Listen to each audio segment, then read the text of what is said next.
How you doing?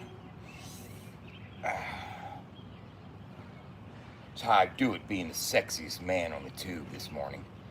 You know what I'm saying? Let the sun hit down on my godliness.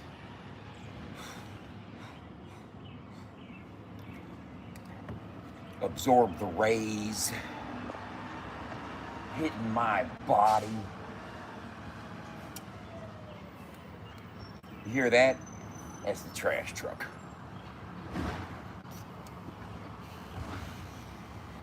How are you doing? I'm gonna get up on my girl like this. That's what I'm gonna do.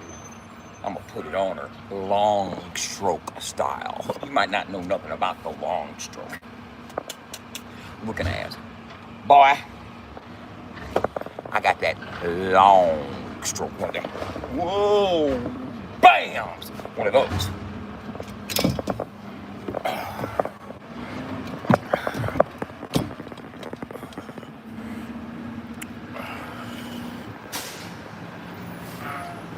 How you doing? You know what time it is, don't you? Okay. There's the trash truck right there. Come to take your ass out. Bam, bam, bam. No.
That's how sexy motherfuckers do it.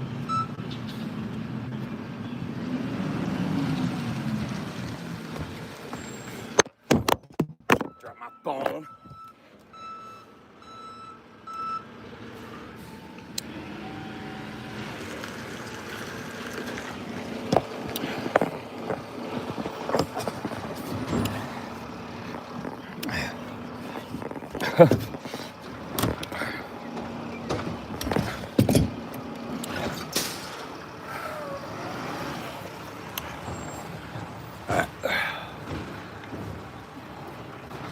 Oh man.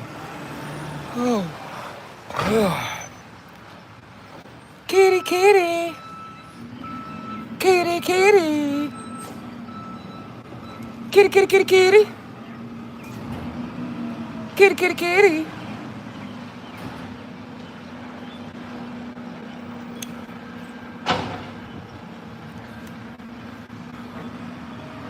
Cheers, yo. I did a dab today. Not yet, though. I'm about to, though. I'm about to dab today. Wait till plenty of people show up. I got a fucking comedy routine I'm gonna do. It's gonna be fucking funny as fuck. And it'll be like, if you know, you know, type of comedy routine.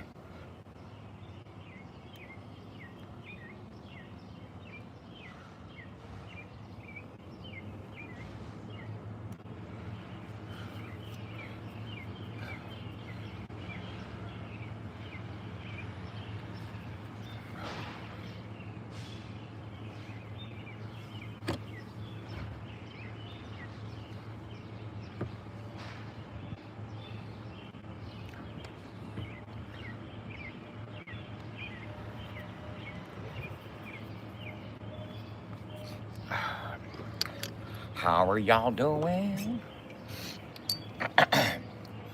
I don't suppose I got them flows.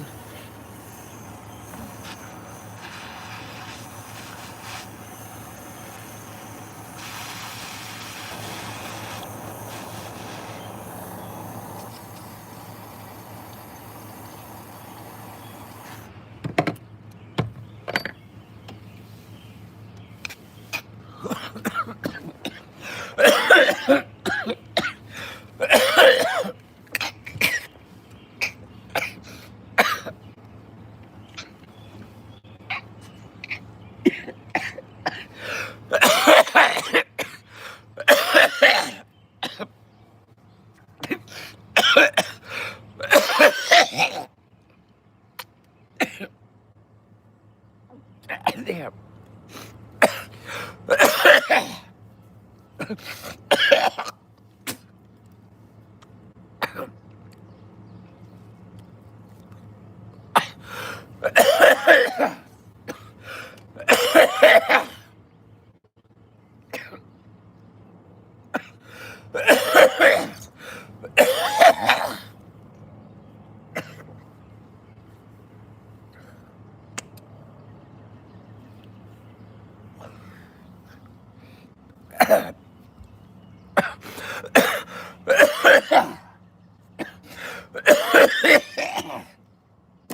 God damn it, baby. Whew.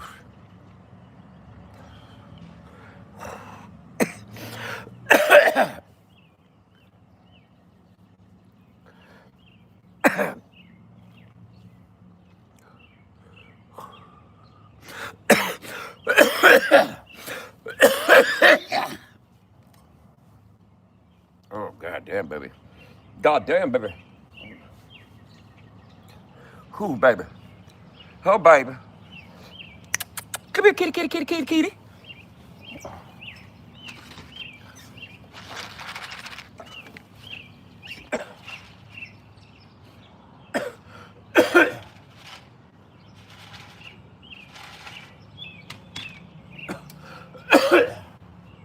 There you go, buddy. Ain't nobody gonna fuck with you.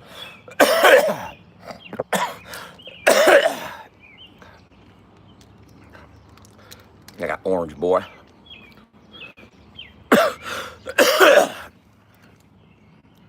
What's up, buddy? You're good. Go ahead, eat. Go ahead, eat, motherfucker. Before they fucking beat you up.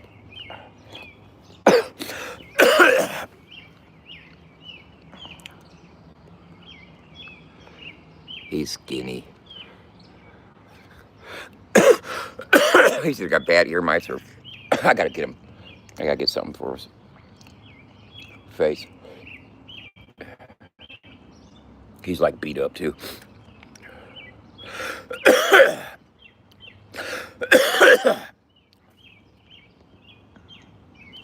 Hey, buddy.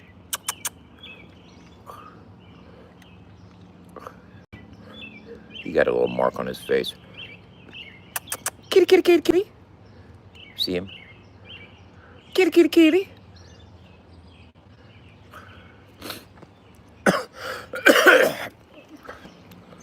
Look at the magic of that garden right there. I'll show you the magic of that garden real quick.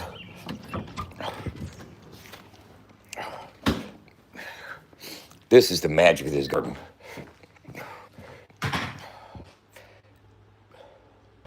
You know what I'm saying? Everything out of the garden.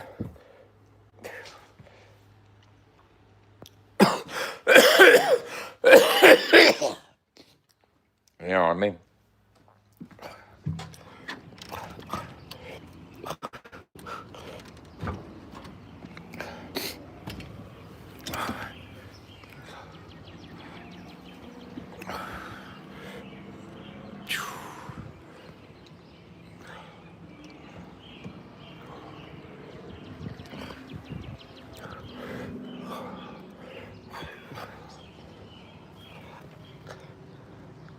What's up, buddy?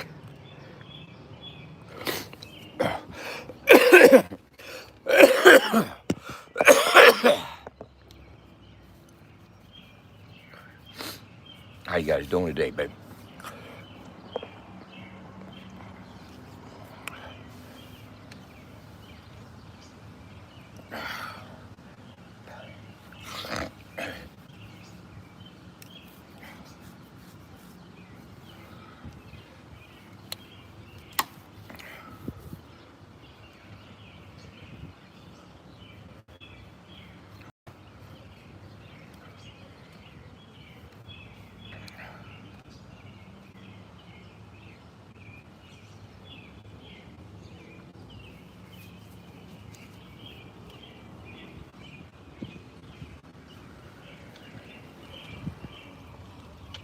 It's irrational, right? I'm taking national, international flights. This week I'll be staying off on the beach tonight. I mean, all night. Fuck around in sight. Motherfuckers ignite. Tell you right now, I don't have to write, and I don't need Chat GPT to write for me. Motherfucker, I can do this shit easily, as you can see. Man, bro. I looked in the mirror this morning right after I got through pooping, and I knew, bro, you're gonna fucking look good today. And sure enough, here I am, all looking.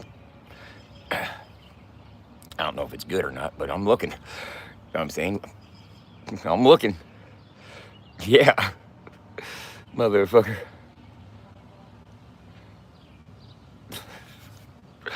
Oh, I might have stepped in shit, fuck boy.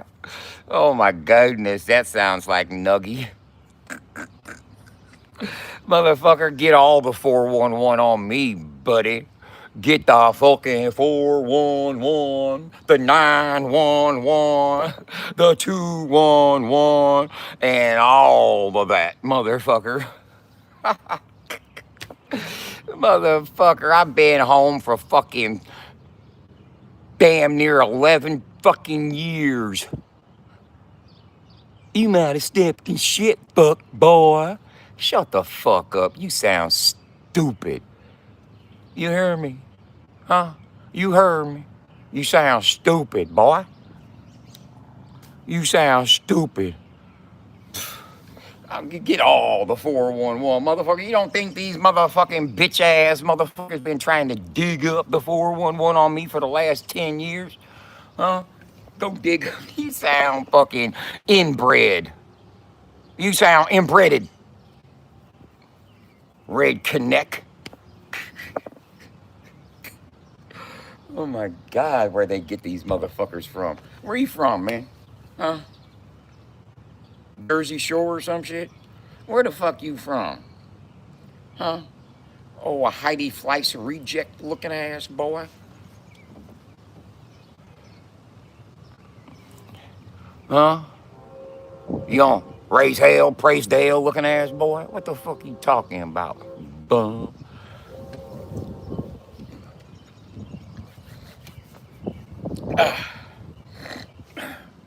Fuchsia got on the 411. Shut the fuck up. You just fucking spoiled my goddamn morning. I was sitting here looking and shit. I was trying to look good. But all I was able to do was take a good look. You know what I mean? Because I got glasses on.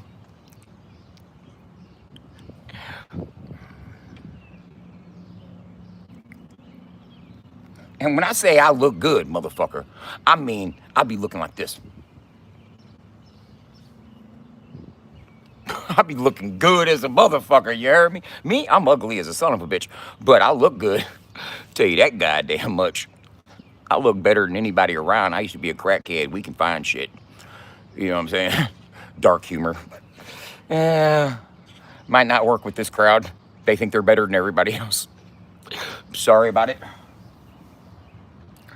Damn. Hey, I just took a dab off these fucking crumbs that I got in this fucking leftover jar from how long ago, I don't know. And that was my first dab of the day, and it got me, hey, it got me pretty talkative there. Huh? I almost was talking my shit. Hey man, Carlos Mencius Santana was superb as always, bro. As fucking always.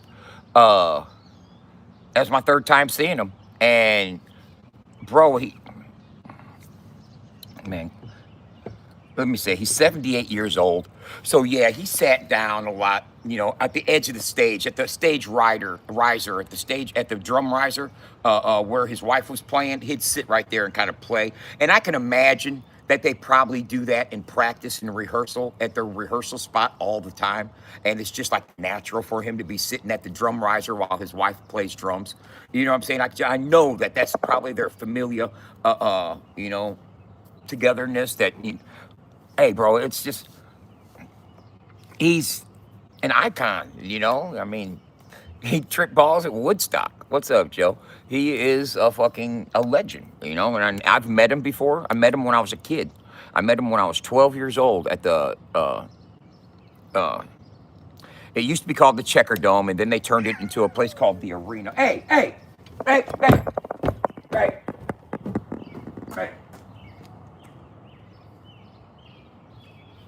Y'all don't fight. Don't fight. Go.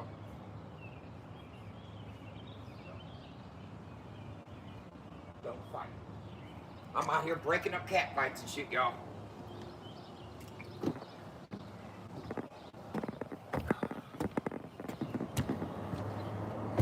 Out here having to break up these cat fights. You know what I'm saying? You can't be going at it. They had that sideways stance going on, looking at each other like, whoa. I was like, hey, back the fuck up.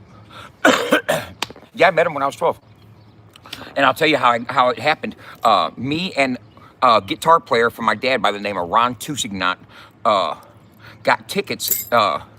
From Steve Hostetter. Steve Hostetter worked for Contemporary Productions.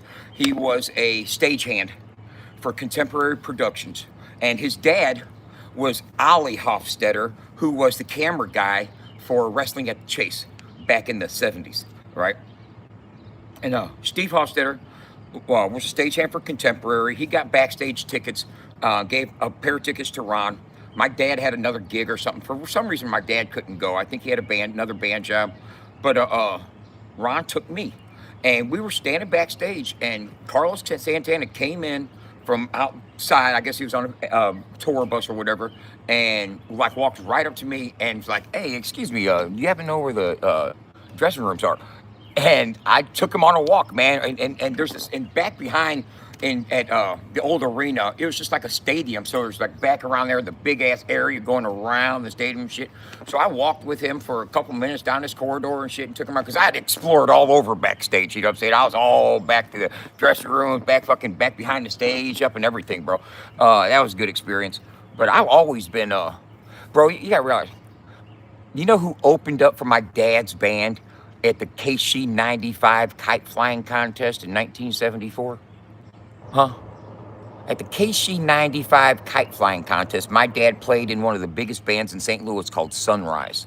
And opening up for Sunrise at the KC 95 kite flying contest was Kiss. Gene Simmons picked me up backstage when I was fucking 2.5, 3 years old. You know what I'm saying? And I was a fucking Kiss Army member from then on, bro. Hey, you can ask my mom. True story. Yeah, Kiss opened up for my dad's band in 1974 at the KC 95 kite flying contest in St. Louis, Missouri, in Forest Park.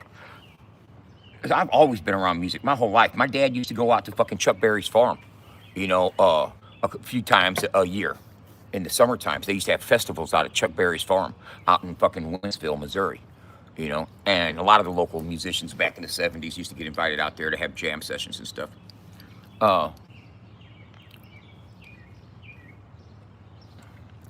My dad used to be in a band with Albert King. Albert King, no relation to B.B. King, but he's still a legendary, iconic blues guitar player that's in the Rock and Roll Hall of Fame. And my dad was in a band with him for a few years. You can ask my mom. My mom will be home in about an hour or so. Yeah, I ain't sitting here telling you nothing that ain't true. You know, you think I'm fabricating shit. I mean, I wasn't in a band with Albert King. I didn't play out at fucking Chuck Berry's farm. You know what I'm saying? No, that's all my dad's accolades. But I grew up around music is what I'm getting at.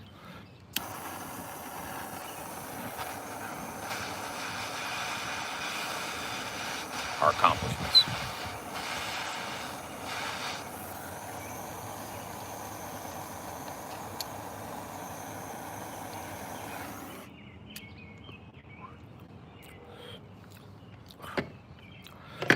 Look here.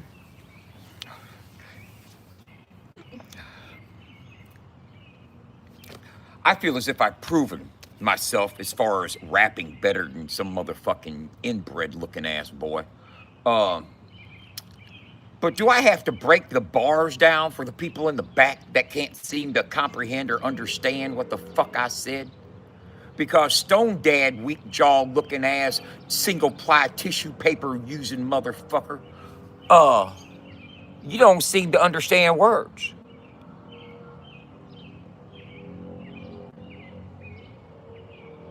You don't understand words, obviously.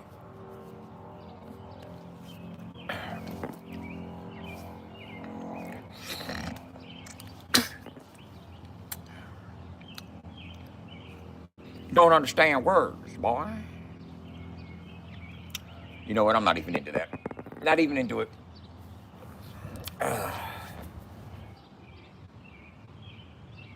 Because this is the land of the home and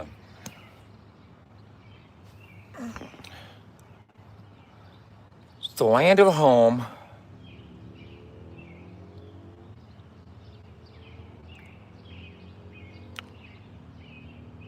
and the free and the brave. That's what it is. It's the land of the home, the free and the brave. That's what it is. You know what I'm saying? It's always going to be that way. If I can remember, you know what I mean? It's,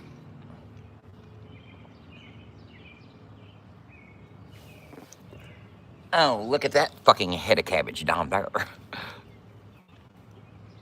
Look at that. Looky there at that head of cabbage. Oh, motherfucking. Bang.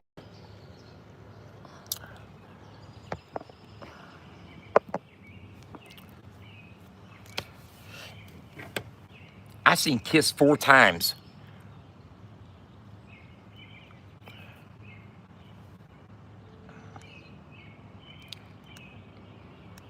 Shout it, shout it, shout it out loud.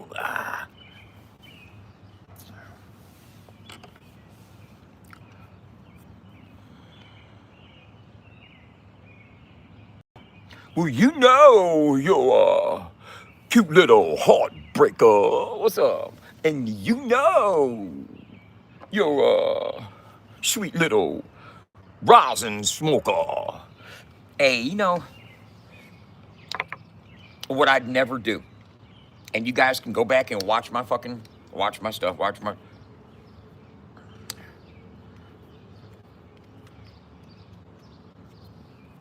One thing that I have never done is gotten on here and dry begged. I don't get on here and you know speak on hard times and how I need to come up with some money to pay this lawyer, or I need to get this fixed and I need to come up with some money for this. And you have never seen me coming up here dry begging. I don't even post my Cash Apps or PayPals or Venmos or links to pay me any money. I don't have no stars. I don't have no super chats. I don't get up. I'm not grifting. I'm not fucking monetized. I'm not making money off of what I do on social media right now. You know what I'm saying? This is not my source of income. I don't get on here and ask y'all to help pay for this. Never have I, and never will I. You know what I'm saying? So what I want to wonder is, why are people so invested in how much I smoke, where I buy it from, what the quality is, how much it costs, how much money I have to spend on it, and when I'm going to run out? Can somebody please answer that for me? Mm. Can somebody answer that for me? If I'm not on here trying to get you guys to give me money for this, then why are you motherfuckers worried about how much I consume, how much it costs, where I get it from, when am I gonna run out of somebody's money that they don't know what the fuck they're talking about, or anything like that? Can somebody answer that for me, or is it just fucking nosy busybodies that don't have their own lives to be concerned about, so they concern themselves with other people's? That's what that sounds like. That sounds what that sounds like. That's what that sounds like. Oh, let's worry about how much rosin he smokes. Look at him. Oh, I bet he's almost out. Oh, I wonder where he got it from. That doesn't look like the same stuff. Oh, he's not at the dispensary no more. Guess what? This stuff was more expensive than what I get at the dispensary. What the fuck, motherfucker? I go for quality. If I can get it from a fucking plug that I know it from the market, so fucking what? Oh, it's a gray market. You don't know what you're getting. It could be A, B, C, or D. Shut the fuck up, dense ass, dumb ass motherfuckers. Y'all gonna get me on a tangent. I'm about to go on a tangent. Tangent ensuing. 5, 4, 3, 2 and a half. 1. Tangent ensues. You know, that's the facts.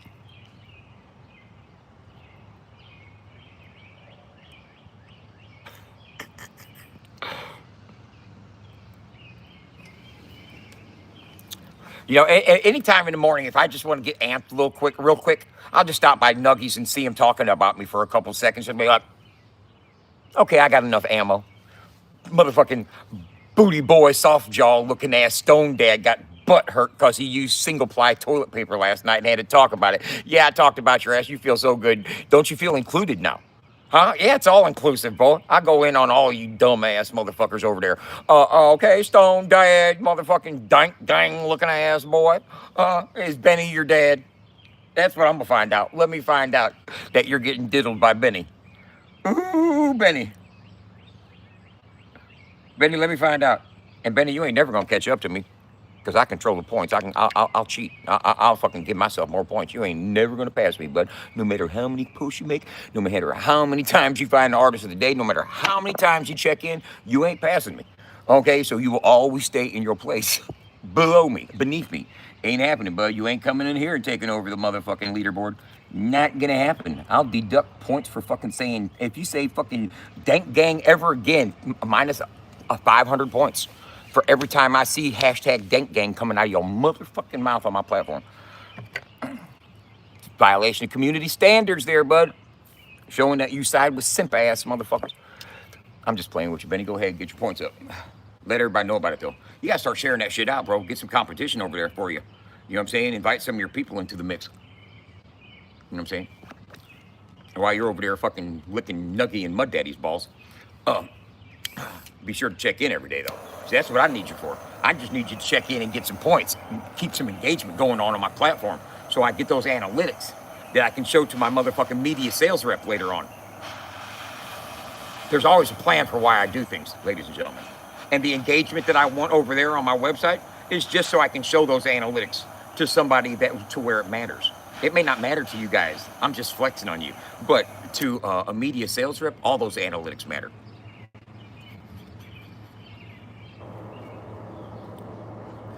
So I love it when Benny goes over there every morning and checks in. Because pretty soon, in the next 6 months, I'll be able to say, well, we have this many people averagely checking in every morning, blah, blah, blah. They spend an average of this much time on the website, blah, blah, blah. See, all that data is information. And that information is money. It's information that I can use to market, to fucking sell ads, to fucking sponsorships and everything else. You know what I'm saying? If you don't have the means to which to impress upon somebody that they want to fucking market or advertise on your platforms, then you're not going to be able to sell ad space or sponsorships. But when I collect data and I collect analytics and I can tell somebody, a potential sponsor, that I've got 650 people that check in every week and they spend this much time on my website and they do this much activity and engage in this many events. Okay, now that's solid, concrete information that I can get a media sales rep that's going to go to a potential sponsor, a mud park or something, and let them know, hey, this is how much action we got, this is how many people are here. So you need that information to be able to sell what you have to sell, and that's an audience. Yeah, you're building an audience so you can market to the audience. That's what economy is, bro. That's what fucking, you know, the industry is you want fucking people to, that's what the entire thing of social media is get people there, create content so people will come look at the content. You're creating an audience. You're building an audience that come to a location to where you can advertise to them. Okay? So you can sell them shit. They're trying to sell you something. That's all they're trying to do. They're not the entertainment that you provide yourselves with the user-generated content. This is user-generated content. Okay, that's free to them. That's free to them. So they can give us a few pennies in monetization. You know what I'm saying? And they can treat a couple of us really good so other people see the really good content creators getting a big bag and they think they can get a big bag too. So they'll fucking put up more content and more content and more content, which is all free content that these major platforms get so they can fucking advertise on it. So go over to FAFO100radio.com, create yourself a profile, get in the world feed, and start creating content today. Thank you. And there's incentives, just like there's incentives on Facebook. There's all kinds of incentive programs to create content on social media. You get a certain amount of money if you make this many reels a month, and blah, blah, blah, blah. You got the $100,000 incentives. You know what I'm saying? No, I'm signed up. Yeah. Content Creator College will teach you how to create content so you can give it to us for free so we can sell you things while your other friends watch what you made.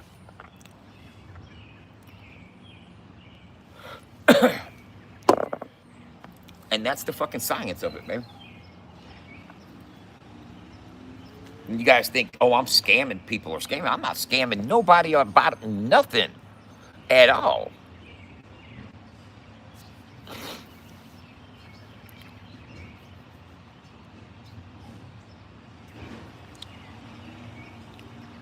Hey, baby. Hey, baby. Oh, baby, baby. Let me show you something.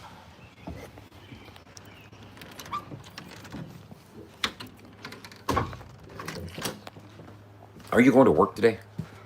Do you have work today? Do you have work today? I might have to get another pair because I don't know if these are them. Are these them?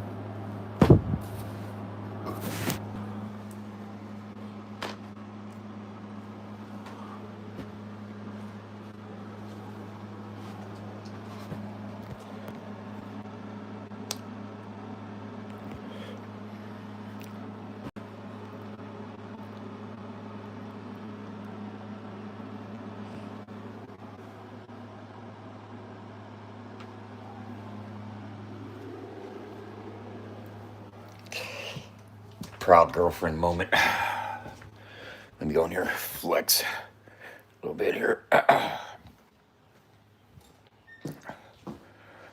there you go.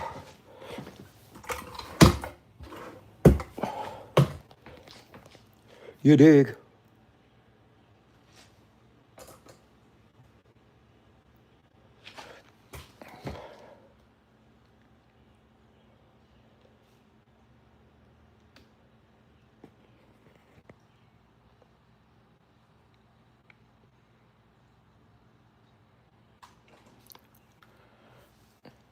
That can't be right.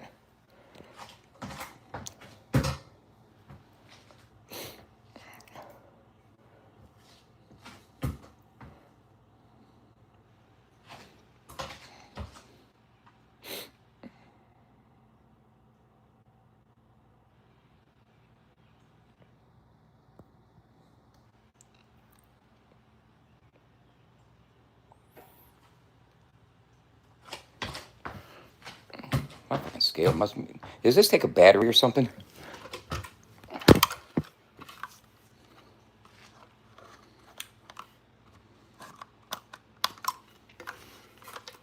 I turned it off and on.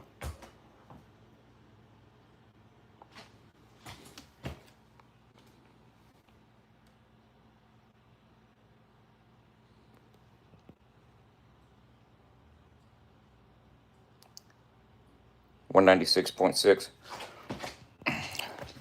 That's cool. Yesterday it was 197. But oh well. I can't gain weight every single day. I didn't eat a whole lot either yesterday. I ate White Castles.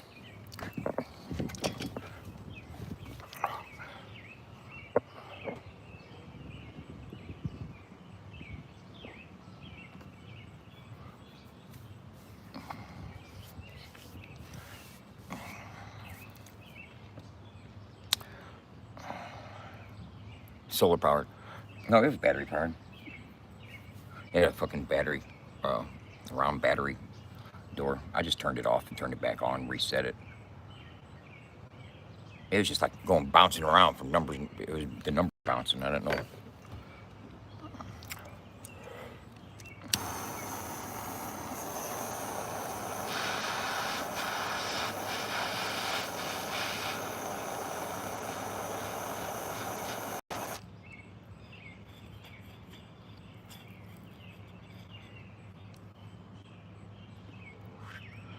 Boredom, trying to learn how to do something, not really caring what the fuck I ended up with for the rest of my life.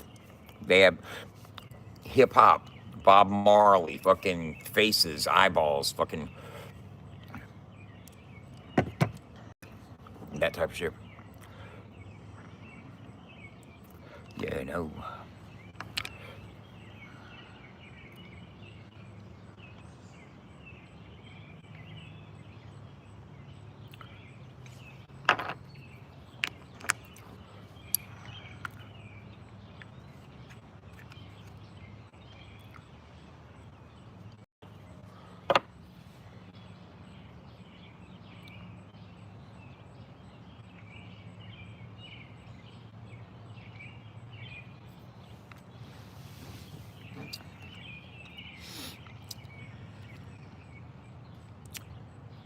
Land of the home.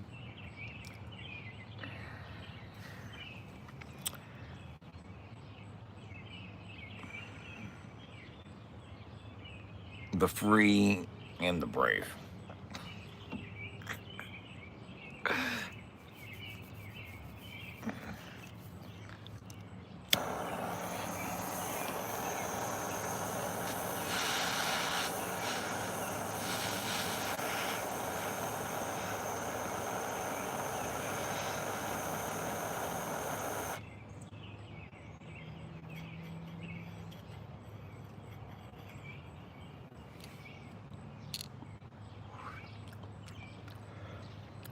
Psyops. They're using psyops. No psychological operations on me.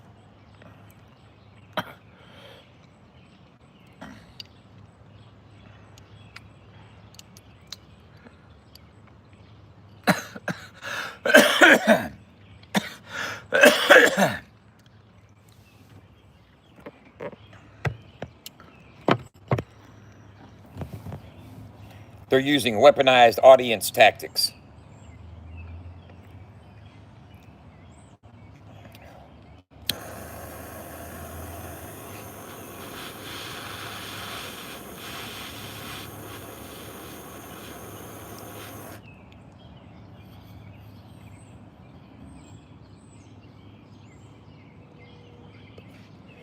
Imagine somebody hating you so much because they think they know you so well, and come to find out they've been fucking reading the wrong book the whole time.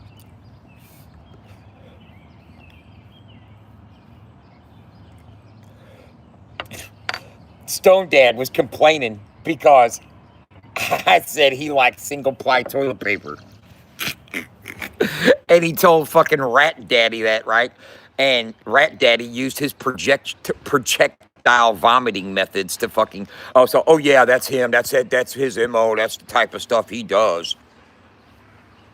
While this motherfucker's over here prompting gay fucking prompts. Gay prompting ass motherfucker. I need a gay pride dude walking in a parade screaming. Yeah, you're fucking prompt. Hey, I'll tell you what, your AI knows what you like, boy. Tell you that goddamn much. I can imagine all the prompting you got it to do. I need you to fucking make a fucking Uncle Dub looking like he's got a big dick and blah, blah, blah, blah, blah. Yeah, motherfucker. The little fucking creep ass motherfucking Rat Daddy. Wow. Not today, Satan. Not today. Not today. Not today, motherfuckers. Not today. Say it's your birthday. It's my birthday too, yeah.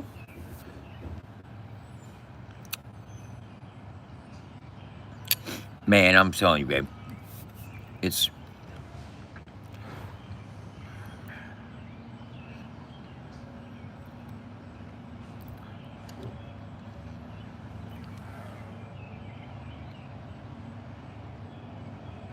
striking paper. Striking paper. I have just learned something about you. Just learned something about you. I pick up on all little kinds of things there. I pick up on all kinds. I just pick up on all kinds of things.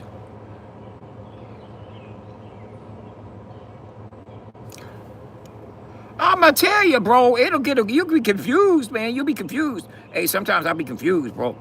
Hey, it's never mind. That's just gross TMI. I'm not even gonna go there. I might lose viewers. See that? Watch this.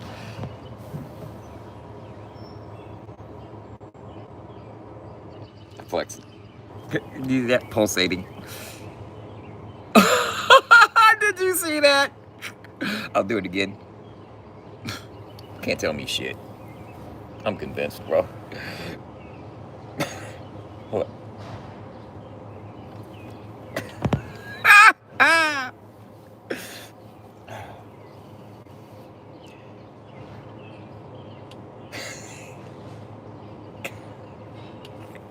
Don't make me flex on your ass, boy. Oh my goodness.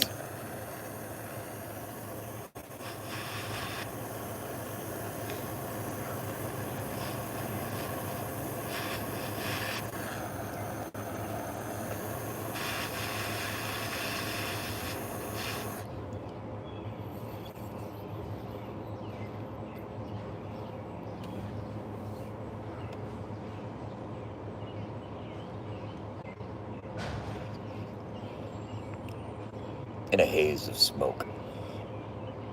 Oh. See, I didn't choke.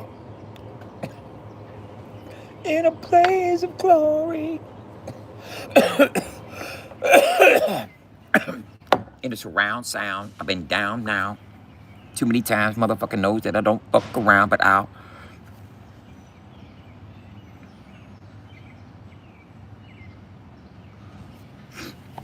Flushable wipes will clog your pipes. Don't understand, but I know it's like a lyrical display on the mic. I might just wipe your ass with a wipe tonight. I might. Okay, ignite. He uses ChatGPT for everything. Oh my fucking god. Yeah, no, I can't imagine he'd do anything without checking in with ChatGPT first. Y'all are fucking stupid.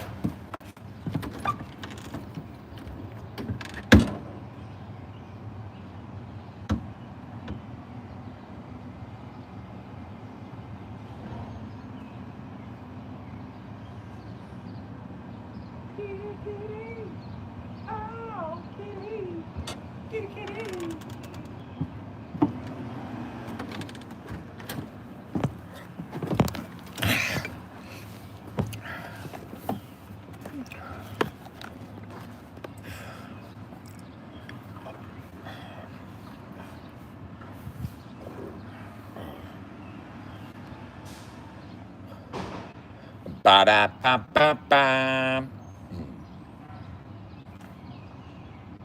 I'm on it. Keep my streak alive. Keep my streak alive. Only when I drive. Fuck around, you know this is the sound that keeps them alive. Right? All right. I might be killing it like I might get ill on the motherfucking mic tonight. All right? Get ill on the motherfucking mic tonight. All right? All right, baby, keep it tight. Light stem, kick it in, get it on tonight. Got a problem with that? Better shoot on sight. If you don't let me know, we can do it right. I'm a saw machine stun gun, bet you don't want none. If you think you do, then Allison, come and get some. Fuck you till I get dumb. Suckle like a sore thumb, break the girl down straight, fill it with cum. Drum, red drum, baby, where you from? You know what I like, baby, give me some. God damn, that boy be hot, fuck around. Give it all I got. Okay. Boom. Got a phone. Going, bam. This is what you do. This is what I do every morning. Every morning, you'll get 5 new artists that you can go follow. Boom.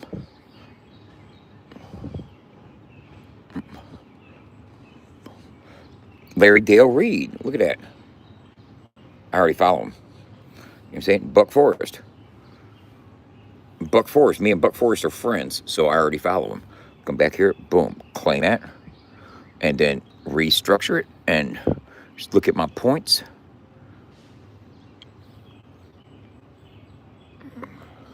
Points 45.10. Benny, you haven't checked in today. Where you at, Benny? Benny. There's Benny in 5th place. Logan, I'm disappointed in you. You need a couple thousand points. Don't worry, I got you, bud. Benny, you're not going to catch me then. Not going to let you catch me. No, no. Now we go right here, and we're going to go to the world feed. And to the world feed. Oh, look at that. I've got 4 notifications. Let me check my notifies. Ray, Skippy, and Skippy, they all commented. Oh, look at Ray. Look at, oh, Ray's cat. Okay. Let me show some love there. I'm always going to be happy. Ray getting some money. Fucking Skippy getting his money. Okay. Good morning, motherfuckers. Take a look at this. Take my photo library. Now, what should I put up there? Boom. There you go. Post it to the world feed. I just wanted to post a picture up there just to let you know that you can post pictures. You know what I'm saying? You can post pictures in the world feed. You know what I'm saying? You can content, go in there and like everybody's shit. Now let's just sit. I want to earn 50 points. I don't need to find the artist of the day. Let me open up the artist profile, and I can go down here, and as I pass by each artist, I can read about each artist, follow them, go watch a video, and everything. You know what I'm saying? So now I'm gonna find the artist of the day. And since I've read about every single artist in here, because I put every artist in here by hand myself, I can sit here and I don't even know where the artist of the day is. I got to find him myself every day.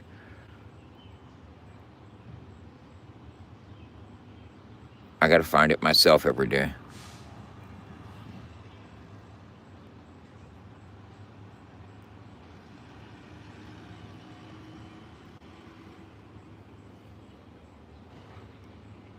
And I'm going to tell you like this. What I built, this platform, and all this, the whole concept of it, it's a fucking pretty, it's a good idea. Let's just say that,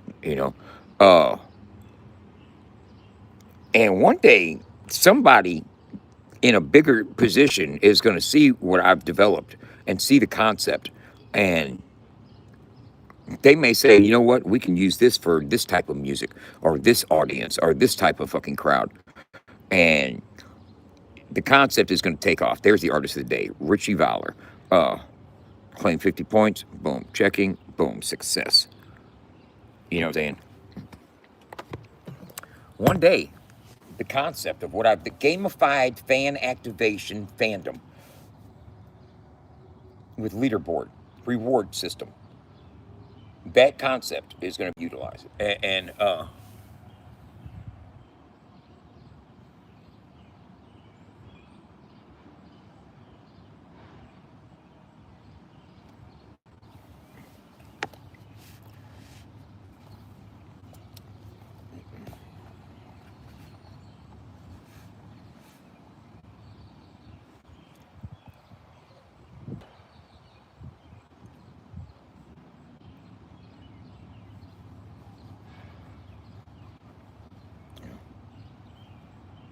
see, that's the thing, is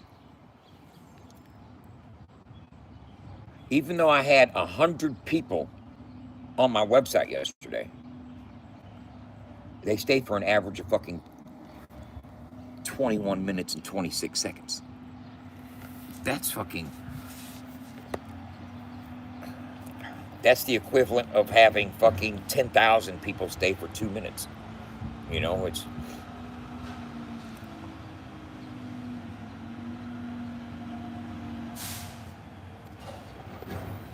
Which is an average session duration on average fucking websites. On your average website, it is. And here's the thing.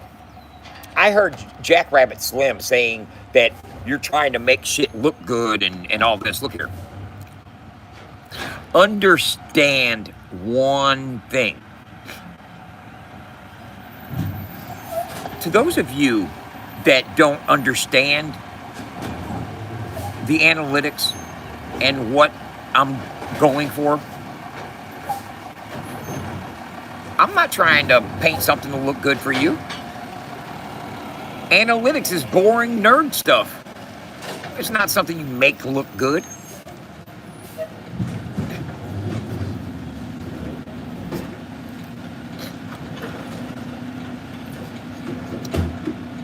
Once you get out of the concept that Dubs does stuff to look good for other people, once you realize and really it sinks in that Dub don't give a fuck what you think about him, then you'll realize that what I do isn't for looks. It's not so people are impressed.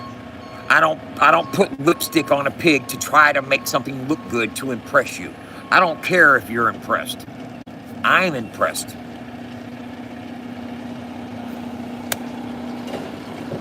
I'm impressed. I don't care if you are. I'm not trying to impress you with my analytics. I'm trying to impress people that understand the importance of them. You obviously don't.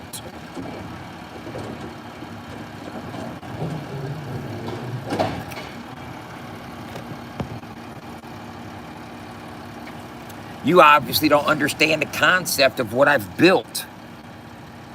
You don't need to use it. You're not an artist. That's apparent.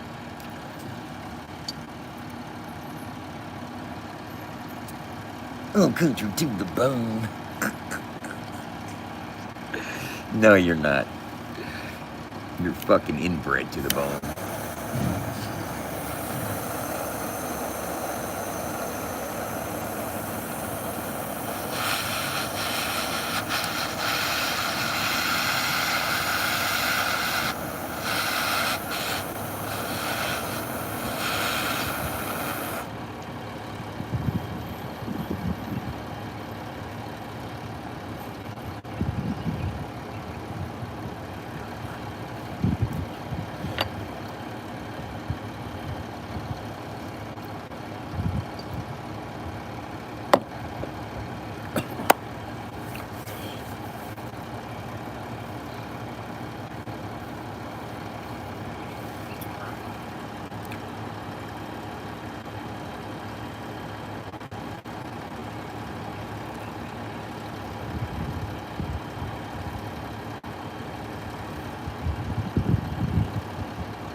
When's the last time you performed? So-called artist.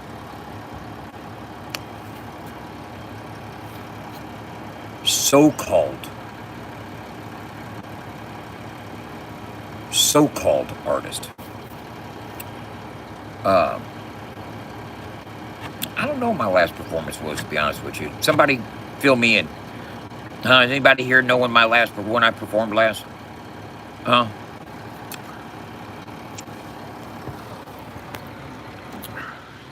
When was the last time I performed? Can anybody tell me? I don't even remember, to be honest with you. I sure don't. But I'll tell you what. It's been since Jackrabbit Slim has. I'll tell you what, I've probably done 30 shows since he's done a show.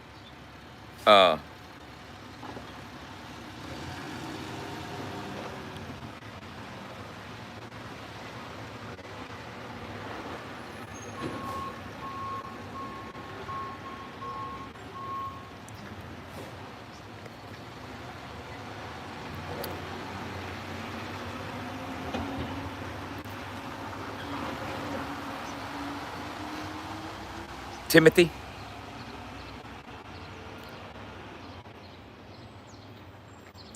Timothy.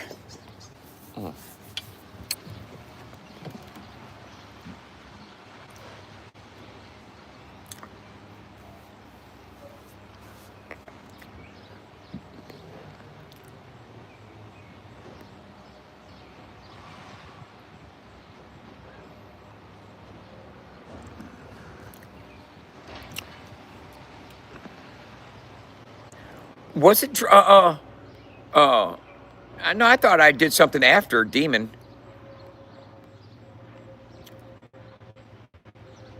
I didn't do a set after Demon somewhere.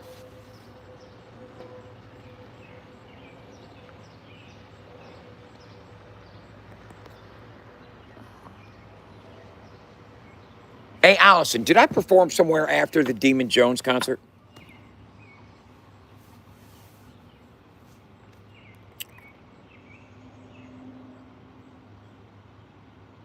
But I'm saying,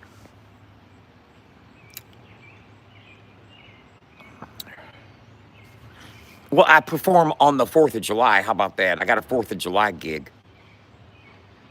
Yeah, ACAL was after Demon. I think my last was my last performance opening up for Adam Calhoun in Detroit.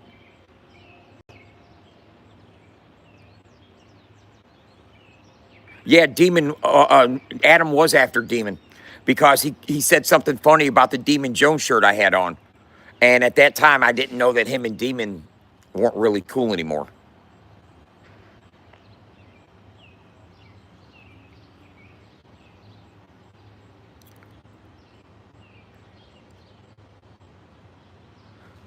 That was Demon Jones in Harrison, Ohio.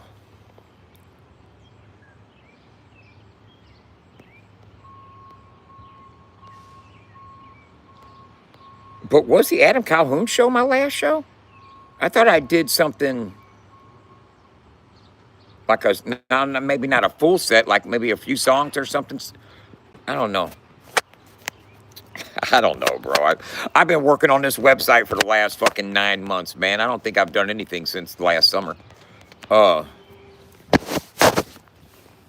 but it's like fucking. You know what I'm saying? I went 20 some odd years without fucking. I got right back out and knew how to find. I knew where the pussy was at. You know what I'm saying? I could find it just like I can find the stage. I won't have time. I won't have no problem being able to navigate the stage anytime I get on that motherfucker. Um,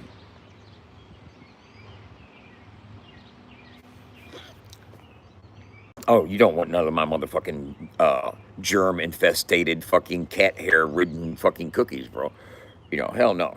They're about to shut us down. Health code violations and all that type of shit, bro. We're through peace. Never again.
They were saying that, look here, here's my chat GPT. Now, I will tell you that the other day when I uploaded the Jackrabbit Slim disc, I let ChatGPT make that illustration. But here is my recent chats, all my chats. Android app development, YouTube live stream issues, crowd size estimate, Alexi Layla's age, stolen mechanical royalties, Doobie Brothers original members, coordinate reading assistance, ambulance ad design, Creo suppliers list, ways to spell sense, hyper realistic animation requests, fractal surrealism portrait, trending topics, be adhesive issues, graffiti t-shirt design, Kurt Vonnegut catchphrase, song counterpoints, exclusive track impacts, factory reset instructions, login issue, fixing Windows hello pin, Microsoft account pin, event impact pack, Jackrabbit Slim illustration request, grifters on social media, conversion continuation, conversation continue, company growth insights, live stream performance, cover design, business versus artist support, YouTube live audio issue, humanoid iPhone babysitting, audio formats explained, YouTube live stream audio issues, adding oil and gas, ambulance marketing strategy, ambulance paint job, ambulance hood design, transparent logo, country rap t-shirts designs. Okay, now look here. At no point do you see, let's teach Dub how to write a rap song. Okay. Performance analysis summaries, QR code generation, sawtooth graph analysis, FAFO 30-day website report, progress update summary, website SSL issue fix. What do you see here, bro? You know what I'm saying? You see me doing work. That's work shit, bro. You know what I'm saying? That's work. Nothing in there about, give me something that rhymes with fucking sense and mathematical, radical, about the motherfucking I'm taking a sabbatical.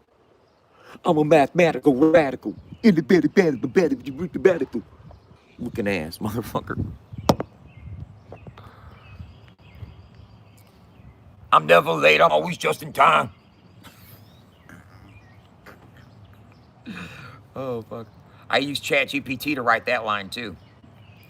And Justin stole it from me. So, therefore, Justin used ChatGPT to write a rap song. And I can prove it. Ah, man, I got the receipts. I got the receipts, baby.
And getting it on my own ain't been no problem.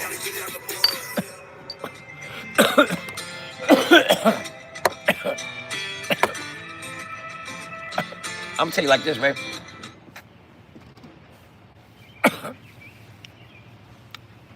I ain't never worried. Because I'm gonna tell you like this.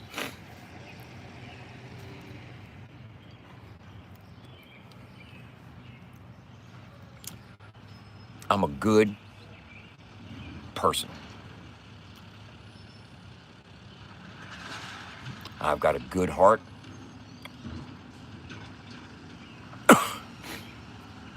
And I have wonderful intentions. But if shit ever fell all the way off for me and got real bad, I know a couple licks. Just saying. Just saying.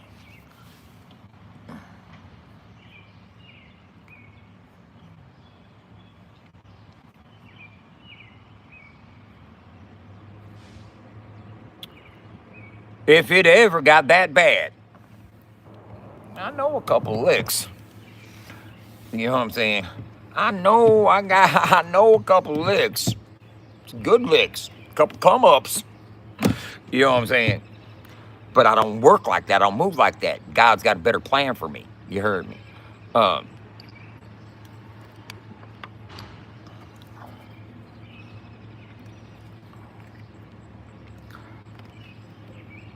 I mean, you know what?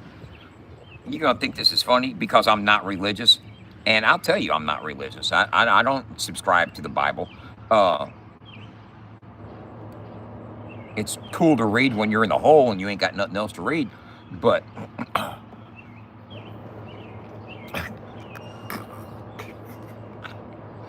But I'm not Christian. I'm spiritual though. Okay, I believe in God. I just don't.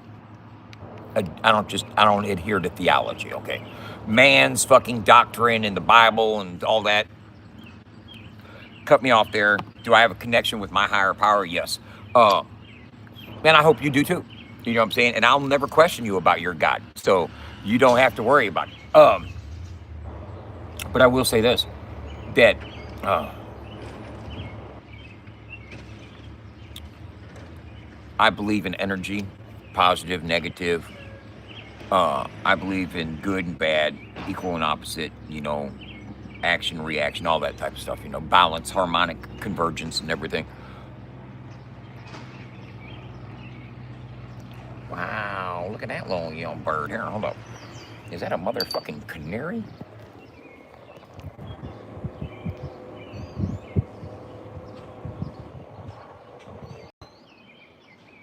Yellow bird.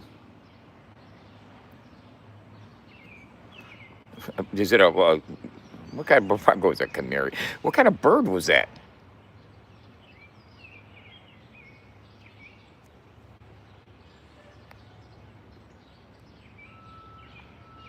Hate to hear what? What type of bird is that there?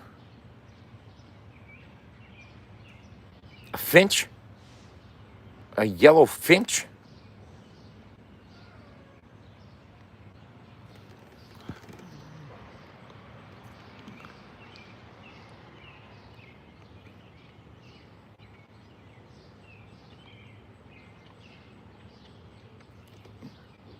You got like black, there he is. Oh, oh, fuck. There he is.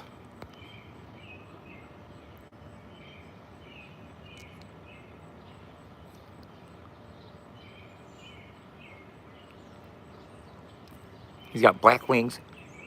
Identify the bird. I'm getting old. I'm out here bird watching and shit. Baby, I'm out here bird watching. It's a Pittsburgh Steeler. Back in yellow, back in yellow, back in yellow.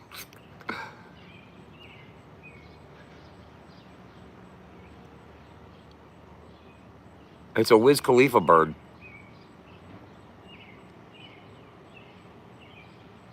Look at him, y'all.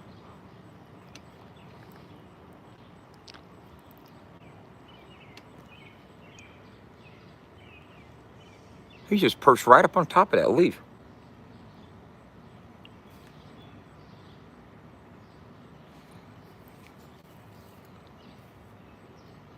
I know. Friday.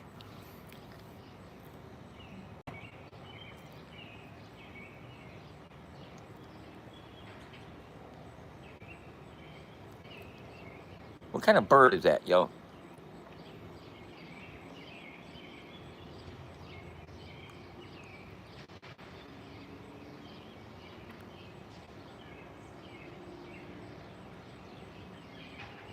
It's a triple T spy bird.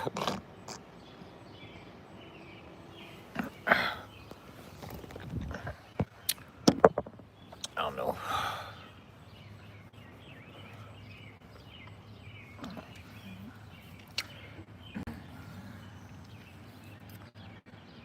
It's a issue I get with you. When we did you, I miss you.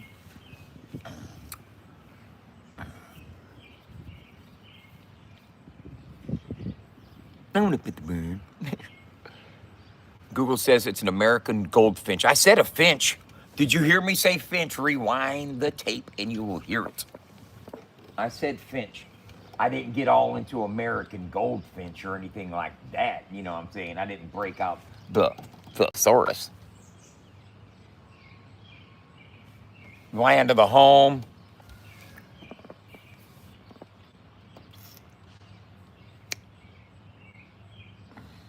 What are those? The free and the brave. Forgot there for a second. Forgot this was the land of the free and the brave. You know what I'm saying? I knew it was the land of the home. This is where home is. Where the heart is. We're home. There's land of the home. Give me a second. Give me a second. Give me a second. It's coming. It's right there. It's right at the tip.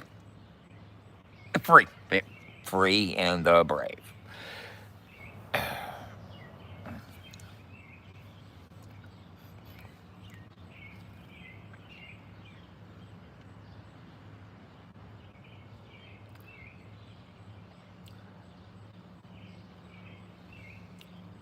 Allison. Oh my God. Hey.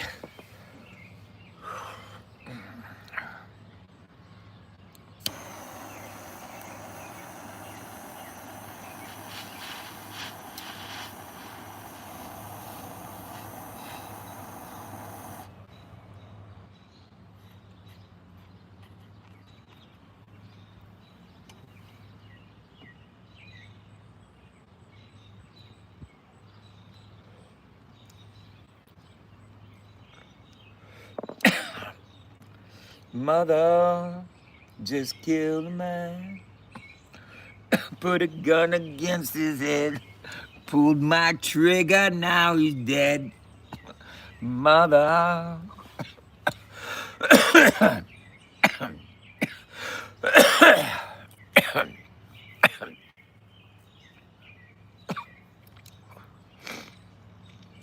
Ooh, didn't mean to make you cry.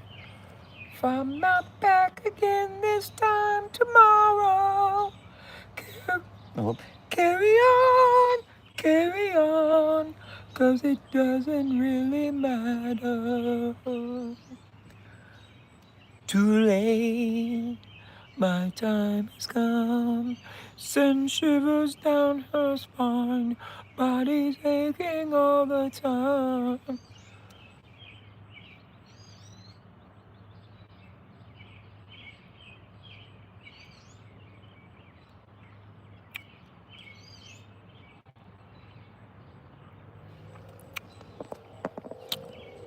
Should I do that now? This moment, at this second, right now? Should I do it now? Should I do it now?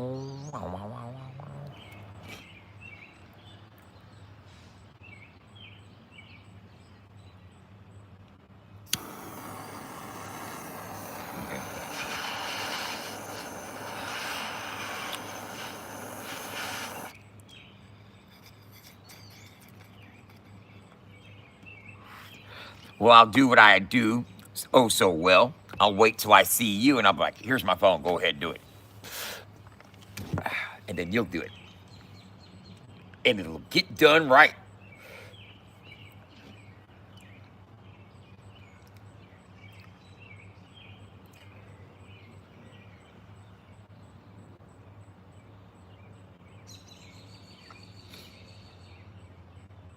Goodbye, everybody. I've got to go. Gotta leave. Yeah, you can win. You won me, baby. Honka, honka, honka, burning love. Over international waters, mile high club action, baby. Okay, okay. They got bigger bathrooms on them international flights.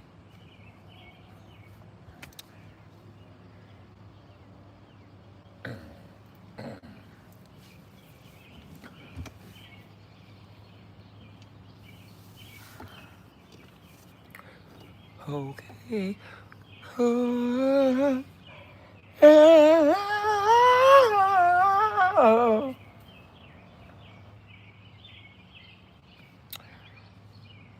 Take it to the limit one more time. It's still flying around. Now he's over there on the sunflowers. He's just eating up the garden like a motherfucker, but he's up on the seeds, the fucking flowers, and he's just fucking in everything. This bird is inspecting everything. He's all over the place. There's a pair of them. Romance.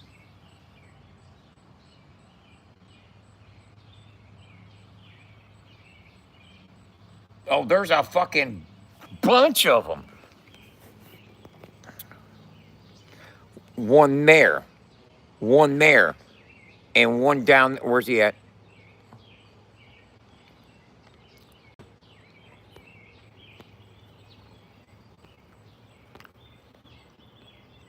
There's like three of them over there.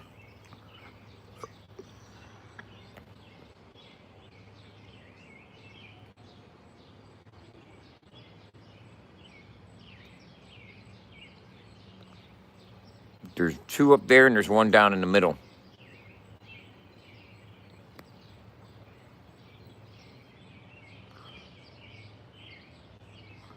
They eating the fuck out of my mom's sunflower. My mom gonna kill them birds.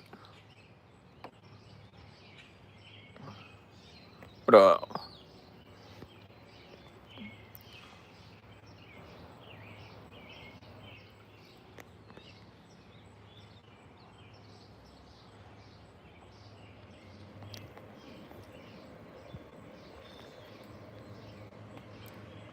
Yeah, I heard Clive Davis died. I heard Alan Greenspan died too.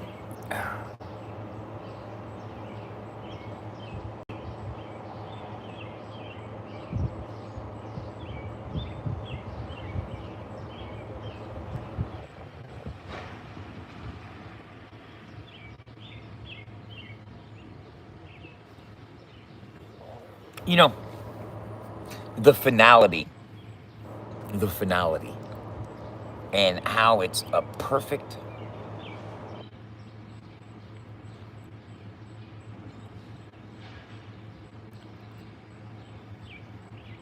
That's where the miracle is, man. Hey, that's where the miracle is the totality of life and people searching for purpose. That's the brainstem mechanism structures of reality. A fucking when you blink out of existence, when your time is up. See, that's the thing about the human mind. We are so insane that we have convinced ourselves that even after we stop moving, we are no longer animate objects, and we start decomposing and rotting and going back to the earth, that something, a spirit, mysteriously survived this demise and ascended to a different dimension of a heaven and an afterlife type of existence. And just that whole science fiction aspect of existence, period, and how we can defy a beginning and an end. Uh, by having a continuation in our minds, because that's where it's continued at, in our minds. You know what I'm saying? Heaven exists in the minds of the living. It's a place where we put the thoughts of our lost, dead loved ones. You know what I'm saying? Uh, what I think happens, nothing. I don't even think you even realize you died. I think blink out of existence. There's nothing afterwards for you to contemplate. The only people that feel or know the effects of one's death are the people that are left to deal with it. You know what I'm saying? And the one that died existed and then ended. Existed, started, and then ended. Began and then ended. You don't know what life was like before you were here. What makes you think you're going to have one afterwards? You know what I'm saying? That's your ego telling that it can't die. It's going to live forever and ever and ever. Amen. You know how long that is? That's a long ass fucking time, man. 10,000 years in heaven, you're going to get pretty bored of listening to your fucking great grandmother's fucking stories. You know what I'm saying? You're not going to be like you because you can't explain eternity. You know what I'm saying? You can't even define or fucking conceptualize eternity. It's just forever and ever. Amen. You know what I'm saying? It's a good fucking concept. It's a good idea. It keeps us going. It gives us reason to live. Because one day we're going to be reunited with our loved ones. Okay, and you know what? That thought dies as soon as our brain stops functioning. And once the brain stops functioning, there's no thoughts. There are no afterthoughts. You're not going to be able to think, well, what do you think happens when you die? Nothing. People mourn you. What happens to you? You no longer exist. You blink out of existence. But we have to fill that void with an existence to something that we can rationalize and wrap our head around. Because we can't perceive existence by not existing. It's not. Well, then, no, you stop. And then when I think of it, when I think of that type of philosophy, or that theory, let's say, let's call it a theory. You know what I'm saying? That non-afterlife theory that I possess is that the efficiency of life and how it cleans itself up and there's no excess. And can you imagine? Okay, let's put this into a kinetic perspective. And what I mean by that is like actual energy that exists in some form, right? Because they say that it cannot dissipate, it can only change forms. It can't be created, nor can it be destroyed. It can only change forms, right? Well, sometimes it's a form that is non-kinetic. It has no motion, has no substance. Is it a spirit? Okay, but where is all this energy? Can you imagine how many people have died in the history of humanity? Trillions. How big do you think this heaven that we conceptualize is? How are these spirits and souls and pieces of energy stored? Where are they contained? You know that much energy in one area is going to be a black hole of existence the size of our universe or bigger. And I'm wondering, what are you laughing about, Rachel? Uh, there's nothing wrong with that. There's nothing wrong with having a belief system. There's nothing wrong with having a belief system at all. There's nothing wrong with having a belief system at all. It keeps people motivated. It keeps you interested in living. And it keeps people going to have something to believe in. Give me something to believe in. You got to have faith. There's all kinds of songs written about it. You know what I'm saying? But when it boils down to it, all of those beliefs and ideologies and theologies, they exist in a brain that functions. Once that brain stops functioning, those thoughts, beliefs, and everything stop existing. Just because you think it doesn't mean it's a reality. Oh man, hey, B rapper. Look here, bro. I'm gonna respect your flow. You know what I'm saying? To the extent that you're probably better than Jackrabbit Slim, but you ain't sexier than me, bro. Okay, you need to ask my girlfriend, youngster. You know what I'm saying? I've been doing this sexy shit for over 50 years.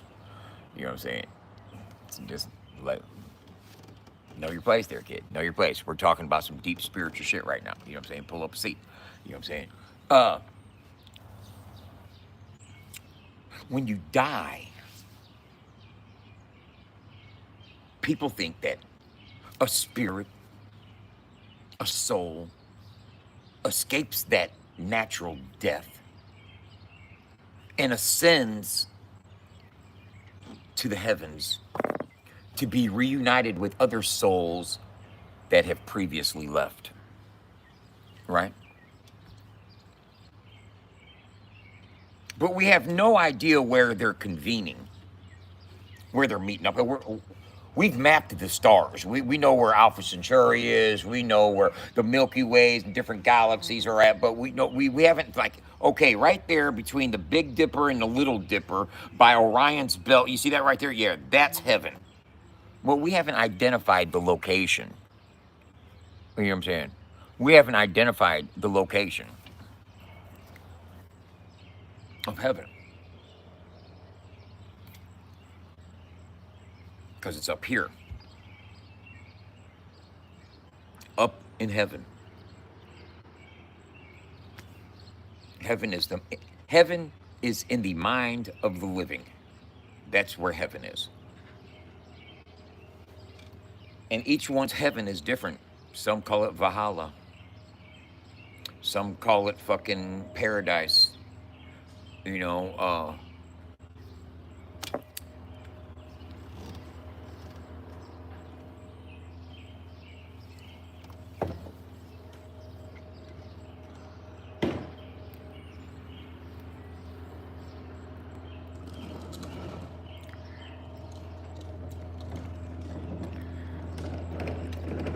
and here's the thing, the defense mechanism that the religious and the theological use is don't question. You know, the ways of God are supposed to be mysterious. We're not supposed to question how long are you in heaven for, what do you do in heaven, what goes on in heaven, do we see in heaven, can we hear in heaven, all kinds of questions about heaven that we don't have answers to. Uh, And then we can start creating and embellishing upon our beliefs with further deranged and fucking stretched out belief systems. And we can really create a fucking whole universe of fucking heavenary fucking concepts that can all blend together. Heaven is bliss. It's where you want to be forever. Oh yeah, if you're gonna be there forever, it's probably where I'd want to be, motherfucker. Okay, that's right, pretty obvious. No, I think it's a good babysitting tool. I think belief systems are good ways to keep us occupied while we exist here on this rock and do our thing. And that once we no longer exist, the efficiency of existence and our the way we uh, clean up the waste is pretty fucking. That's the perfection of it, man. You know, the perfection of it is like if I was a creator, right? I'm a creator. Okay, I'm God. Let's say I'm God. Okay, let's say I'm God. I know I'm getting clipped right now. I know I'm getting clipped. But let's say God is figuring out the perfect order of existence. The perfect order of existence does not contain a trillion billion souls to have to deal with for the rest of eternity. You know what I'm saying? God's busy, bro. God ain't got time to deal with trillions of fucking souls for eternity up in heaven, some fucking place. You know what I'm saying? He's a multitasker, but goddamn, pun intended, give him a break. You know what I'm saying? Give God a fucking break. So what does God do? God gives you belief systems. Yes, I'm going to create these humans and I'm going to instill in them the belief of an afterlife. So that carries them through life thinking that they're going to have some place to go. But in actuality, when they die, they're dead. I ain't got to deal with them no more. I done blessed them with life. I gave them a full fucking life. You know what I'm saying? I also made them believe that they're going to be reunited with the ones that died before them. But in actuality,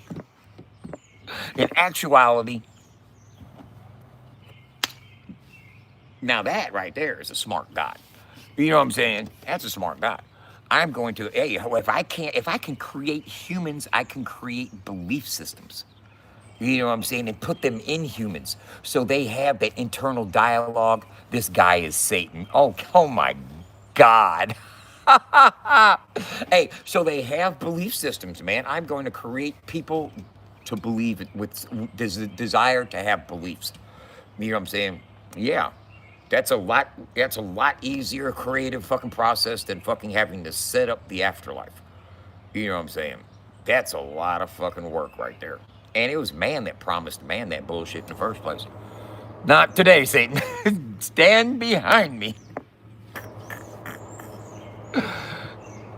Who censorship much? I didn't fucking delete shit. Censorship much all the time. Got you, man. People come over here with fucking opinions. Yeah. We don't have opinions over here. No, no, no, no, no.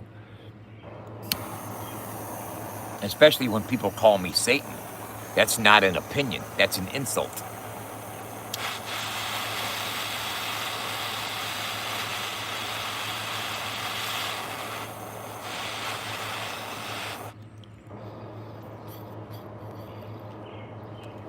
Hold up. Hold up. Hold up, Rachel. Now, I know you're not talking about me because I didn't say I didn't believe in God. I do believe in God. I do believe in God. I totally do. I totally believe there's now when I say God, I don't believe in no fucking Charlton Heston fucking old white dude with a long beard sitting up in heaven somewhere saying let there do all that type of shit. You know, God is not an entity. Not God is not a being, a living being. You know what I'm saying? Uh, uh, I believe God. I just don't believe in the Bible. I don't believe in what man has tried to tell us God wants from us. You know what I'm saying? I don't care. Look here. Well, it says in the Bible. No, man wrote that. Well, that was inspired by God. No, man. Everything in this world in existence is man's concept. Okay, guided by God or whatever. I mean, save that shit for somebody that's gonna fall for it, motherfucker that's trying to buy the Brooklyn Bridge from a motherfucker. Uh, I don't, but you know what? I don't need to know. But what I don't need is another man trying to tell me what God wants.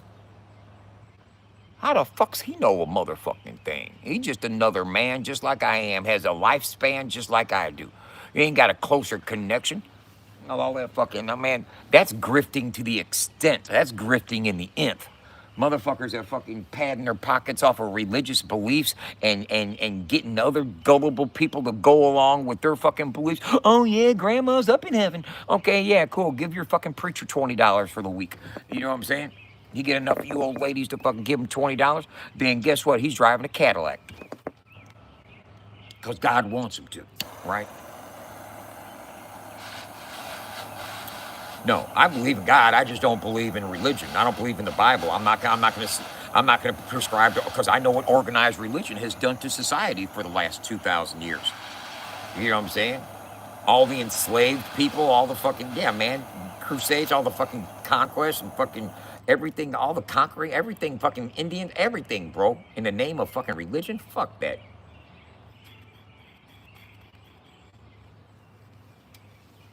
Be a good person. God's got you. Trust me. You ain't got to fucking read Bible verses all day long.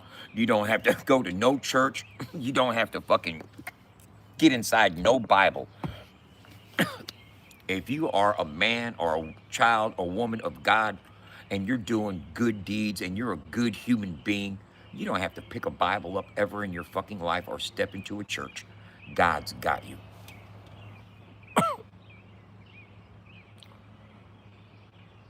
Just smoke a joint for fuck's sake. I don't like flower. It's too much vegetation, too much smoke on my lungs. I've got a small form of COPDs.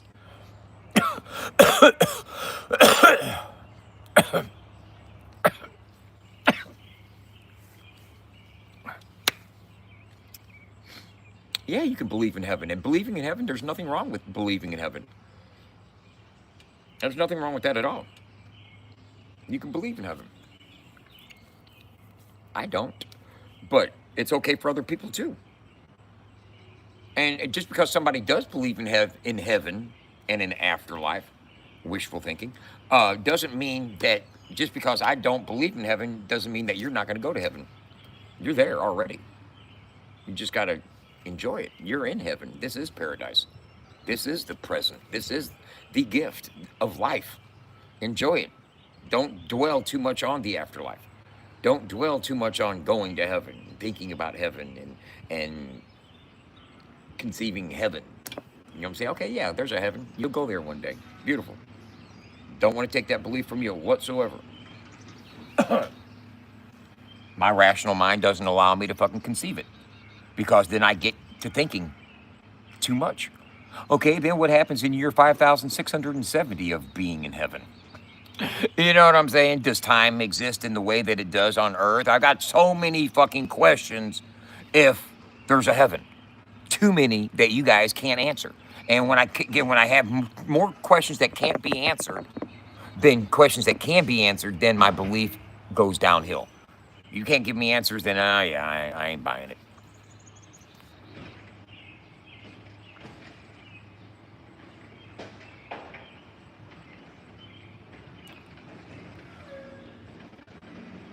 No, no, no, no, no, no. Hold on, hold on, hold on, hold on, hold on, hold on, hold on, hold on, hold on, hold on. Look here, look here. Hold up, Alley Cat. That's not true. That's an insult. I've been wrong several times. Several times I've been wrong and will promptly admit it when I am wrong, which is smart ass. Uh,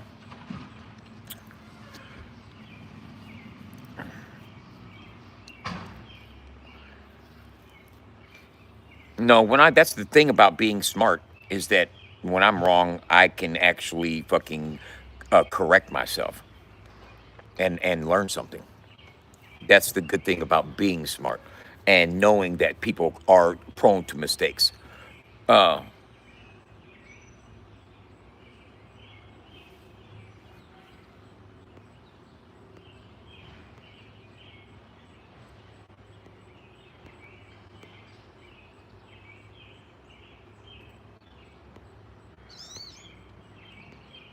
I'm reading comments.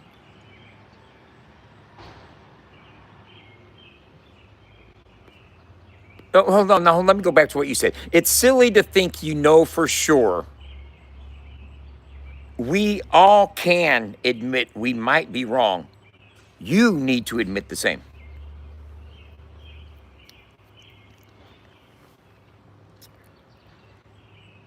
Why?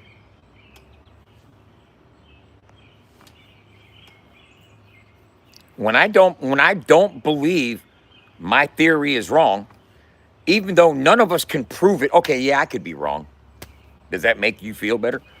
Am I admitting fallacy that I can possibly be fallible? And do you want me to admit that I could be fallible to make you feel better about your fallacy? I mean, that's what I'm trying to get at. Is okay. So me admitting that I'm human too and could prone to error makes you feel better about being human and prone to error yourself. Okay, so if that's the reason I'm doing it, so if that's the reason I'm doing it, then okay, yeah, I could be wrong, Jordan. I'm not though, but I could be. Look here, no one's going to take your belief from you. Why are you asking me to compromise mine?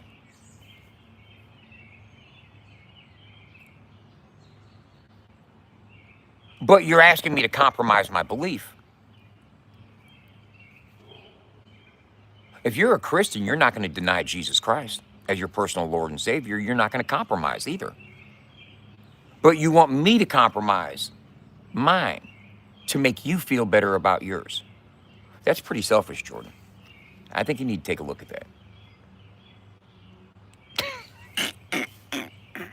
You want me to compromise my beliefs so you feel better about yours.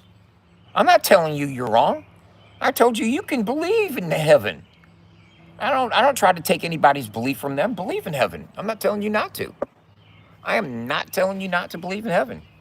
Please believe in heaven. I want you to believe in heaven. You got to have something to believe in. And if why not heaven? You know what I'm saying? There's no reason for you not to believe in heaven. Just because my belief system doesn't have a heaven doesn't mean that I'm trying to convince you to believe how I believe. I'm not here on a recruiter crusade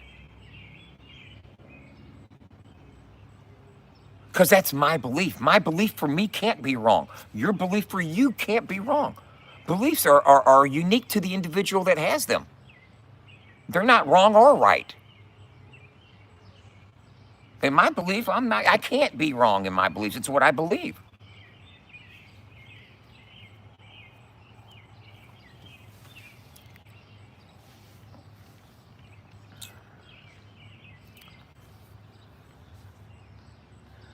Okay. A belief is not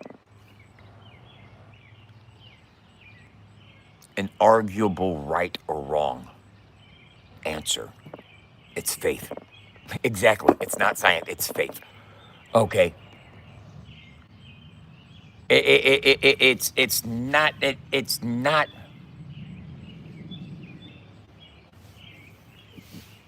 a right or wrong, man. Yeah, I know I'm not wrong. It's what I believe. It's my faith.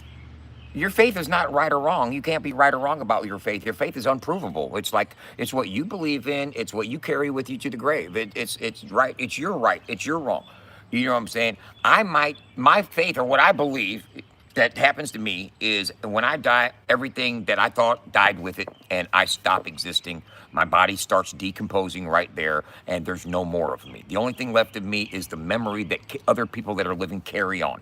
That's the only thing that's left. That's the only thing, physical fucking thing of me that exists is the memories that other people have of me. You know what I'm saying? I don't believe that a part of me fucking leaves and travels and goes. Now, see, that's my belief. Now, here's the thing about this. It can't be right or wrong. It's not a provable science.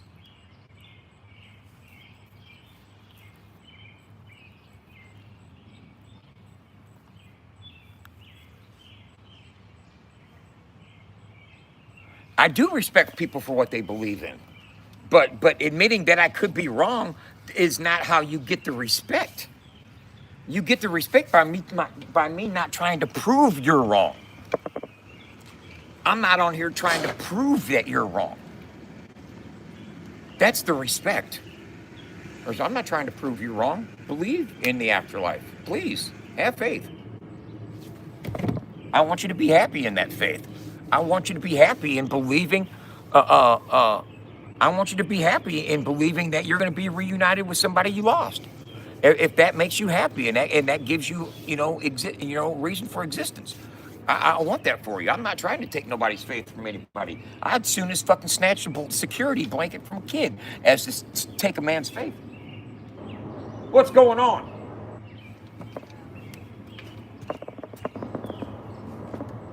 Don't move. No.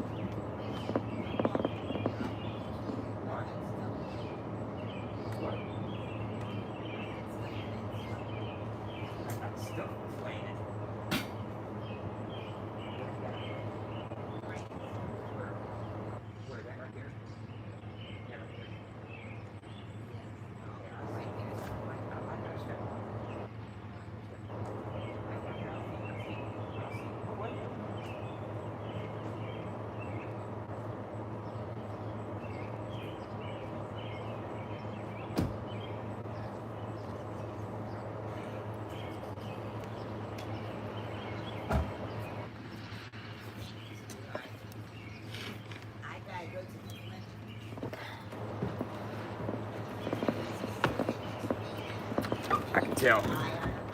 Yeah.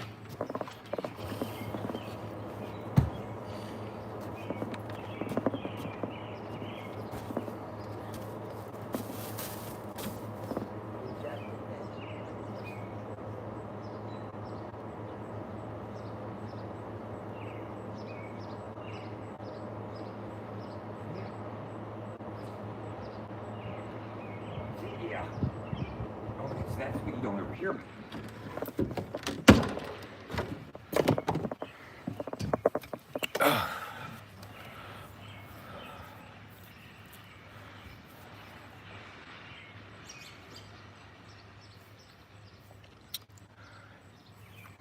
See, that's the thing, is when you discuss faith and belief with other people, you're going to have conflict because not everybody's going to share the same belief. But you don't have to have conflict. All you have to do is be a good person.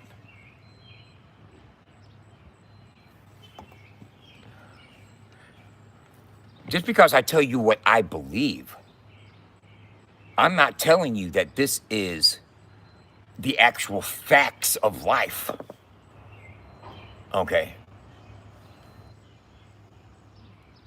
I don't think anybody knows the facts of life because no one's actually spoken to God and got a firsthand, read on, the facts of life are this, okay? But if you share your belief, you're going to be subject to scrutiny and argument and conflict because people are going to assume that since you believe something, you believe what they believe is wrong. And here's where the paradox occurs, is what is right for you and true for you can be true. And what is right and true for me in my beliefs can be true for me.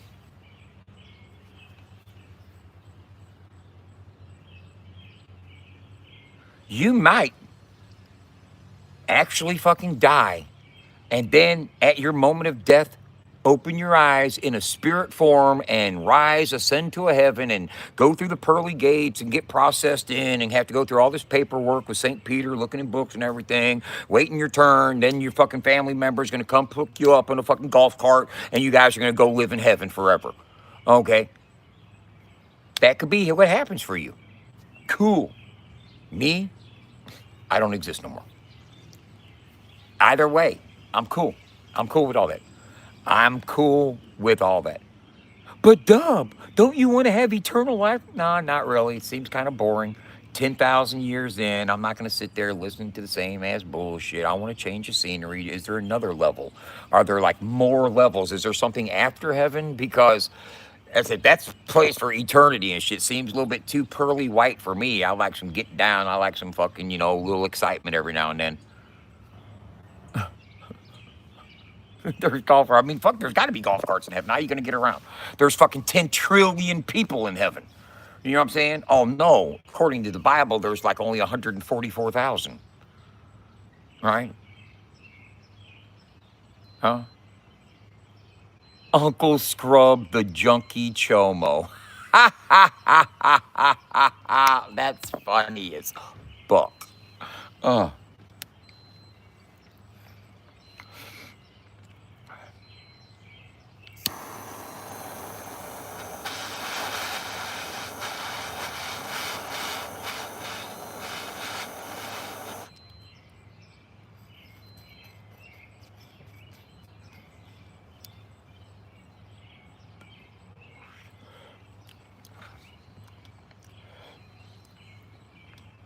no. Just because one person doesn't believe the same way another person believes doesn't mean you force your beliefs upon them and make them believe what you want to believe. You don't have to believe the way I believe. You totally, at free will, bro. Believe what you want to believe. But just don't try to stuff organized religion down my face to support your beliefs. Because I don't read, we don't read from the same, I'll be back real soon. Let's stop and buy some cigarettes. Real soon? Real soon? Yeah, his 2 things done. He's in there watching TV. Real soon? Yeah. Where are you going to buy cigarettes at? In Illinois. What? Well, maybe I'll drive to. What? I don't know. Where? What? What? What are you doing?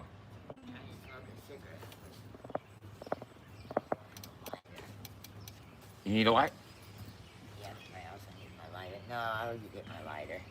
I'll hold my face off with it.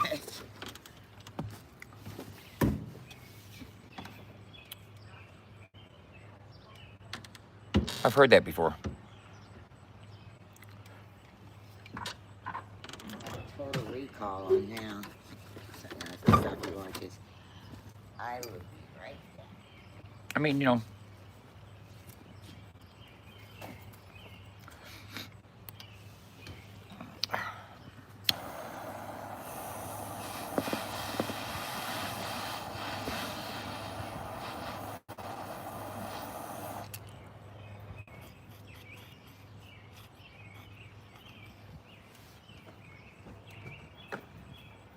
and then, you have some people that believe that there's no good and bad.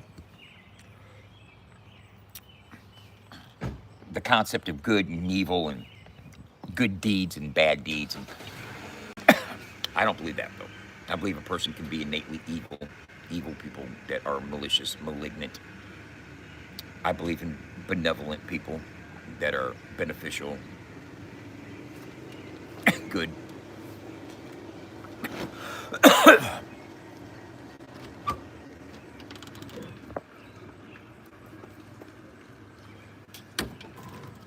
You want to it?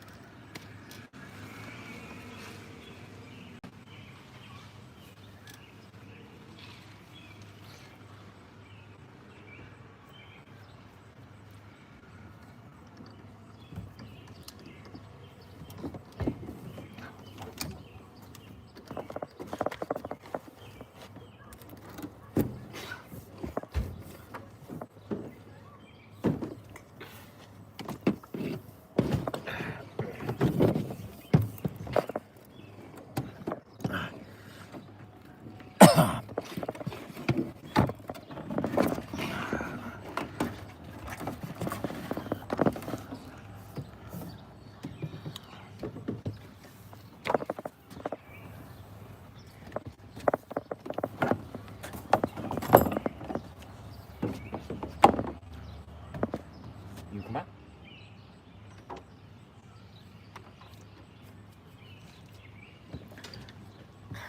Just asked him if he was happy. He said, yeah.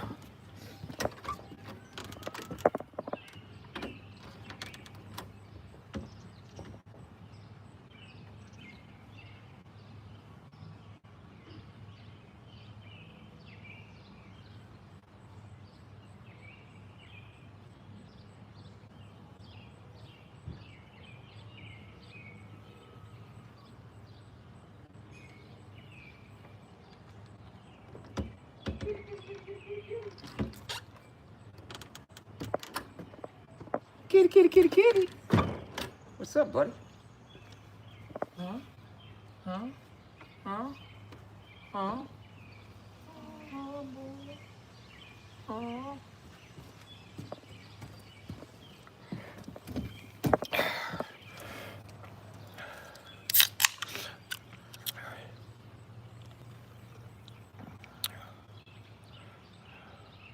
What do you mean if Dub would ever take you serious? What does Dub taking you serious have anything to do with what you do at all?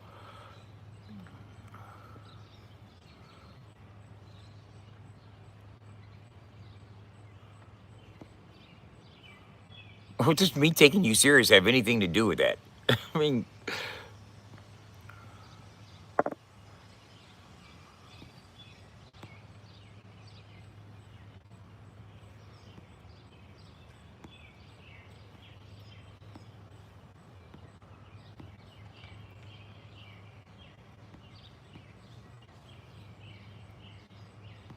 if Dub would actually, what does that mean if Dub would ever actually take me serious?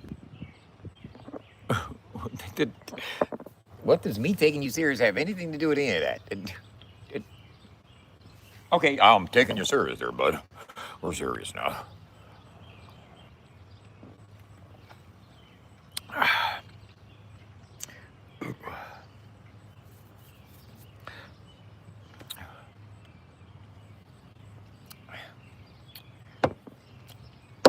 You know what fucks me up is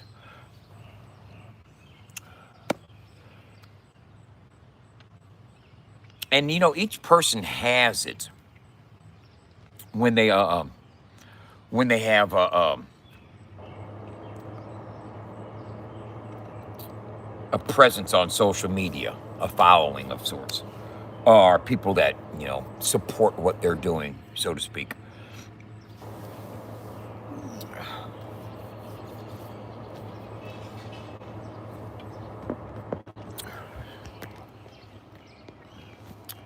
You read some comment sections, I'm a beast,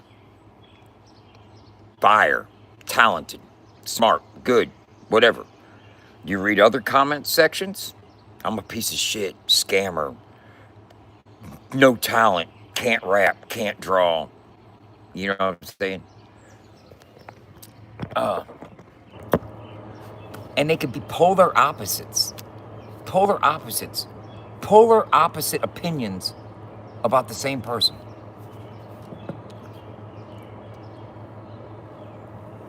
But I think the only people that know me in person really know.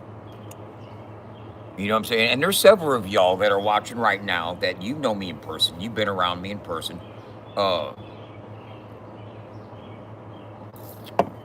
you know I don't use my people up. You know I'm not grifting. You know I'm not scamming nobody. You know where my heart is. You know. Uh, being hated by people doesn't bother me. They've already proven that they some pussies. They ain't gonna put their hands on me, so I don't care if you hate me. You ain't gonna hurt me. Hate me, motherfucker. I don't give a fuck. You heard me? Hate me. I don't give a fuck if you hate me, punk boy. You a bitch. Hate that, motherfucker. Hate the fact you a pussy. Hate that. I don't care if you hate me. I got plenty of people that love me for being real. I got plenty of people that love me because they see me take care of these cats in the neighborhood and they know where my heart is at. I got plenty of people that love me because they seen that I left an apartment a mile away from my girlfriend to move back here to Illinois to live with my mom because she needed help when she was recovering from cancer. You know what I'm saying? You guys want to spin your own narrative. He still lives with his mom. Motherfucker, I lived a mile away from my girlfriend. I could have still had that apartment. We could have kept that apartment. The fuck?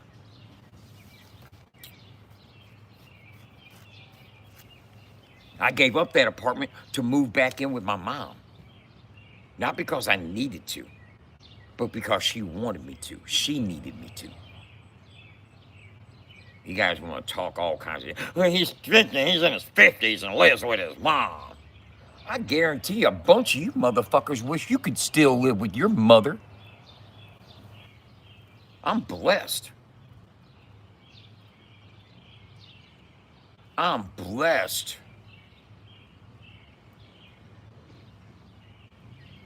I'm blessed with the fact that I'm 54 years old and my mother's still living. You know what I'm saying? There's a lot of people that don't have that fucking comfort and luxury in their life. Their parents are gone. And my condolences. And I know a couple of you jealous ass haters, you don't have parents that you can take care of and that love you. You know what I'm saying? So you fucking talk down on mine. You talk down on mine.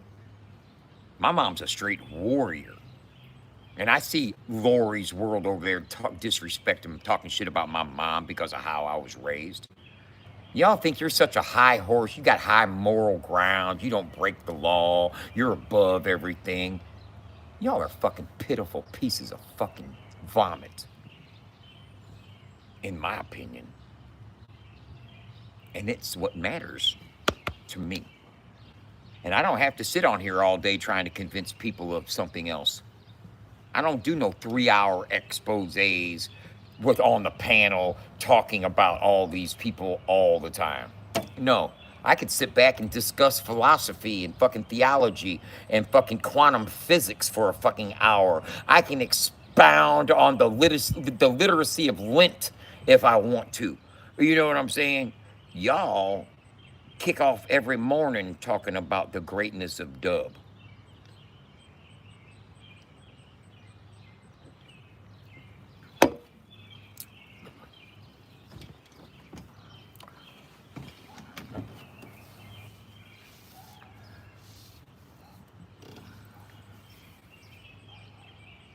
You know?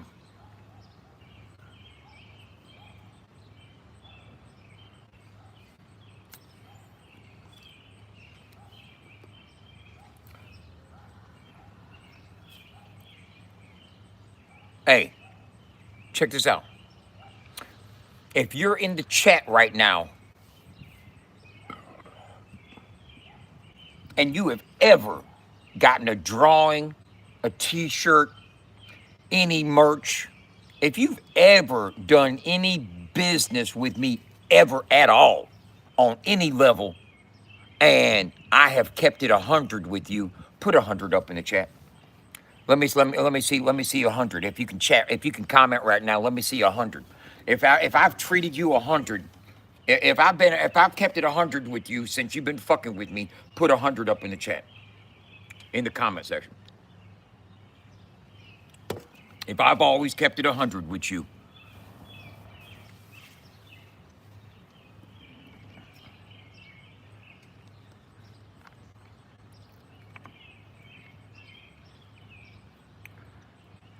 Because these people say I'm over here scamming people. I'm grifting off of people. I got you. Okay, I'm gonna tell you about okay, what's going on with the shirt and why I wasn't over at Allison's the past couple days printing up shirts. Okay, is I'll tell you. My bee paper at Allison's got moist from humidity down in her basement. And the humidity on the paper is causing the adhesive to not stick to my film good. So I'm not getting a clean marriage. Okay? The marriage process on a Creo white toner powderless printer, it's an A-B sheet marrying process. The A is film, the B is paper with a white adhesive powder to it that has to melt to a certain degree and stay pressed for a couple minutes and then peeled off to adhere to the film. It's a marriage process is what they call. Well, the paper, the B paper with the adhesive, it got too moist. So now it's not adhering to the film. I need to either get a dehumidifier and dehumidify it and dry it out, get it drier to where it works better, or buy a new thing of paper. And it's expensive. It costs $430 for a thing of that paper. You know what I'm saying? And you can't get partial sheets. You know what I'm saying? So I got to spend $400 for that. I can order another one. I got it. But I wanted to dry it because I got like 30 sheets of paper that I'm trying to save. But so I didn't print out any shirts. But there's a couple shirts up for Skippy. I got shirts coming to you. Jordan, you got shirts coming. Anybody that's got shirts coming, as soon as I get the paper to press them, I'll press you up some. Unless you guys want some shirts that I already have printed up, that I already have pressed up. And if you want anything that I already have pressed up, let me know and I'll get it out there to you. Exactly right. That's the first time you spoke the truth today, Allison.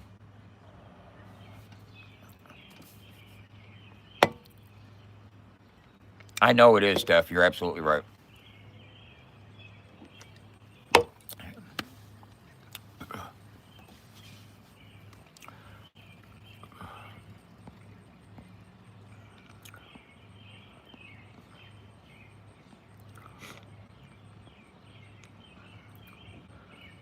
No, here's the thing that people do when they accuse you of scam and shit. They just throw the, oh, it could. It could. So that's what fucking Jackrabbit Slim was saying yesterday. Well, he already said that he could get IP addresses, so, he could, use that, to. What you could do is eat a fucking dick, but does that make you a dick sucker? Huh? Jackrabbit, you could eat a dick. Does that make you a dick sucker? You're saying my app's a scam. App's a scam. What do you mean it's a scam? How exactly is it a scam? Huh? Oh, well, you collect IP addresses,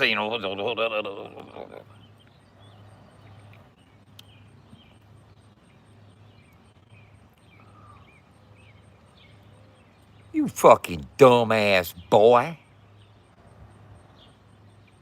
Well, if you collect information like emails and IPs, then you could. That's intellectual property. You could sell that metadata, and then you could dumbass motherfucker. What you could do is shut the fuck up. What you could do, motherfucker. He was a dummy. Just a straight fucking buffoon. Straight buffoon. Some people, man, I just don't get it, man. I don't fucking. Incompetence is like one of my big pet peeves. And sometimes motherfuckers are just incompetent as a motherfucker, man. Pride yourself on being fucking partially intelligent. No. Just smart enough to be a dumbass. Well, they got the IP addresses and that's metadata right there. That there metadata, they can go ahead and sell that and go ahead and reap the proceeds and beneficialities of shut the fuck up.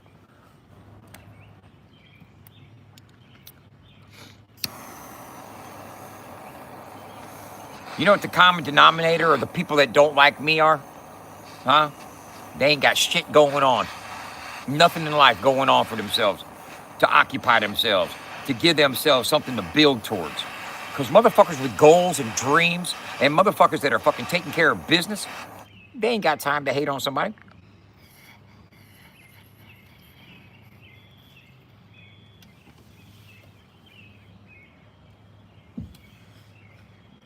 They ain't got time to hate on nobody.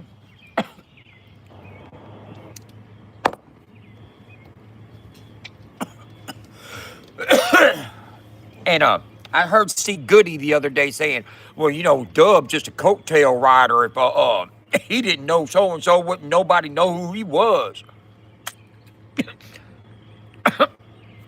Bro, I had over 30,000 followers before I fucking met Adam Calhoun. And that was way more than you've ever had.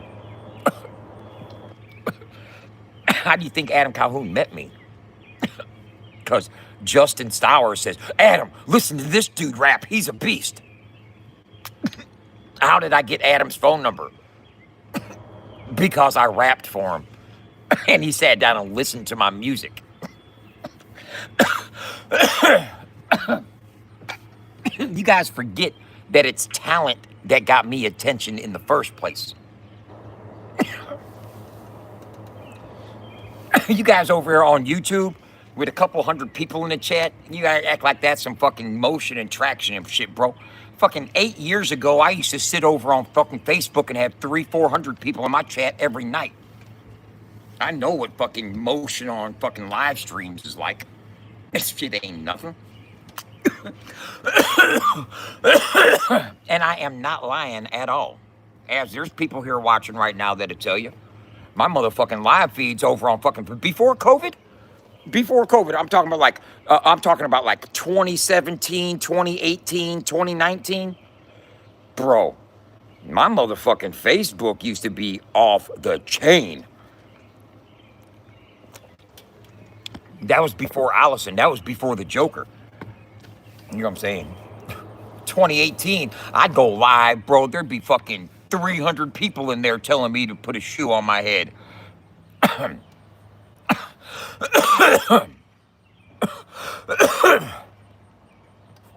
remember the pearl parties and shit. The motherfuckers, bitches opening up the pearls and the fucking clamshells and shit. Oh my God, those used to get trolled so hard.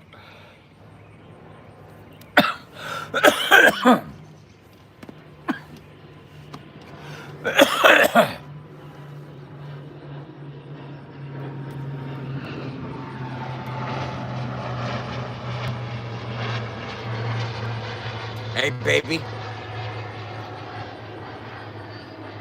Friday afternoon, we gonna be on one of them motherfuckers right there.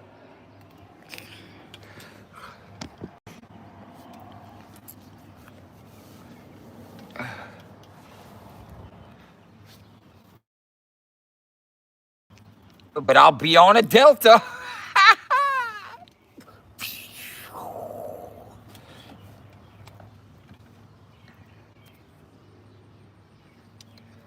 There's like a family of yellow finches in the yard this morning. Wait till I tell my mom. I'll have her go back and watch the live feed so she can see them eating her fucking sunflowers. Now, watch this video, Mom. Them motherfuckers.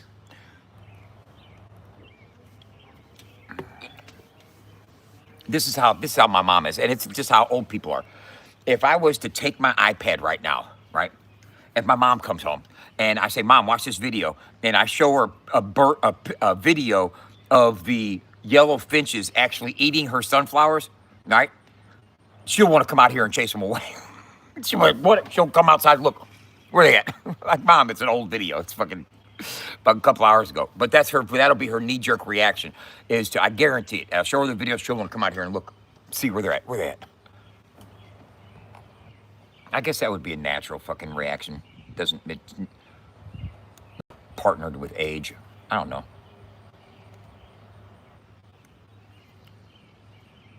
Me, I wouldn't pay enough attention to it. I'll tell you what, my vitiligo's getting bad, bro. I've got like bad vitiligo. And I'll tell you what, you'll be able to see it. It'll show up a lot more once I start getting tan.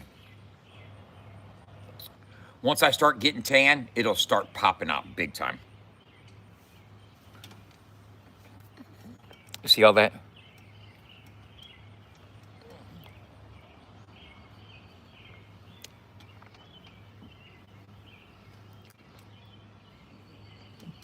See all them white spots? All that? It's vitiligo. See on my thumbs?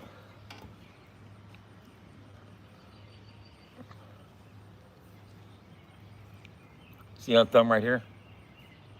When I get tan, when the rest of my hand gets tan, that's gonna all stay white. It's gonna it'll be real noticeable.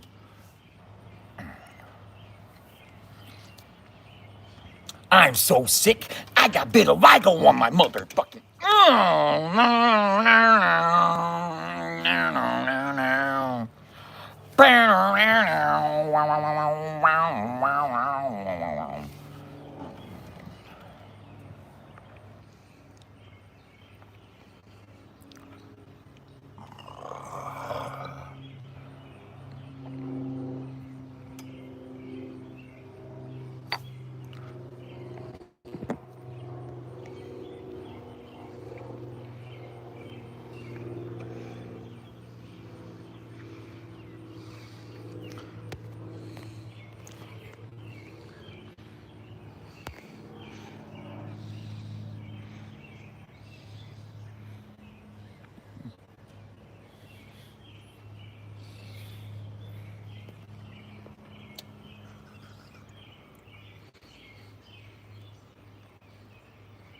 Yep.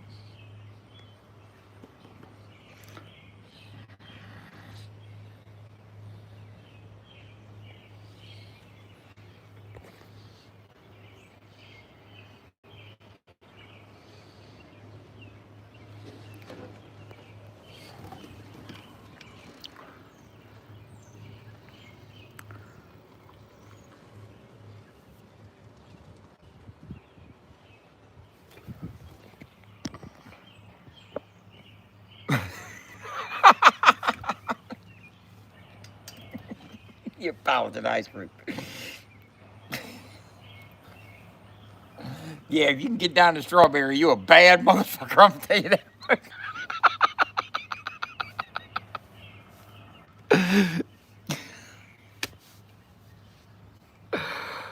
Oh my god.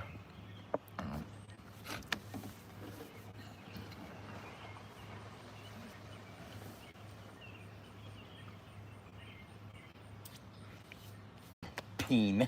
What the fuck is a peen?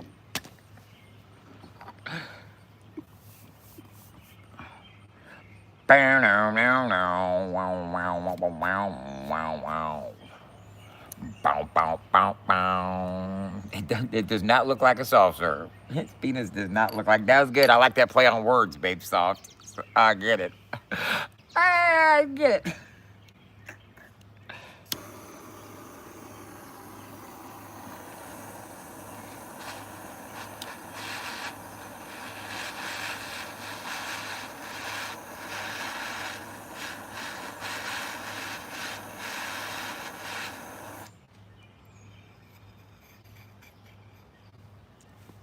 I've been told my penis looks fun.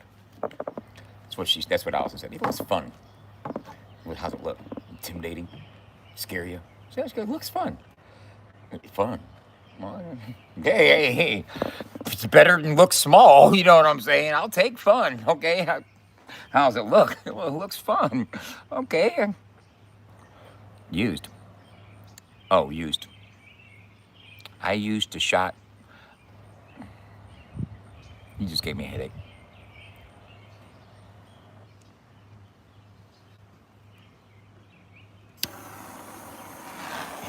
It looks fun. That's what she said. It looks fun. Okay. I guess that's a compliment.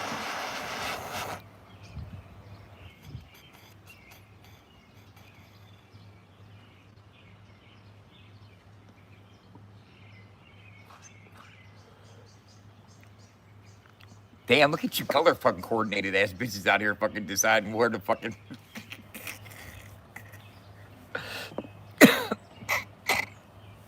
No, I don't mean any of that. You guys are making assumptions. You guys went straight fucking out the fucking window into left field with that shit. Hey, buddy.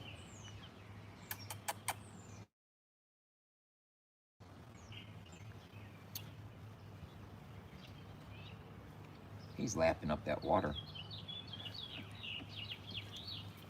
That would drive me crazy if I could only get like a tongue full of fucking water at a time, bro.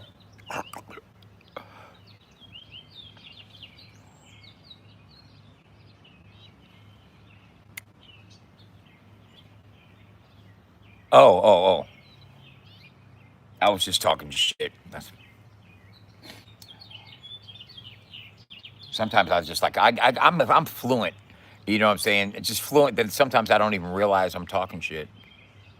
You know what I'm saying? I talk so much shit. It's just, hey, remember when you was talking that shit? No, I don't really, bro. Remind me, okay? Just remind me. Kitty, kitty, kitty, kitty, kitty, kitty,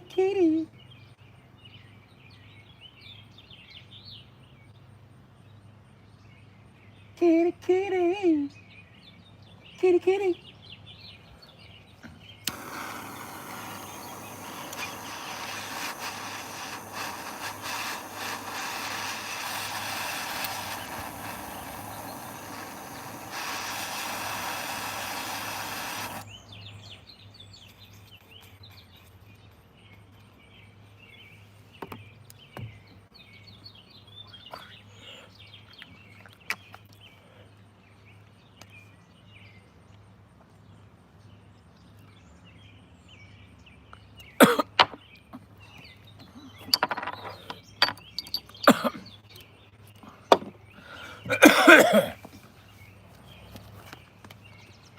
Imagine that.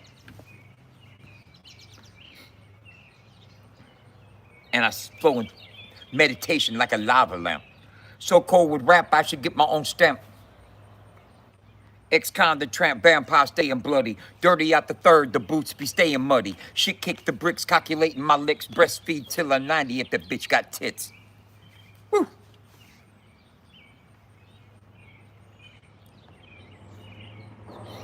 Ain't as high as it gets. But motherfucker, this right here cannot miss. A roll for the morbid hops that say orbits. Don't understand, they can't extort it.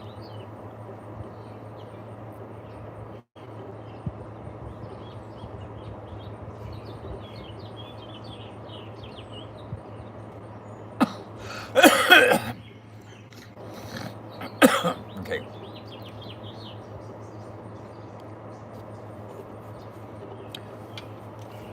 Where,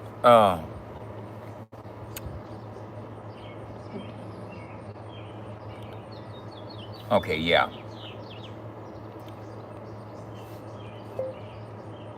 Are we going to be hearing from you anytime soon? Yeah, you already know.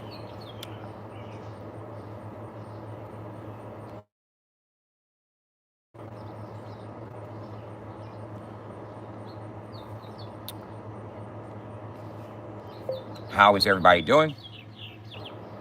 Question mark. Just wanted to let you know that y'all are on my mind. Hope everything's going okay. Send me a card.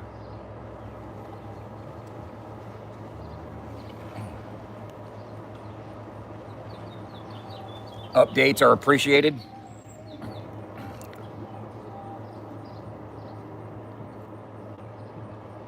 I'll be leaving the country this week to go on vacation.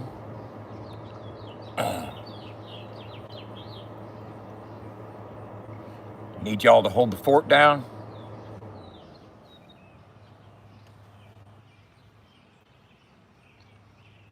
If there's any complications,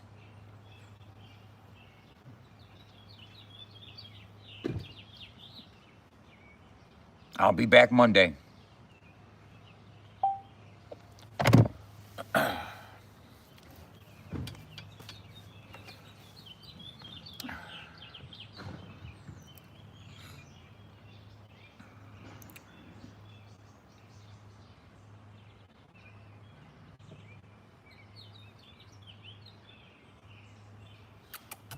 Hey.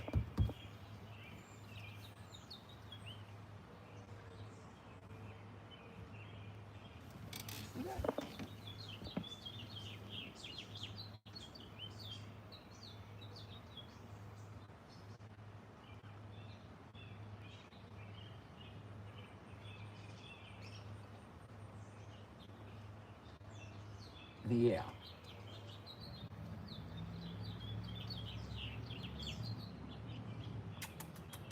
Kitty, kitty, kitty.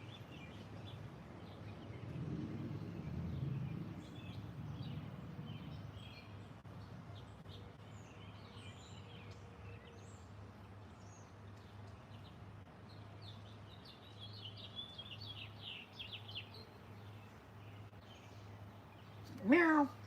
Meow. Scared the fuck out of both y'all, didn't I? Yeah, I'll be getting it, don't I?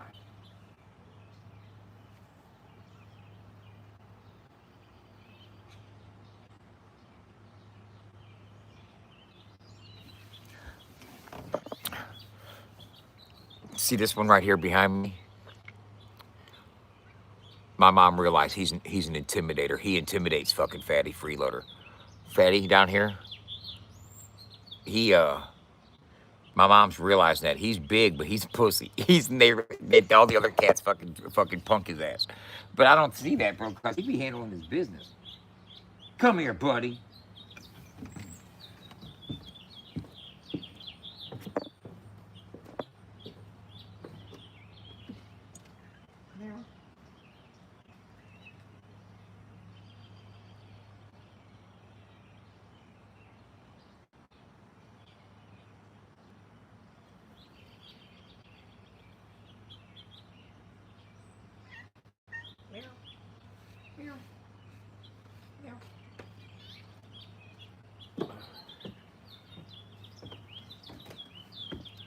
Meow.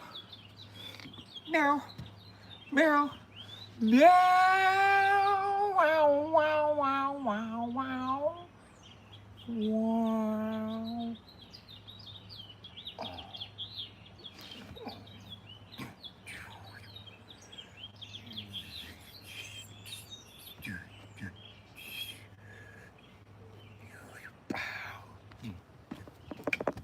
You.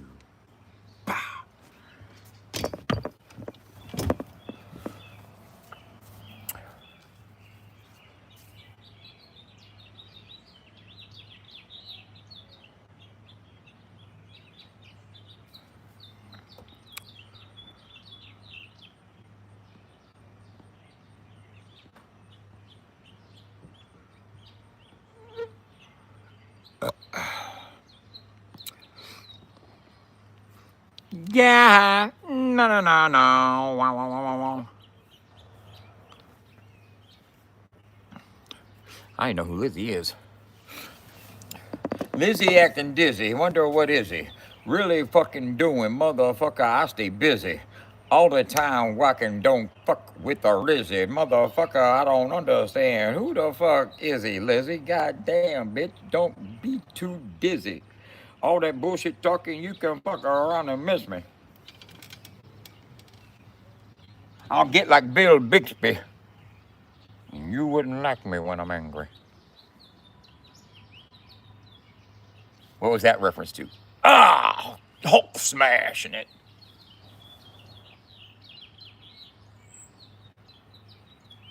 Hey, kitty, kitty, kitty.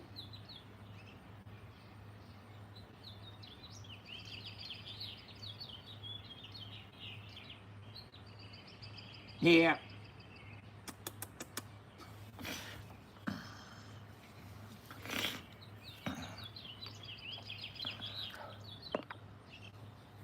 Brashing with the rations. Don't understand, but I'm stashing on the mansion. Crashing. Call this a verbal expansion.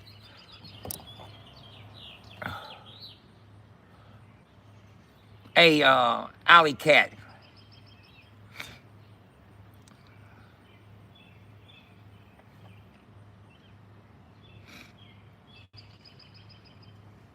Alley Cat. Alley Cat. Oh, oh, oh, Alley Cat.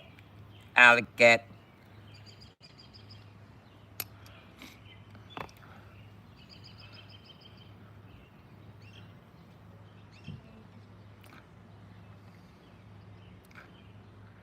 Did you guys go in today?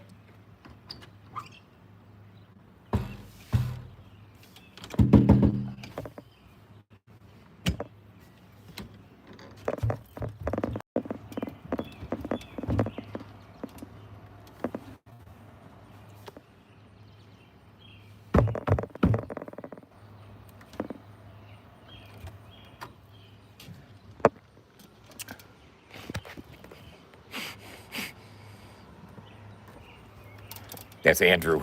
That's my little brother. Ha! my little brother. Yeah, brother. Never mind. Damn. Fucking motherfuckers. What you doing, Andrew? He's got his hand on the door.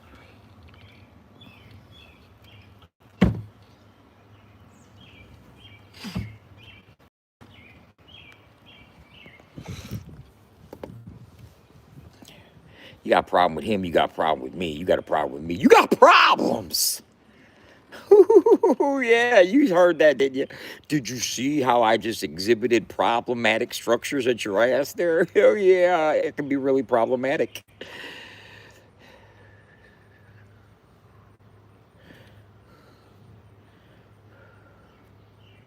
Calm down.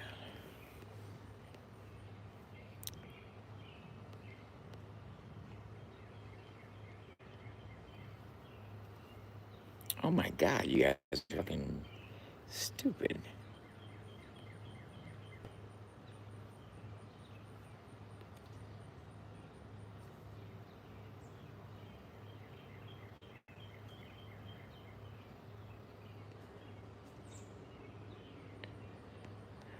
Oh wow,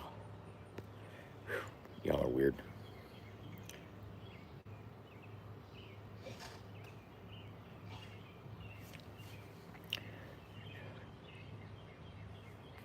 I was asking Allison, did she go into the office today?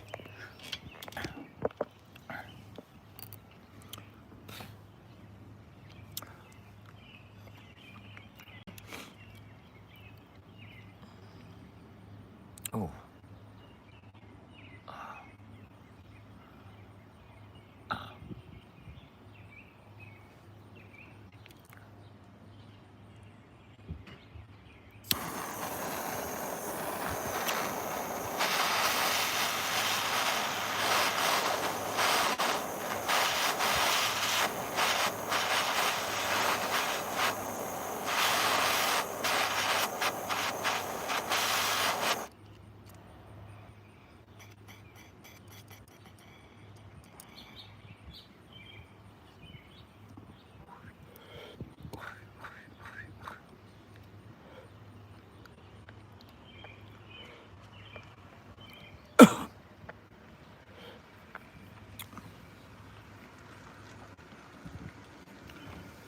I don't know. I don't know.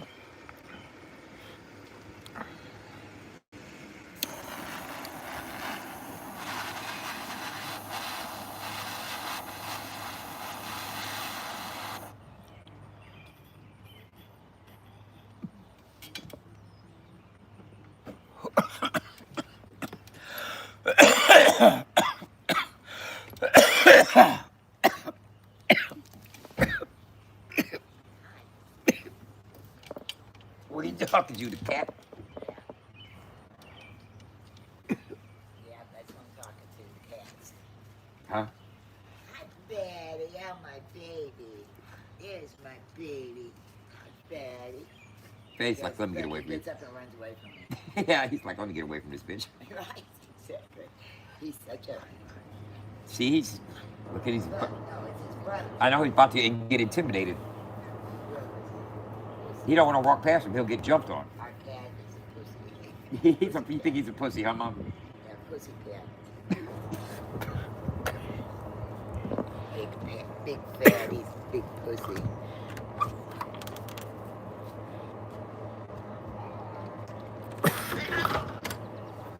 Hey, now see what's happening there? He got his ass. Yeah, he ain't no pussy, Mom. He just put the Mac down.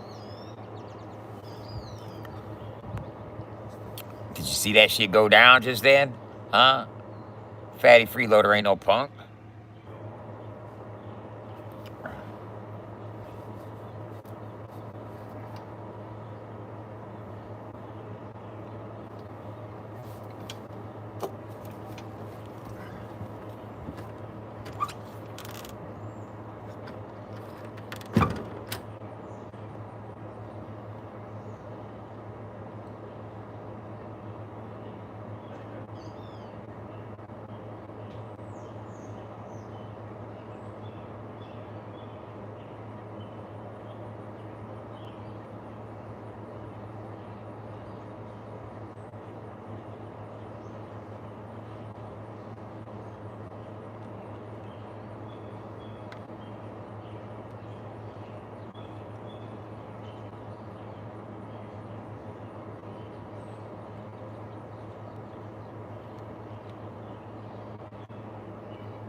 Hey, is Allison watching?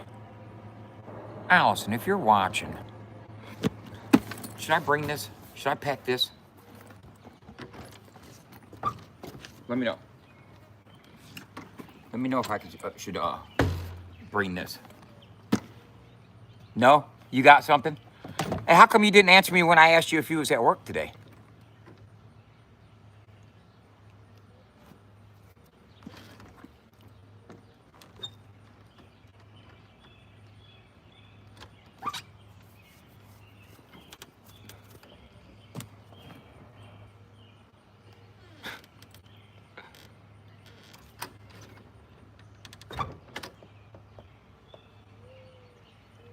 What does that even matter?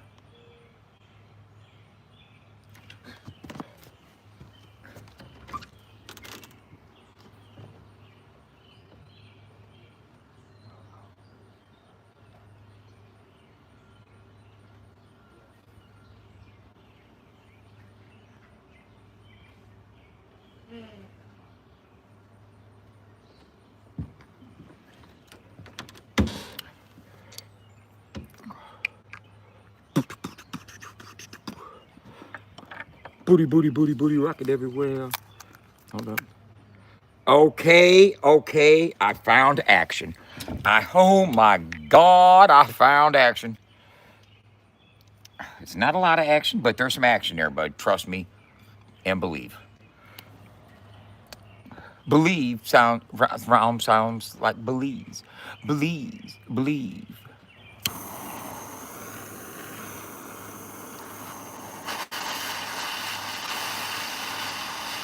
I'm sure there's Believe Belize shirts out there somewhere in the world. Believe Belize shirts.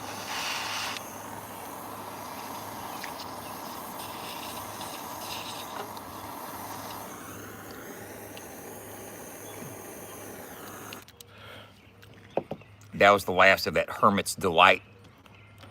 I found the puck sitting up here on the porch. I'm up here fucking rosin fiending right now. Hold up.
Look at her.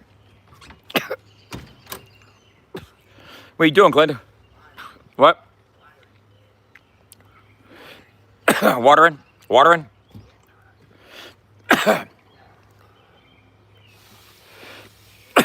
Go ahead, handle that then.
Got them free.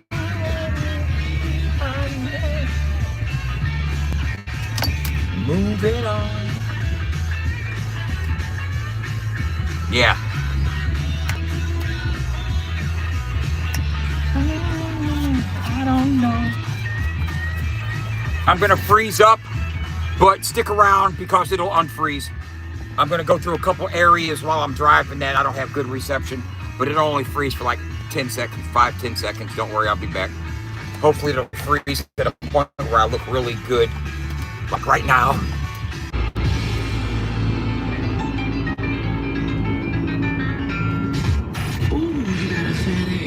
Ooh, you got a fat ass. Where are you trying to get to? And Fat Ass Wednesday. Inspire St. Louis. Share your journey and let 80 Show listeners cheer you on. It is brought to you by Inspire Wellness Weight Loss Support Pill for you. Book now at inspirewellness.llc. Okay. Six pack. You sending pictures of yourself going like, hey, guess where The Dynasty Buffet. Do you think they got any peanut butter chicken left in all of South County? Oh man, I'll tell you, I put the herd on it Sunday with my boys. Dynasty Buffet was hopping for Father's Day. And listen to this, our friend Amy bought me my Father's Day dinner. Oh, well, I mean, that's really Call me the breeze.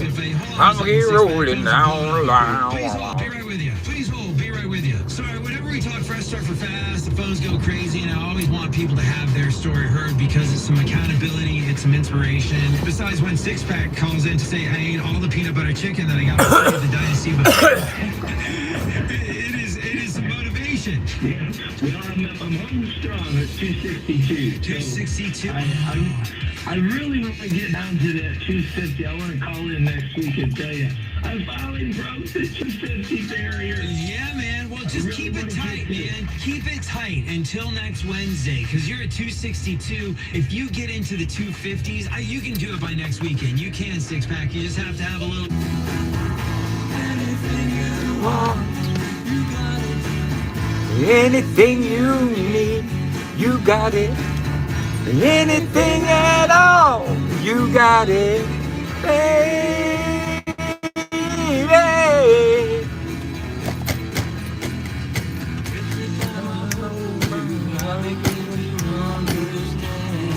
Who's that? Every time I hold you, every time I hold you, tell me I'm your man. Oh, run. Anything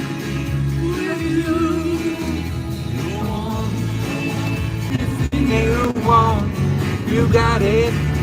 Anything you need, you got it.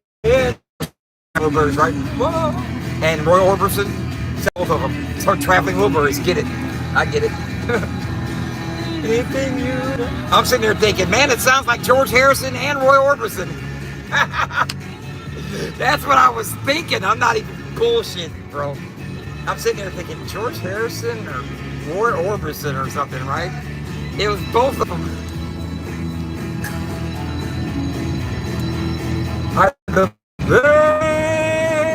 Baby, that was the Roy Orbison. And anything at all, that was the George Harrison.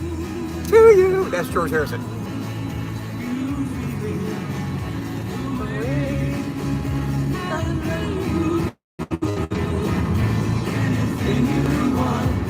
You got it. Anything you need. You got it. Anything at all. You got it. So, traveling Wilburys or the Four Horsemen? Are the fucking fucking Waylon and Willie and fucking Chris Christopherson and fucking Johnny Cash? Oh man, you can beat that squad right there, bro. That right there is the fucking squad. You can't beat that squad. Who's the weak link there? Who's the weakest link there? Christopherson? But people would say that probably, but you know what? He isn't. As far as talent wise, I would probably have to say Waylon was. Ultimately, overall, I don't know. What do y'all think? Who do you think? The Highwaymen. Who do you think? Who do you think was the weakest link among them? Huh?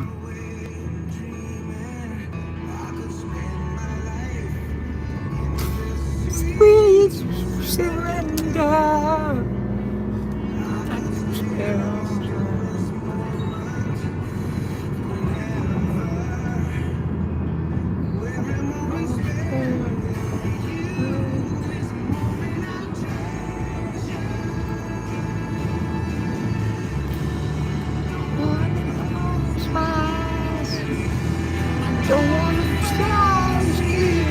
I miss you, babe. I don't wanna miss a thing.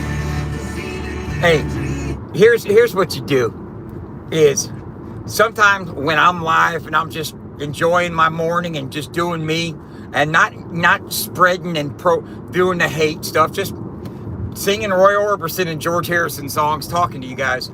I want you to bounce back and forth and see their energy about me, and then come see who the person they're talking about. and see the difference in vibe and energy. And if it's not apparent to you, put on glasses and focus.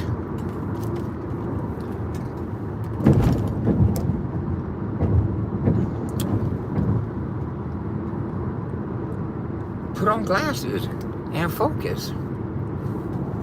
That's all you got to do. Reality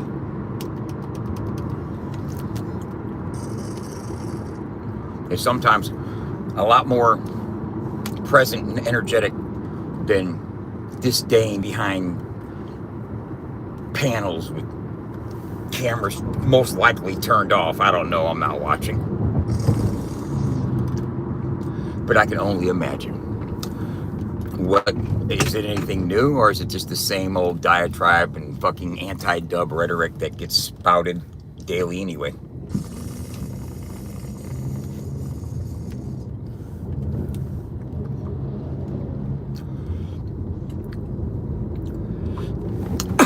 But over here,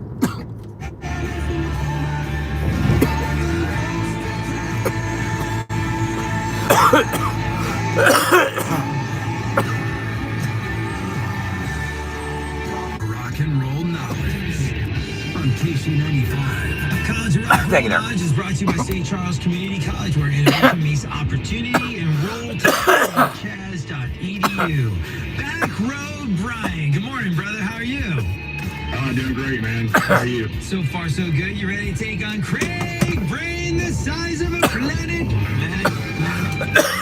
In this College of Rock and Roll Knowledge battle. the College of Rock and Roll Knowledge. Let's go. Playing for these things to go see El Monstero. Craig, great to see you. Let's play. Outdoors. Back row, Brian. We have 5 rock and roll trivia questions. 5 rock and roll trivia questions. I don't have to bestow Let's go. a name upon someone when they say to me definitively, I have a name, and it's Back Row Brian. Thank you for that, by the way. We have 5 rock and roll trivia questions. Get more right than Craig. You win. 5 rock and roll trivia questions. He wins. Ties go to the house. Question number 1.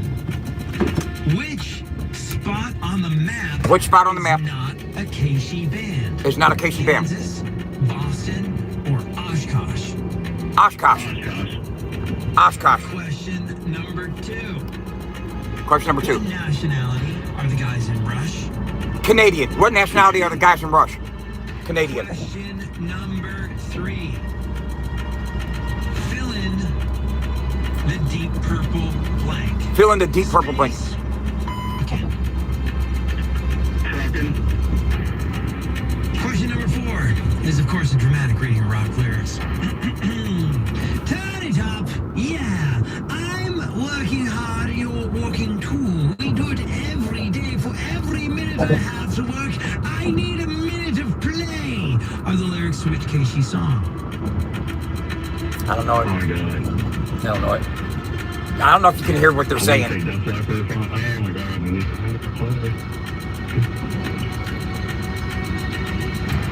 I don't know it. I'm drawing a blank on that one.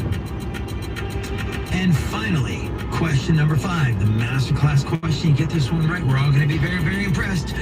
Which KC album cover features a giant robot hand holding a heart?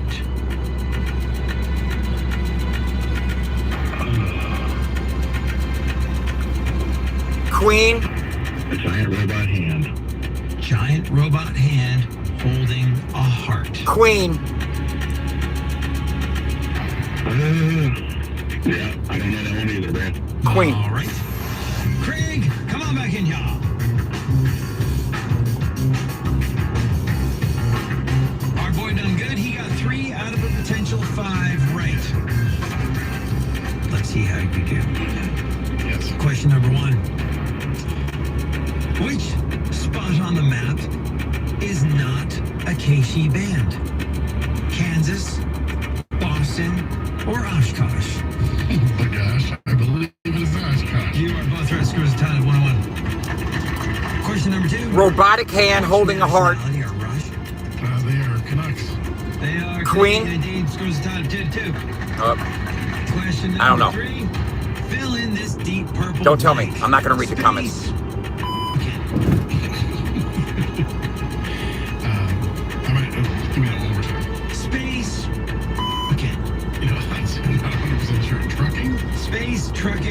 correct. You're tied up 3-3. Question number 4 is, of course, the dramatic reading of rock lyrics.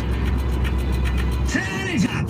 Yeah, I'm working hard. You're working too. We do it every day. For every minute I have to work, I need a minute of play. I need a minute to play.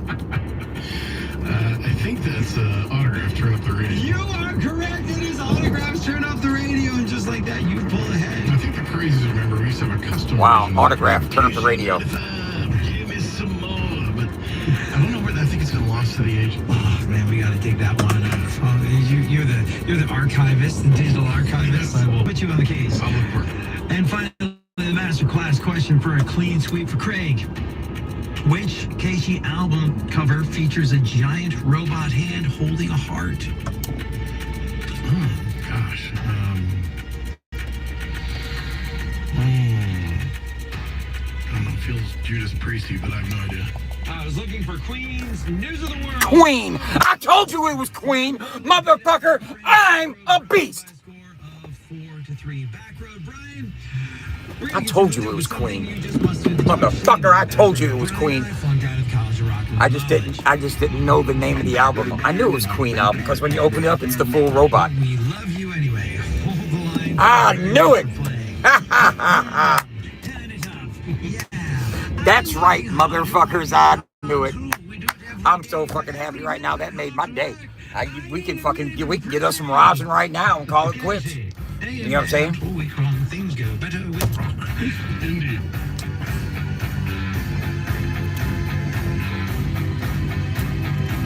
Hey, babe, I'm getting us a little something to smoke on, you know what I'm saying? So we don't have to tap into our reserves, you know? Don't worry. Don't worry. It's a crack in the sky.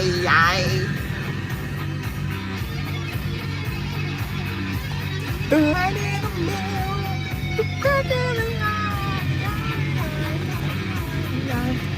Oh. Turn it up.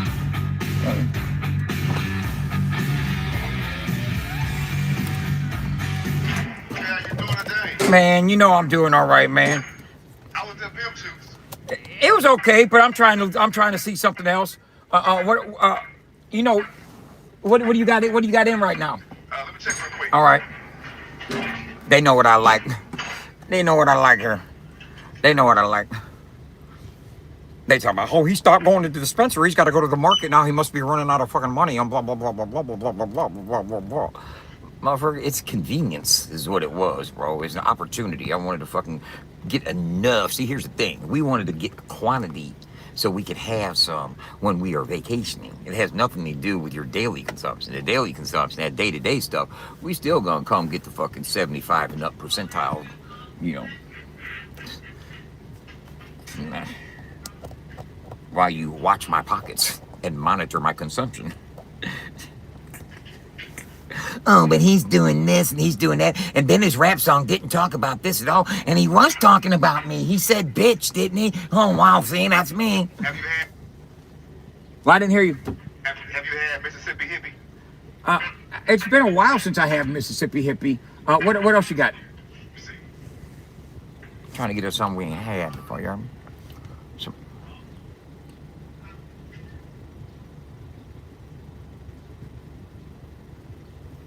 What do you mean you don't know the difference?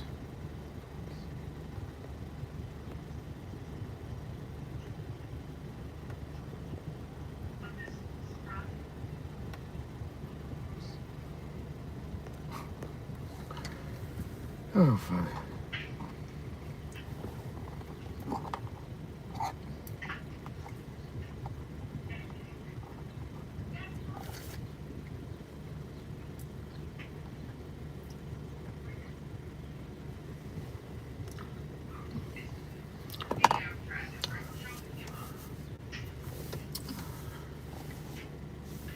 What about Kim Reserve?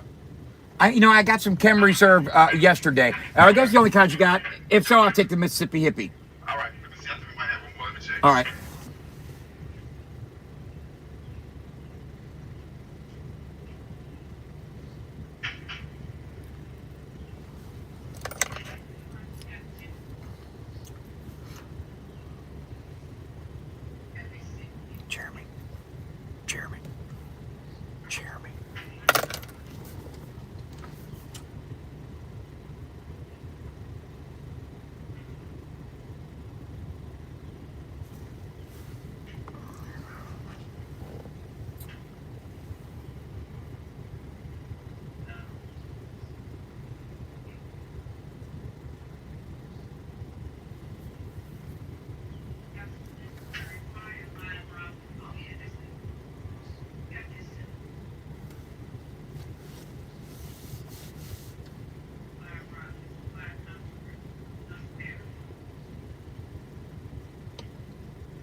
I'm looking in my rearview mirror at all the fields that disappeared over you. Flex fuel.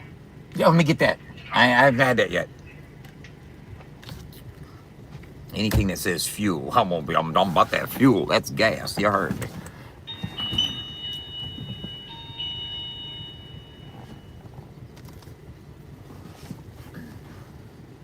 You got $10 to use on your points. I need that. Or Yep. I need that. Knock that off there. Huh? $49.93. Good. I'm good with that. We doing card or cash today? Card. Card. A second.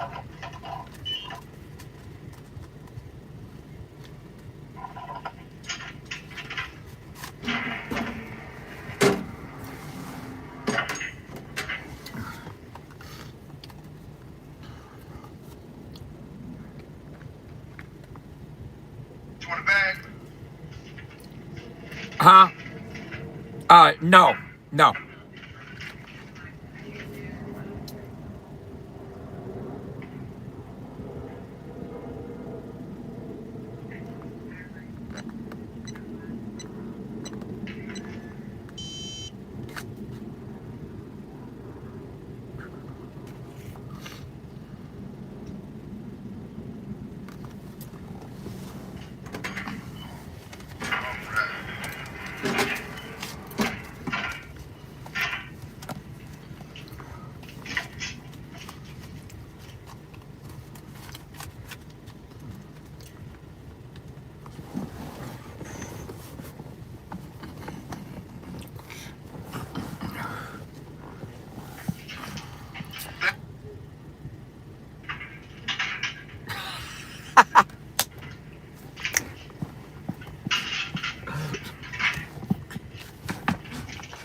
That's that youthful spirit, man. Don't you wish you had that Peter Pan in you? I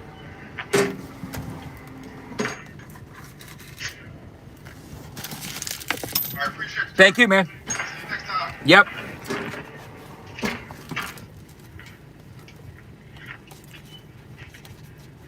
I'm like clockwork. Okay. Dark horse. Let me get away from the window real quick.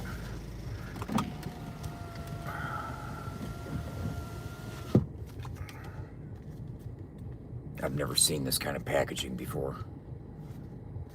I'm suspicious. I'm gonna have to check this out. Let me pull up over here. I think they might have got me. Dark horse. You ever hear that?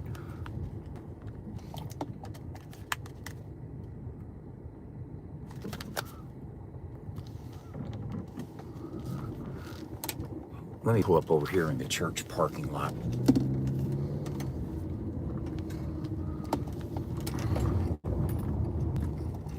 Pull up over here in the church parking lot real quick. Up underneath their pavilion right here.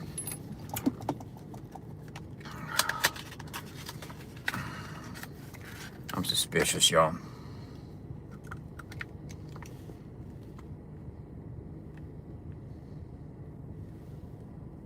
Just as I suspected. Here's what I'm going to do.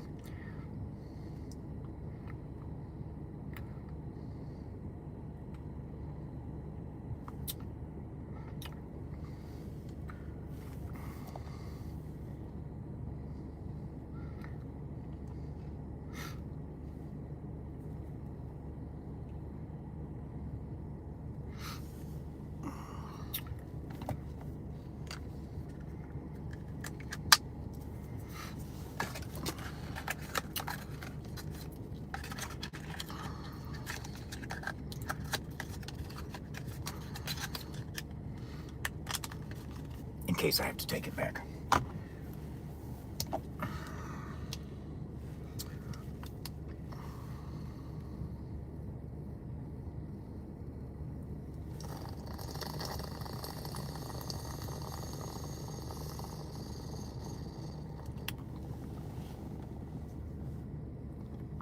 That's why I'm sitting in the church parking lot hoping he can help me get a little higher.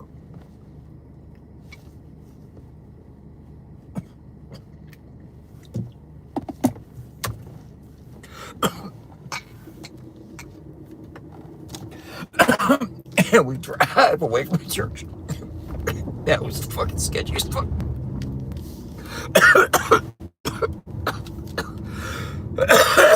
Oh my God. Hold up. I'm done.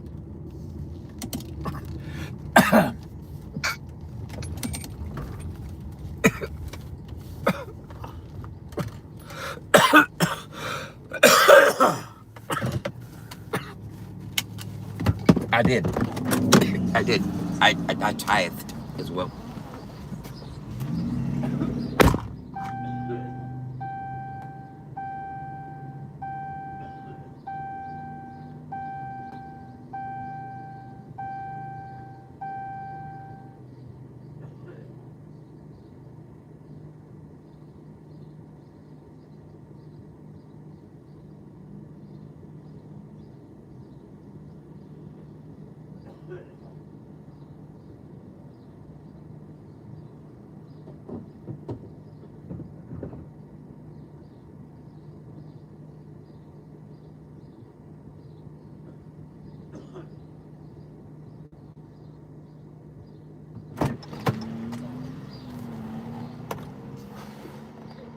How y'all doing?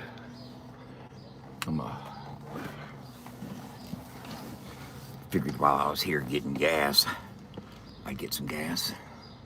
Get it? He's such a dork. I try to be that way, you dumb motherfuckers. Don't you think do you think I'm as dorky as I act? Don't answer that. Allison, you need to be quiet sometimes too, because you be giving too much shit away. You know what I'm saying? Some shit, you should just keep to yourself. You know what I'm saying?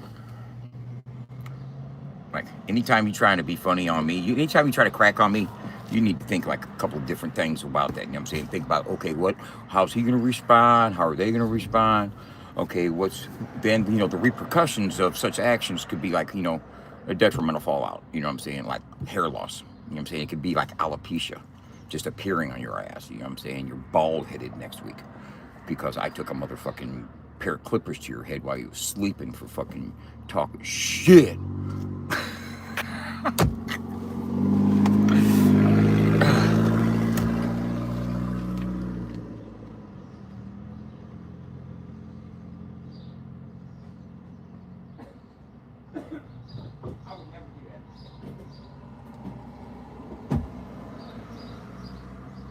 I would never do that to you, baby. You know I'm just talking shit, right? You know I'm just playing with her. She knows I'm just talking shit. I'm way too sensitive. I'm so sensitive ass motherfucker. You're just too sensitive, oh pussy. Hey, you know what I'm saying? If I was too sensitive, I'd be a 30-second man instead of a 2-minute man. So you got that to deal with.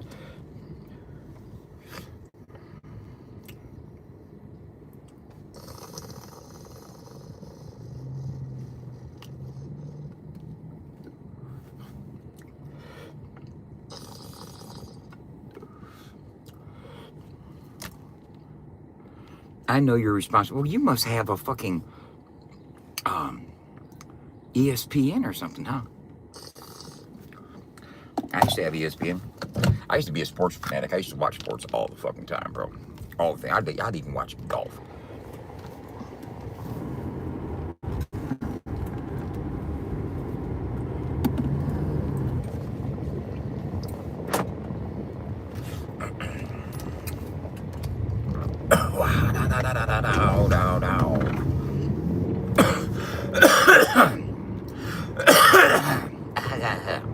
Thanks, man. Thank you.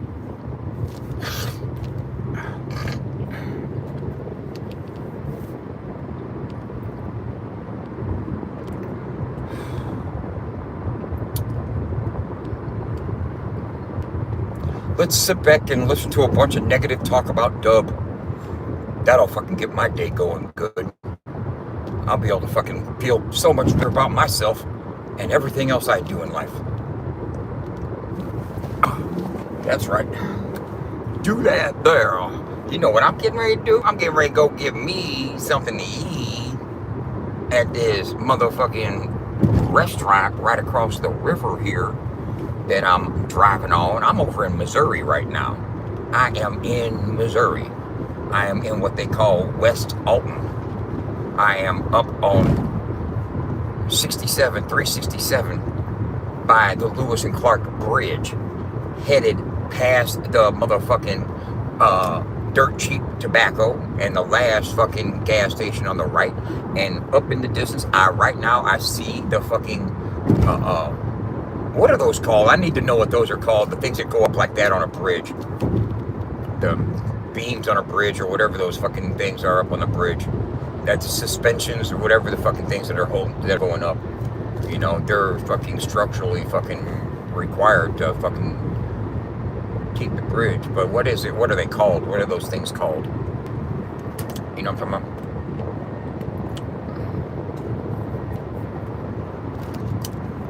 You'll see them coming up here. It'll come into focus. Someone define those for me. Give me a good name. Because I'm fucking having brain farts when it comes to fucking thinking. Fucking. The bridge wires, the bridge things, posts, or fucking cables, bridge, whatever those things are.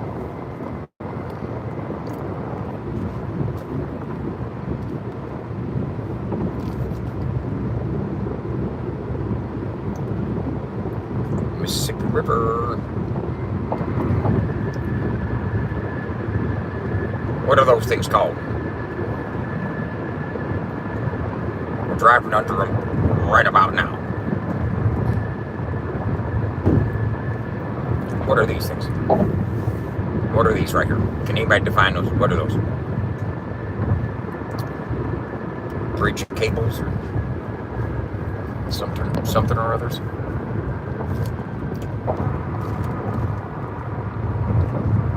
The Smothers Brothers. I don't have my glasses on, so I can't read comments while I'm doing this.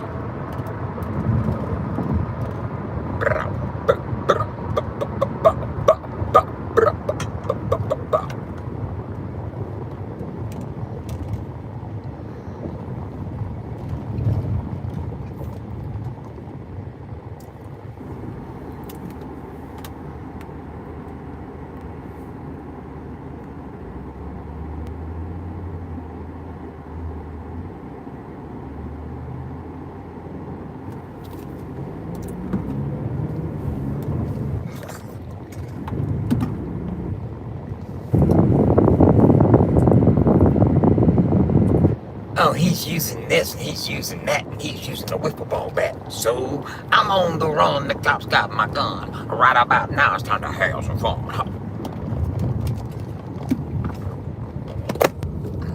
Ooh, baby, baby, it's a wild world. How to get back from this fine girl. If you want to leave, take good care. Hope you got a lot of nice things to wear. Just remember there's a lot of Oh, baby, baby, it's a wild world. Woo!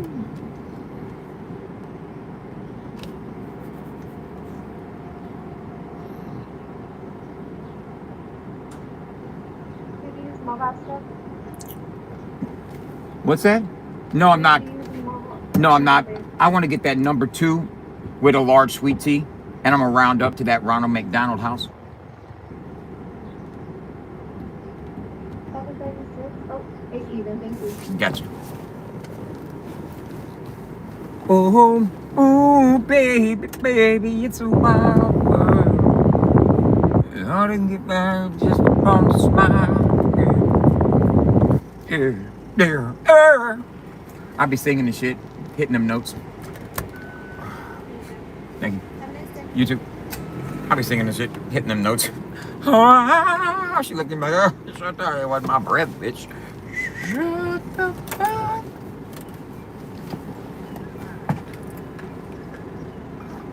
Watch this. Be quiet back there. They don't have Happy Meals at breakfast time.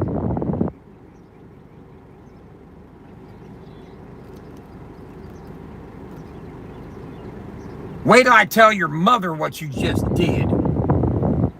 I'm not going to ask this lady anything. She's a hard worker. Wait till you get home. You can eat cereal with water. You're lactose intolerant. You don't need milk.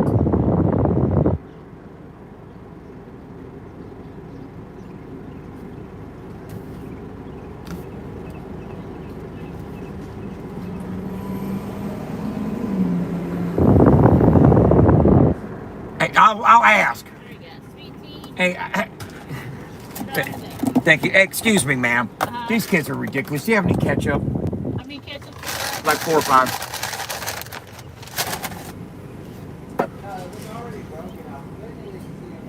I appreciate it. Thank you so much. Here, eat those.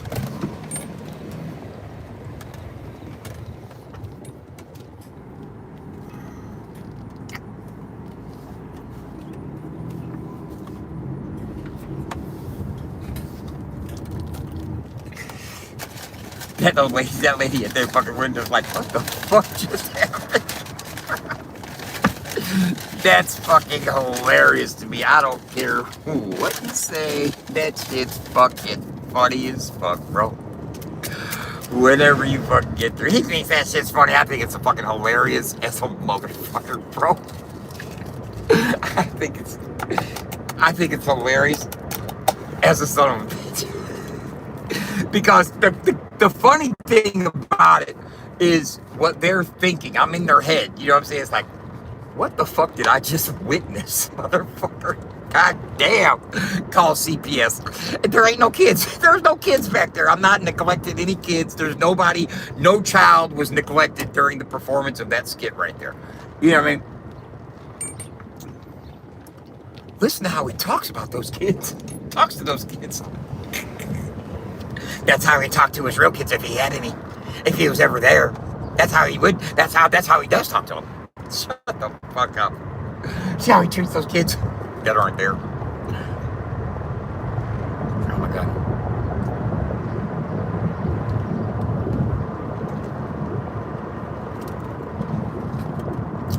I didn't start. Hold up.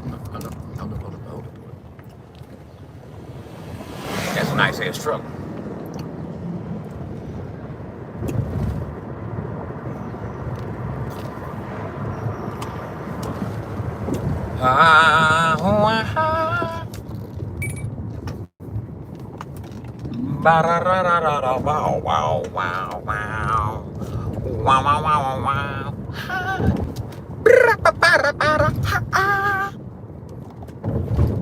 I'm hitting them notes and shit.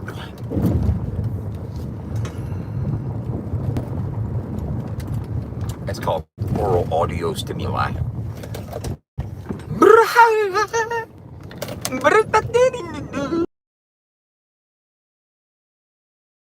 Percussionist.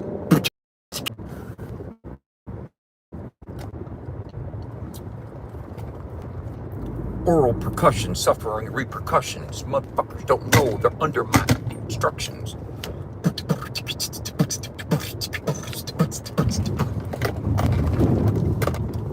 And they don't know me by now. You will never know me.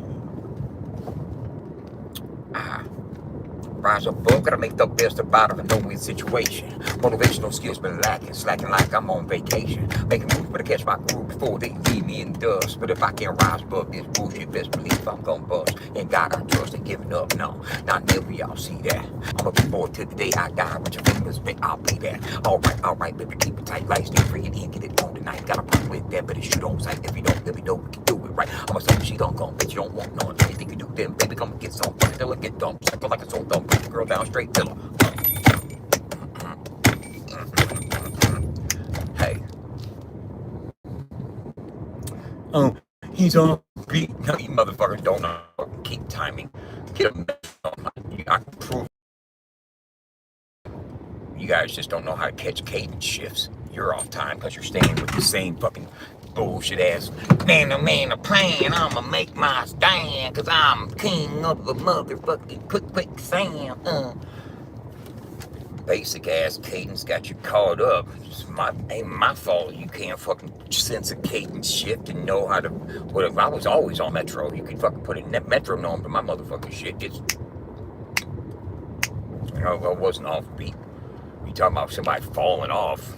You don't fucking fell off because you don't know what timing is. I challenge you to listen to it and break it down and show me where I was off beat. I was in pocket. I was riding. It was called flowing. You don't fall on the 4, the 2, and the 4. You plan to stand, looking fucking on the man. That fucking simpleton ass rap fucking flow is fucking monotonous and boring as fuck.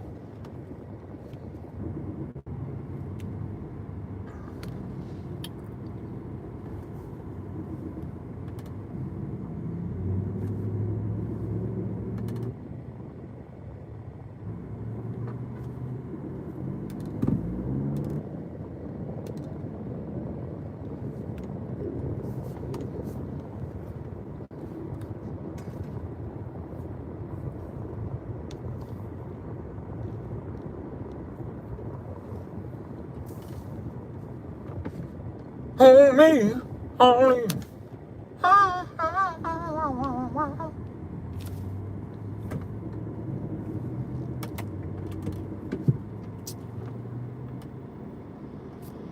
Psilocybin be rhyming, and I'm telling you I'm climbing up the walls, and all y'all doing is telling me I'm lying. Motherfucker dying to get me from trying to kill you motherfuckers. Oh no, I'm just lying. I'm buying enough time to let you motherfuckers know why I'm the illest motherfucker on this tube. Don't deny. I tell you right now, you can partially try to fuck with me with this rap skill, motherfucker. You'll die. Huh. They wonder, they say, oh, he uses ChatGPT. Bro, that was all fucking freaky ass, boy.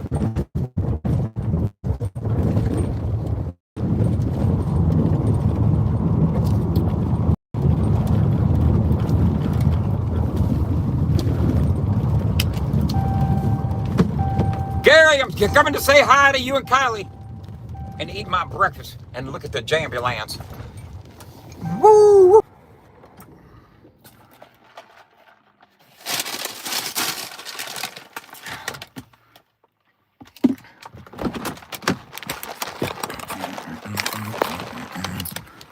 Oh.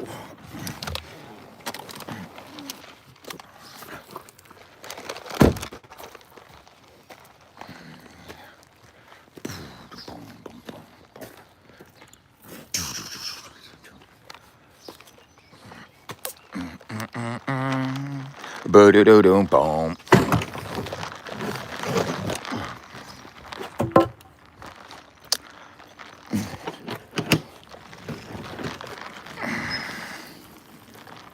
Oh shit. Bow. Bow now, bow. Bow, wow, bow. Bow now, wow.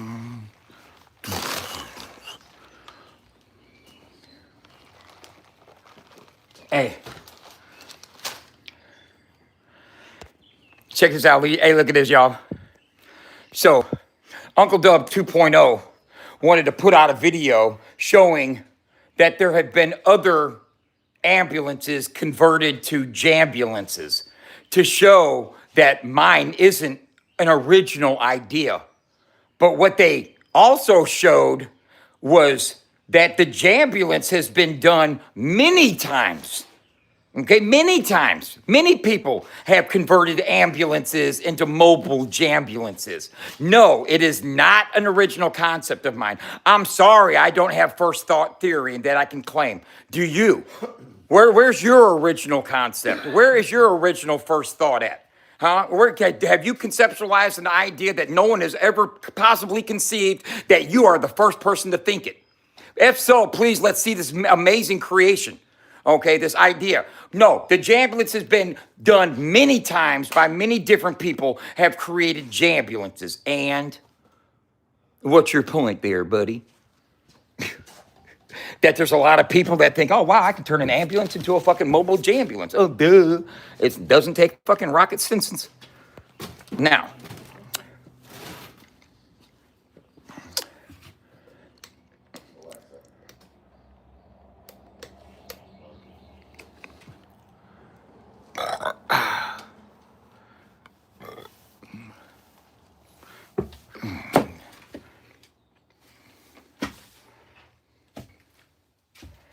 this right here, it's going to go over all that. That's going to go over that.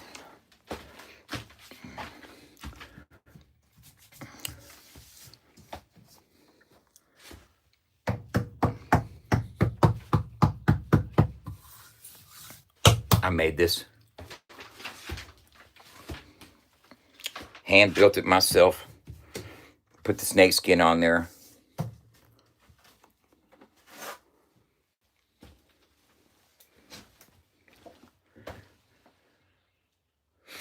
Huh? What do you think about it? Yeah.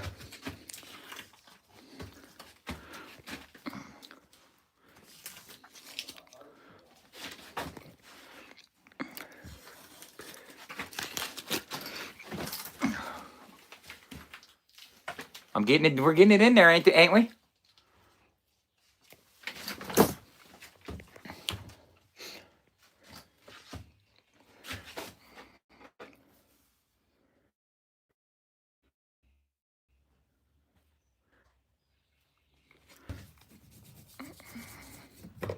I got to clean all this up and sand it and polish it and stuff.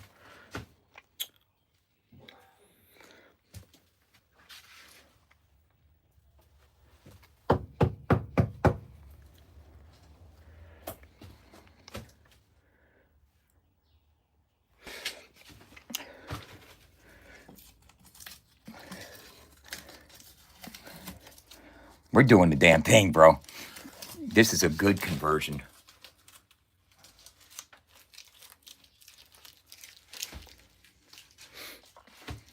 What do y'all think? I think it's badass, bro. I think the whole thing's going to be badass, man. When it's all done and said, and the floor is up and everything's polished up and nice, and the lights are in here, and the flat screen's in here, and the computer's up, and the fucking, there's nothing. Nothing. You can feel it. It's the snake skin.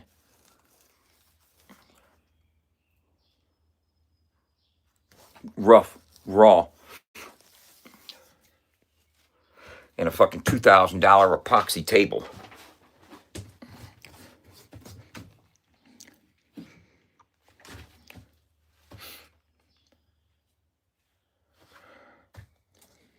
You know, people say, how much it costs to make that table? It costs a couple $1,000s to make the table, y'all.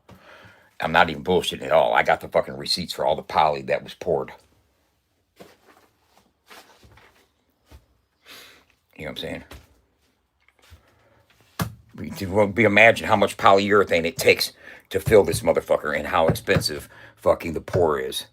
You know, I'm telling you right now, it's a couple $1,000s to build that motherfucker. In just the table alone. And the rest of the build and the labor that I've paid, you know, and money that I've put into it, I've got well over $5,000 on the interior build. And then I got a $7,000 wrap right there. So I've put well over $10,000 into the Jambulance, you know. And I still want to get tires or rims or something. And I'm trying to get a sponsorship for that. I'm trying to get a sponsor for that. I'm trying to find a fucking tire company or a wheel company that can fucking that'll sponsor us and give us some fucking tires. I know that sounds like begging, but it's not. You know what I'm saying? It's exchange of fucking services. I advertise for them. They fucking put some nice shoes on the fucking Jambulance. Can you imagine some big ass nice fucking tires on that motherfucker with fucking badass polished wheels and rims and shit? You know what I mean? No. The Watcher, it's not. It's fucking fake. Come on.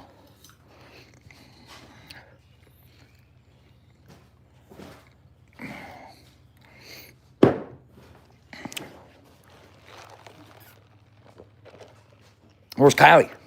Sleep. She's sleeping? Did you show her the Jambulance yesterday? We got back late. Huh? We got back and she was ready to go up there and lay down. I hear you. I heard her today. What are you doing? I'm Lawn? trying to get this fucking lid off this motherfucker. Are you getting ready to mow the grass? Yeah, half of it anyway. What's the front part that you have difficulty with? That fucking hill kills me, dog. I'll help you with it. Well, I don't need your help, dog. Well, why not? Because I get it. Well, sometimes I'll probably need your help with my mom while I'm out of town. You know what I'm saying? So, I mean, we can exchange services. That's not a fucking pussy thing. Yeah, it's just I let it go because I've been sick for the last couple weeks. And it got really high on me.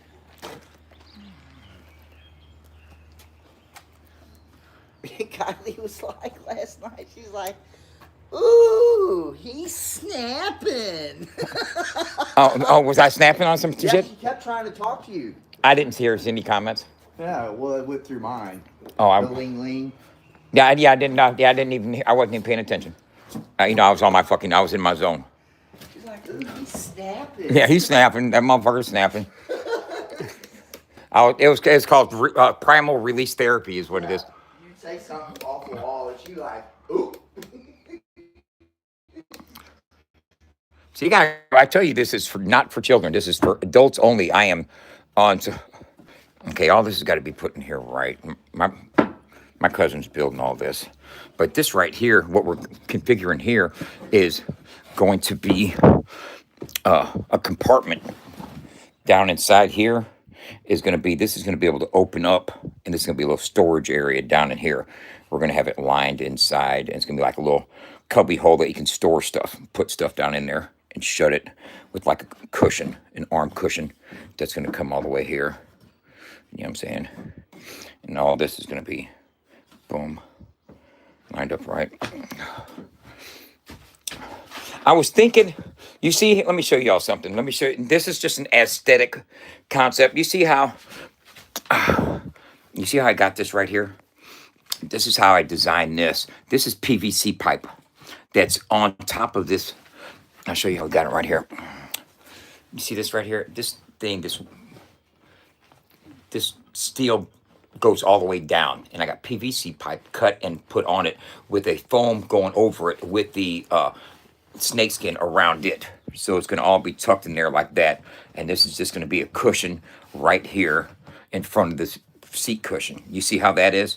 And this right here, I got enough of this fabric, this fake snakeskin fabric. I got enough of it to where it's going to cover all the red accents, that I got here. But I don't know if I'm going to use it for the doors. You think that's just too excessive?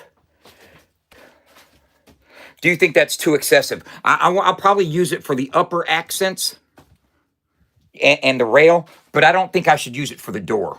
Do you think that's the right decorative plan?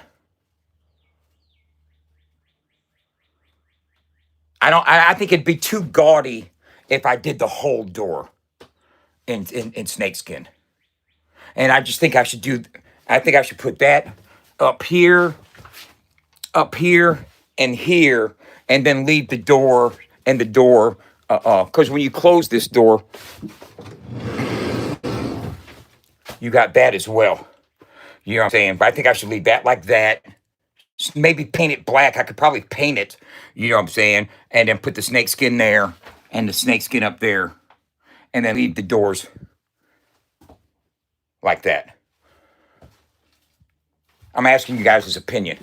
And what I was gonna do before my cousin put my cousin already glued all the wood on here, so I can't take this off. This is already in. He's made my decision for me. What I was gonna do was I was gonna take this cowhide, right? And I was gonna cut it in strips, and I was gonna put it in there where the snakeskin is, because that's a different kind of snakeskin than this snakeskin. And I'm not all clashing snakeskin. Yeah, but I guess that's okay, because it's in there and it matches.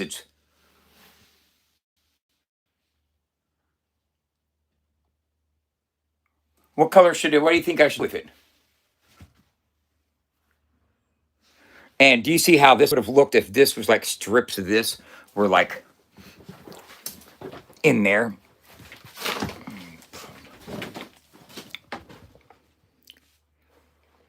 With the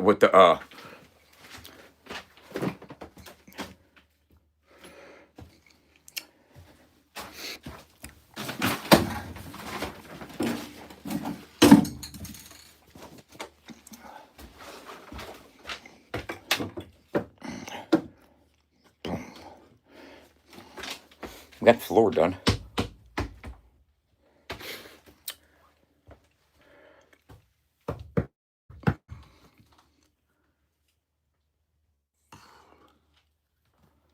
Boom. It's my first time ever doing this.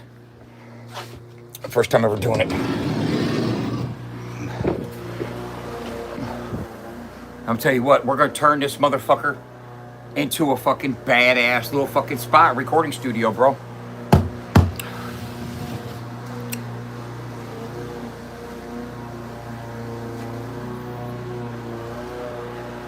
You know what I'm saying?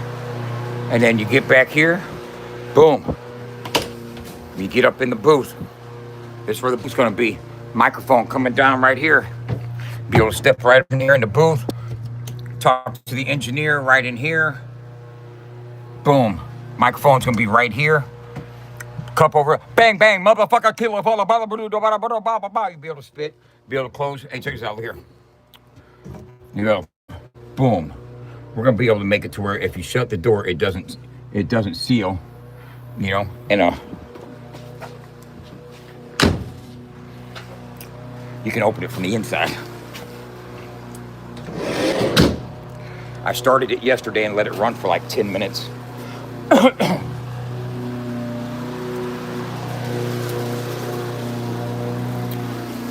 I started it yesterday, let it run for like 10 minutes.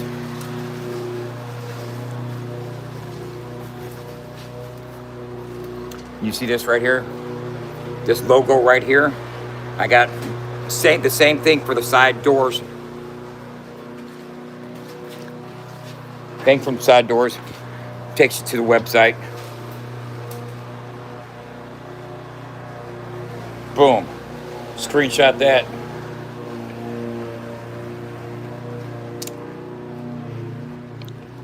Don't think what we're doing for fucking country rap is a lot more than what you haters are doing. Country rap. That's what we're bringing and putting on the map with the super app. You hear me? Hate it if you want. You can hate me now, but I won't slow down.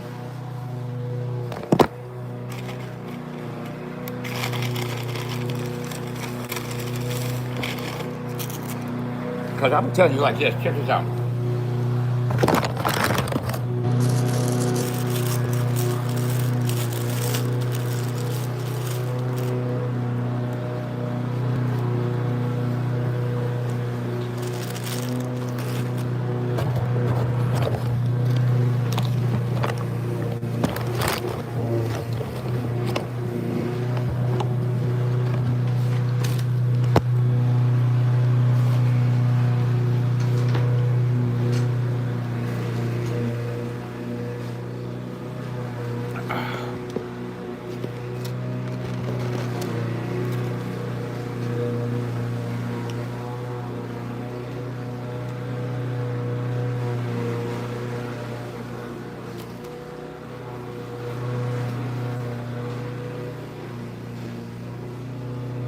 What some of you haters don't realize is that FAFO 100 is going to grow and is growing despite not having a YouTube support system or a major presence. We don't need a major presence on YouTube to know that us as a station is growing.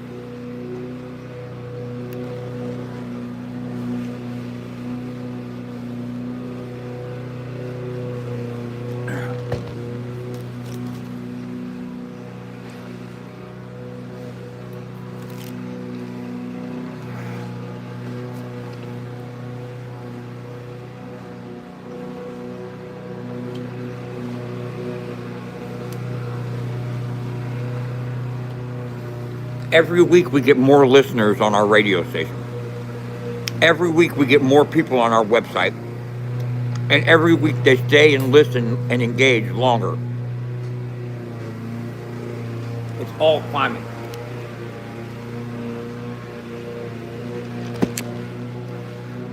It's actually not failing at all.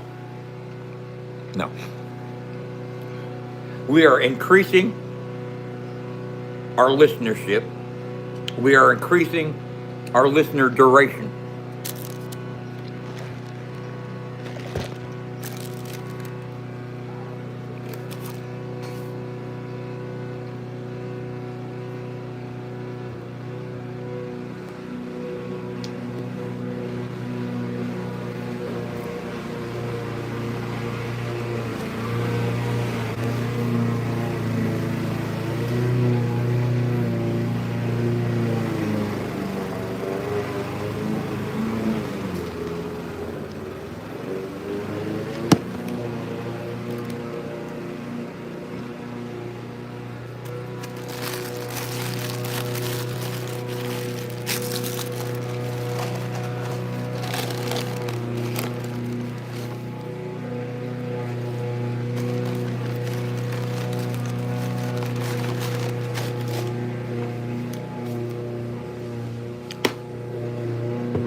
Now see, let me show you something.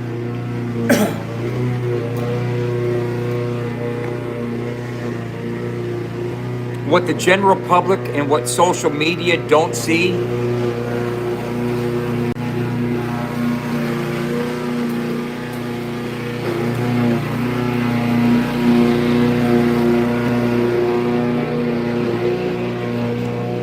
what you guys don't see and what social media doesn't see is that for the last year, these artists that are published, they've been getting reports that they've been getting royalties from us.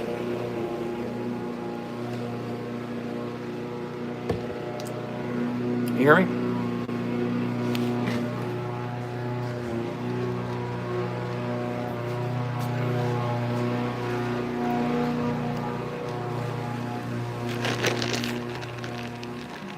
Let me explain this to you. These artists that we play every day, 24 hours a day, 7 days a week for the last year and a few months, we've been paying royalties. Those little $40 and $50 checks they've been getting every quarter from BMI and ASCAP for radio play, that's come from us. And they know that. Because we're the only fucking digitally licensed radio station that's playing country rap. So when they're getting radio royalties from their BMI publishing, that's coming from us. And they see that on their reports. And there's a few of them that thanked us. They said, yeah, I see our royalties, bro. We appreciate you playing our music. So we're quietly building up a fucking audience of supporters that are artists that realize that we're paying to play their music. They're getting royalties. Now, here's the thing. When this Jambulance is all the way done and totally equipped with a recording studio with the fucking full bells and whistles and lights and speakers and system in there and the lights and everything, it's gonna go viral, bro. There will be viral moments for this motherfucker. We're gonna pull up on all kinds of events and get rappers in the booth. And you might be surprised. It might not be just country rappers. I might have a couple tricks up my sleeve. I might get some country grammar fellas up in the booth. You never know. I got St. Louis connections.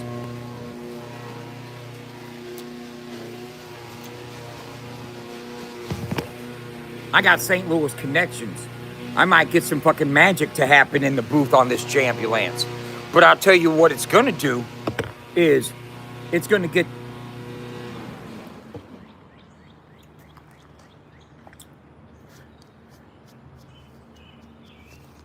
when you say let's discuss all independent artists and an artist that is signed to a major label. The only reason country rappers aren't signed to major labels because it's not a major genre. Once country rap becomes a genre on its own, and you can upload as country rap, then there'll be major labels signing country rappers. It won't just be all independent artists. There'll be several jelly rolls that got deals once country rap is as long as country rap is underground and a subgenre and they're not getting accolades from the academies and fucking award systems and charting systems, it'll always be independent. Ain't nobody gonna sign a major label. Now here's one thing I know. A major label did sign something, but it didn't sign the artist, it signed a record label as a fucking for a major distribution deal for country rap. And that's getting ready to hit the airwaves soon because I know about that firsthand. So yeah, a major label has signed country rap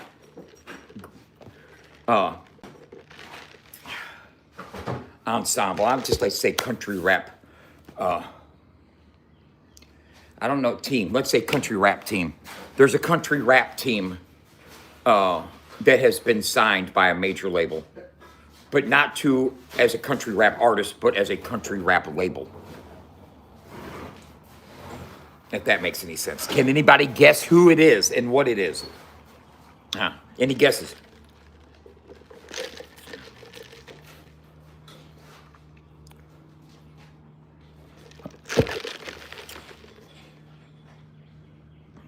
Can anybody guess the team?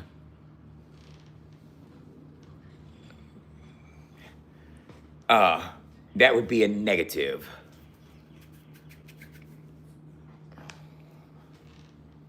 Can anybody tell me the country rap team that was signed by a major label to a label deal?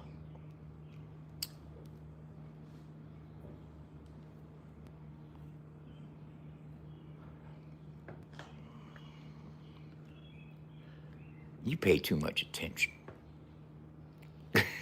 You pay too much attention.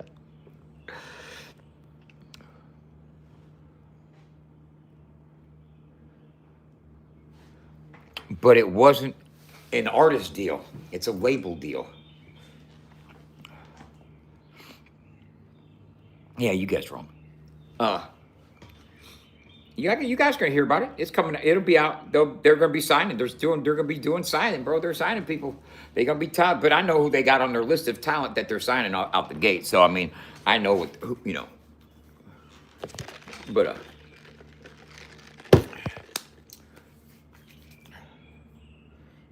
there will be a country rap label with major label backing.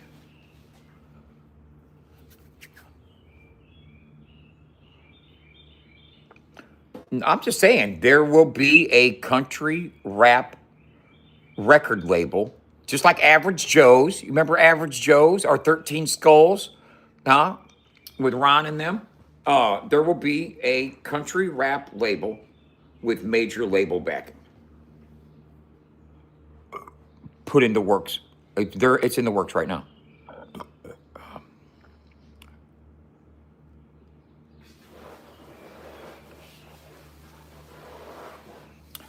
Am I a part of it? Not at all. Not at all. It's not my business. I'm not involved with it. It's nothing to do with me whatsoever. The only thing I have to do with it is I know about it, and that's it. You know what I'm saying?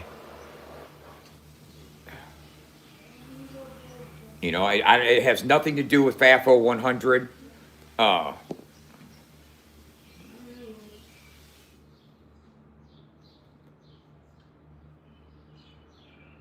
Although it all is moving towards the direction and the shift that we are trying to bring about in country rap as a whole. Uh, with major labels getting involved, it's it's you know, and what we are doing as a reporting body and a digitally licensed media broadcasting company, not just somebody that has media in our name, but an actually licensed broadcasting company. We have, legal reports that substantiate our claim that country rap is a viable genre on its own. That, coupled with major label interest, could help push the agenda towards what we hope to attain, and that's country rap legitimacy. You know what I'm saying? In the industry. We want a country rap Grammy. We want a country rap American Music Awards. We want a country rap Billboard charting position. We want an iTunes charting position for country rap. We want artists of country rap to be able to upload as country rap. But here's where it gets tricky for me.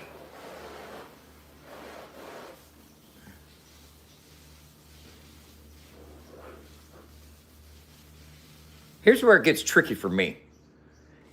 And here's where I'm going to have to talk with others and see if they can conceive or figure out how or what. Look here. Somebody said this yesterday. I heard somebody say it and I forgot on what panel it was. It might have been Fusion's panel or something. It was Fusion, as a matter of fact. He said, bro, today, in today's world, if you're just a white dude with a beard, or just a white dude, period, that does a rap song, you call it country rap. And there's nothing country about it. They're just rapping about switches and Glocks and fucking city rap shit on a rap beat. Just because you're a white dude with a beard doesn't make it a country rap song. And I totally agree. You know what I'm saying? I don't think that's the formula that a person uploading a song can use as criteria to call it a country rap song. It has to have elements of country and elements of hip hop to qualify as a country rap song. And not just because you're a white dude with a fucking beard wearing some Carhartt. You know what I'm saying? That doesn't make it a country rap song. Adam Calhoun is not a country rapper at all. Adam Calhoun is not a country rapper. Yes, I said that shit. And I said it with my chest. Adam Calhoun is not a country rapper. Period.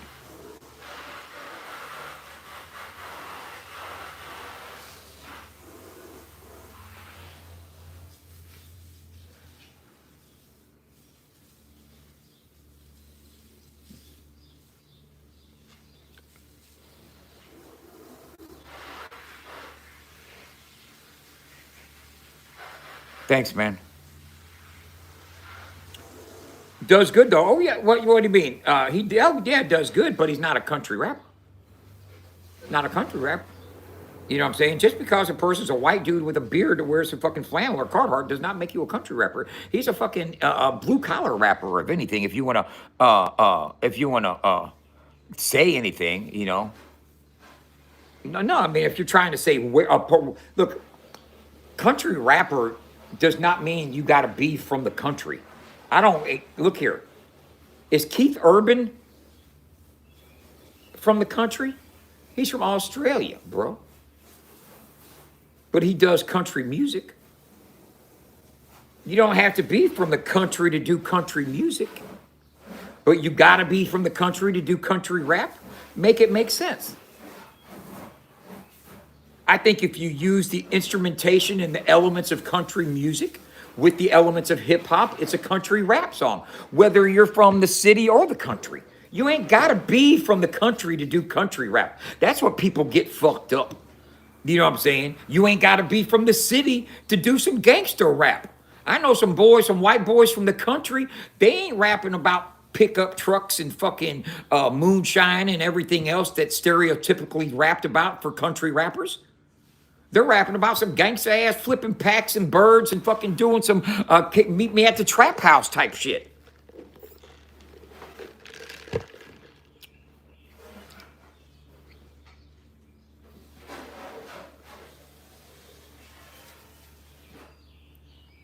You know, but here's the thing.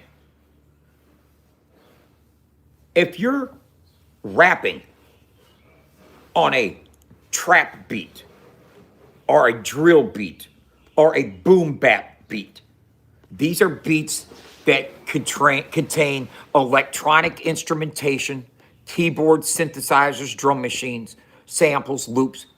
They don't contain fiddles and banjos and dobres and slide guitars and electric guitars and live drums. Okay? They contain hip hop beats, hip hop tracks and instrumentation. And you're rapping on it. Bro, that's a rap song. I don't care what you're rapping about. You can rap about the country, it's still a rap song because it's not going to appeal to somebody that likes Merle Haggard. Do you know what I'm saying?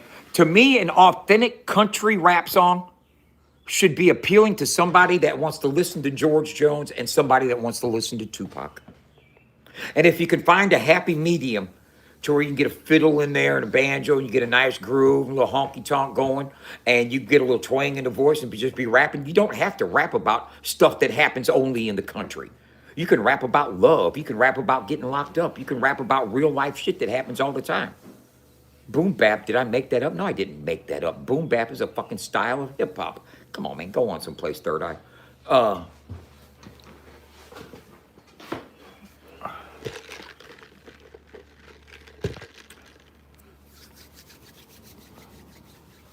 No, country rap is not gang gang shoot 'em up.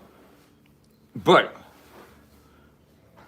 country rap is not strictly I'm from the country and it's you don't have that gatekeeping mentality that country folks use trying to say that you got to be these motherfuckers out here trying to do country rap and they ain't even from the country.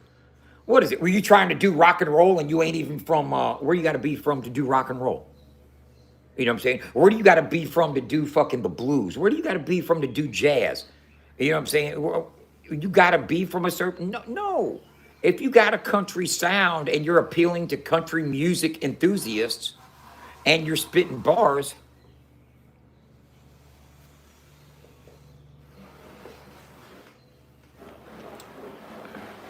Check this out.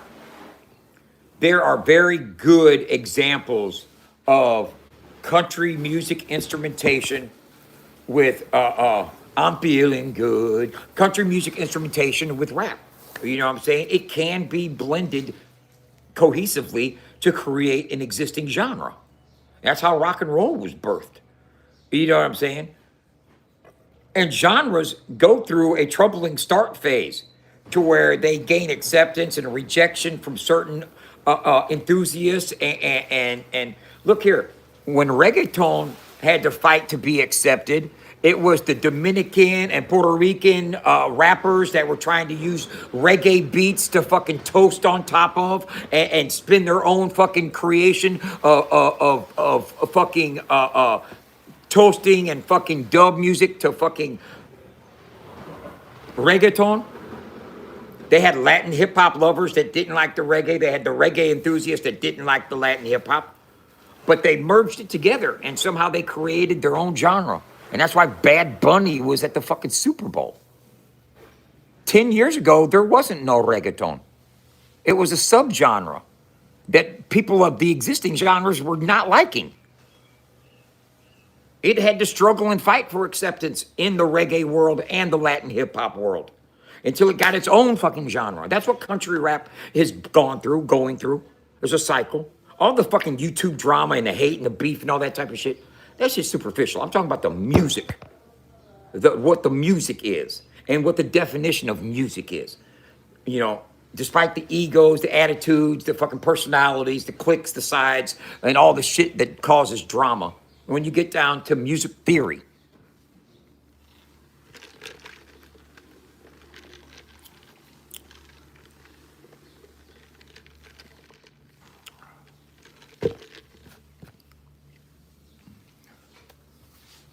You know, I think, oh, Last Withdrawal, Home is Where the Heart Is. People say that my music sucks. Nobody asked to hear an Uncle Dub song, blah, blah, blah, blah. I don't recall the last time anybody asked to hear one of your songs either, bud. But I know that from my catalog of music, I'm not from the country. I live in a fucking trailer park. You know what I mean? But I got country upbringing. My mom's from the country. My mom's from the Stone Cold country. My mom fucking, yeah, they from the country. You know what I'm saying? So, 1542 Sedgwick Boulevard, fucking Bronx, New York, man. Or Brooklyn. DJ Kool Herc brought it from Jamaica and started doing house parties and threw a birthday party for his sister at 1520 Sedgwick Avenue, New York City. But the term hip hop and using turntables to go from one to the next, DJ Kool Herc brought that concept up from Jamaica with him. They were already doing sound systems, turntable sound systems in Jamaica before that.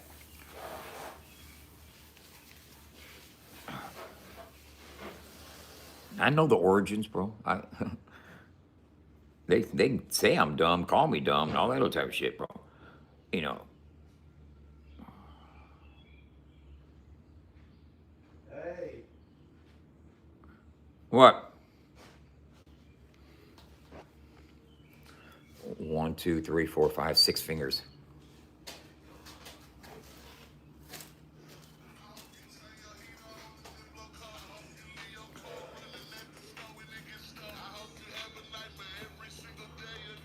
Ooh wee boy. Starting to get warm out there. Yeah.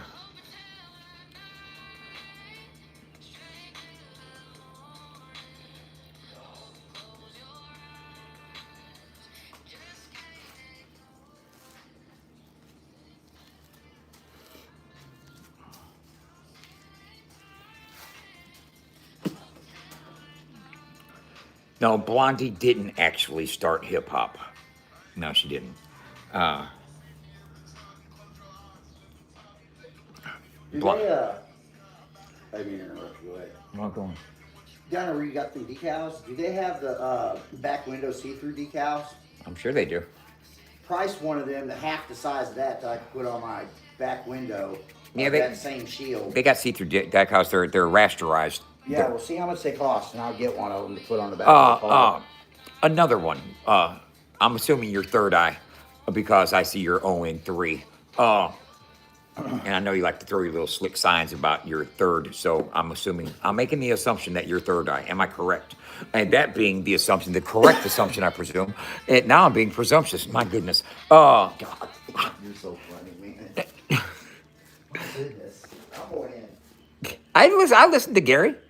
I don't even. She goes, he don't even listen to Gary. Yeah, yes, I was listening to fucking Gary. Yeah, we've already He was had a talking about the conversation. see-through decals that he could put on the back of his window. Do I need to keep Price telling one. him about it? You know what Fuck I'm yeah, I saying? just told him. He'll take Oh, care okay, of it. hold up. Okay, let me say to what I was saying to you. Blondie, you said Blondie. Okay, let's talk about Blondie. Blondie was you're talking about the song Rapture, where she shouts out Fab Five Freddy's on everyone's side. Flash is this, Flash is cool. Well, check this out. She is already speaking about Grandmaster Flash, Fab Five Freddy. Okay, she was in the movie Wild Style, 1983 with Busy Bee. Debbie Harry was in it. Busy Bee, Ramel Z. The movie Wild Style, I'm sure you know of it, right? K-Rob, you remember the movie Wild Style? We all do. Okay, well, now in the movie Wild Style, she was introduced to the hip-hop culture, which already existed. Then she was influenced and inspired to sing the song Rapture.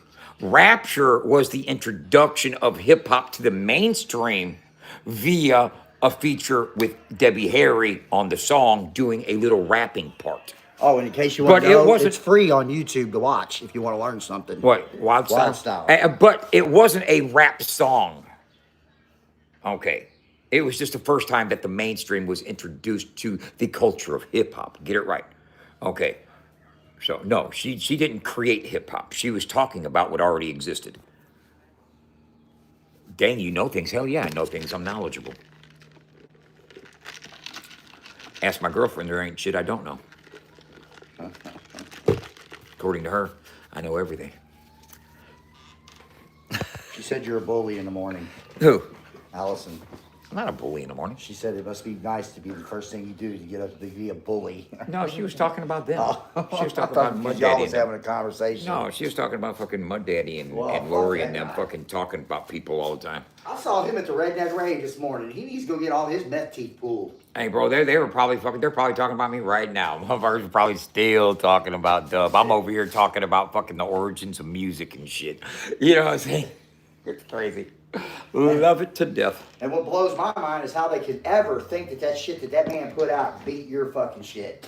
Bro, Kylie don't even know nothing about country rap, and she didn't even know who was who. well, none of it was on country either rap. one of them. Well, neither one of us was country rap. Well, you know what I mean. I'm just using that as a phrase. But she picked yours, and she didn't know whose was whose. Fake ass shit. J Dub. Rapping like you on a motherfucking dick. I'm sick and tired of all this fake ass shit. Looking all fresh and shit. Rapping now. like you want a motherfucker. Man, took him 4 bars to fucking spit a dick out his mouth. You know what I'm saying? 4 bars in, he was already on some dick action. See, now you need to take that beat that he used and sing I'm this done on with his that one. dumb ass, bro. I knew they wasn't gonna pick up on what I was putting down to begin with. No, they don't. You know what I'm saying? So it was futile to even attempt it. You know what I'm saying? Feeble-minded, they find it hard to. I'm not even gonna go. Don't do it. You know, it's really fucking crazy that, and even Stone fucking Single Ply. I'm gonna just start calling you Single Ply. Hey, even Single Ply, fucking sitting there saying the only time he said something is when he said he's Hickerbilly's bitch. You're dumb. I mentioned him several times throughout it. I said, you're rapping, you're just rapping. That's Jackrabbit. I'm snapping on this beat while all you're doing is capping. He was telling lies the whole fucking thing. Everything he said was a fucking lie. He didn't verify any facts at all during his fucking 3-hour escapade of let's break down the lyrics looking ass. He didn't break a motherfucking lyric down that was fucking truth whatsoever. He said that I sleep on my mom's couch. No, I don't sleep on my fucking mom's couch. My mom sleeps on her couch. Says that fucking I am with another man's spouse in another man's house. No, I'm not. No, I'm not. No, I'm not. He says I was taking dick in prison. No, I didn't. What else? Oh, no. Now he justifies the lies by saying, oh, well, those were just trigger bars. Trigger bars? You mean every last fucking line that you spit was a trigger bar? Oh, that's just a trigger bar. You know, a lie to get them triggered. No, tell the truth. Spit some truth about the matter. The fact of the matter is you're not worth trying to find anything about. But everything that I said pertained to him. Him and Tim are no equal. They're feeble-minded. I find it that there's some trolls in disguise. Jackrabbit's got a troll account. Guarantee he does. Spreading hate on the one they despise. Talking shit about me. Pocket watching all the time. He's always talking about where I got Roots' money and all that shit. That's his fucking Reddit. Him and Mud Daddy. Right? And I said, I'm talking about Rat Daddy and the rest of those bitches. He's one of them bitches I'm talking about. Okay? And then I went on to say, you're sending out a hair. But come on, let's just be fair. I'm a rare, extraordinary MC. You're just rapping. I was talking about him again. Okay, then let's go a little bit even further. I said, there you go, Rabbit. Go and try to talk to the judges and see if you can fix it. You took your best shot and you obviously missed it. I was talking about him again. You know what I'm saying? There were several times throughout the entire rap I was referring to Rabbit. You guys just didn't know that.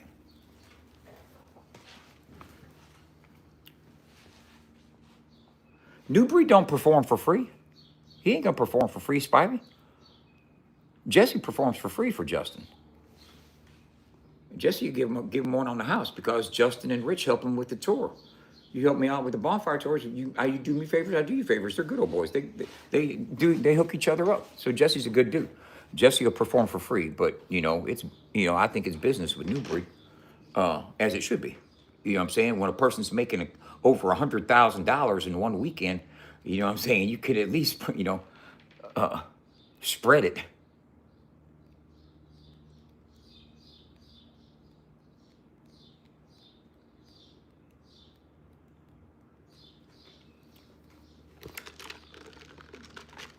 I was told by somebody at the event that I sponsored last week that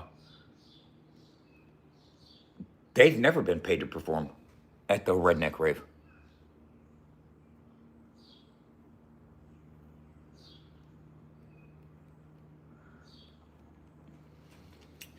You know, but that's not my business. I don't know how that goes. I can't get nobody to wash my fence. Jesse is a damn good dude. Jesse's a damn good dude, and he's got a strong wife. You know what I'm saying? I appreciate the opportunity she gave me to perform at the Outlaw Nation Music Fest for real. Never had no, we had Outlaw Nation Friday on our radio station for the first 10 months, you know.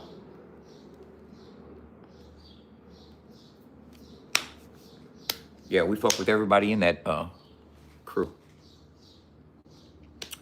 All talented, good people.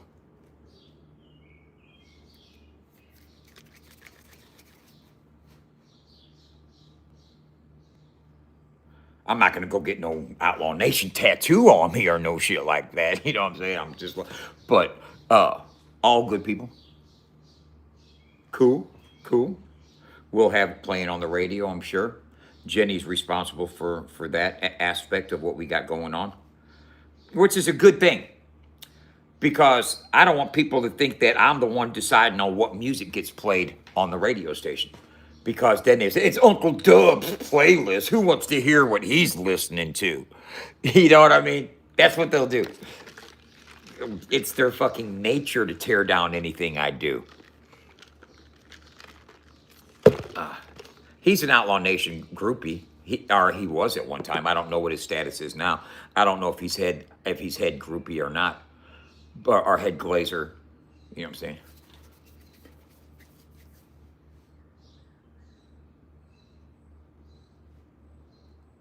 What?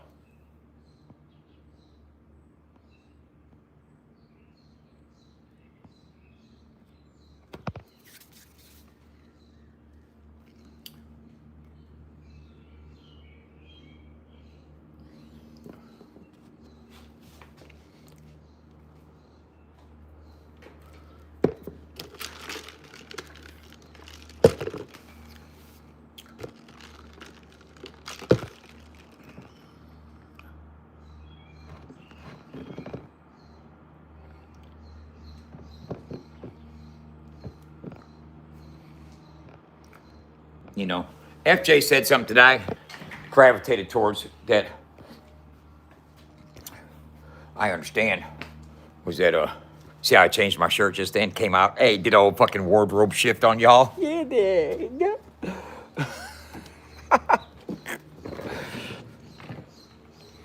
The Jambulance, FAFO 100, you can't stop it, baby. The Jambulance.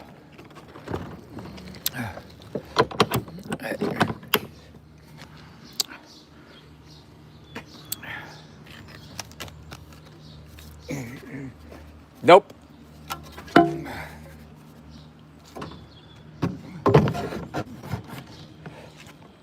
No.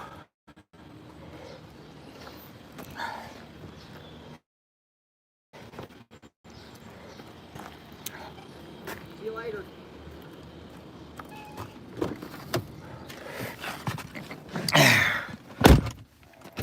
But you know what I'm gonna do? I'm gonna sit right here and do me a dab. That's motherfucking, you know what I'm gonna grab? Bam. That happens all the time.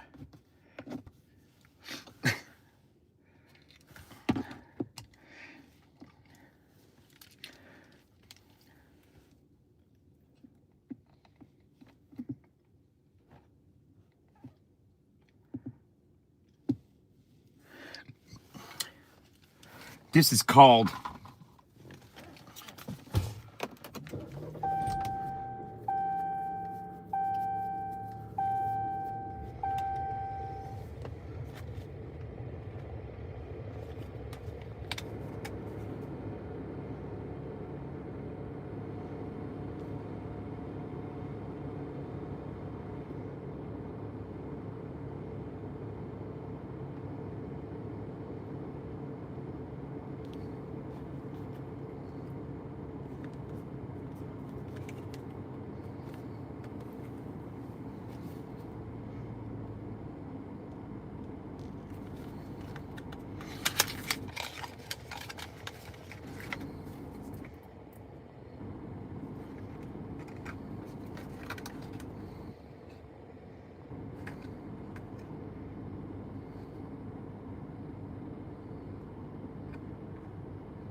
Flex Fuel is the name of this.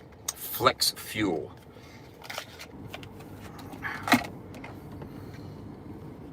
We're going to see what this Flex Fuel's about, ladies and gentlemen. Flex Fuel coming up.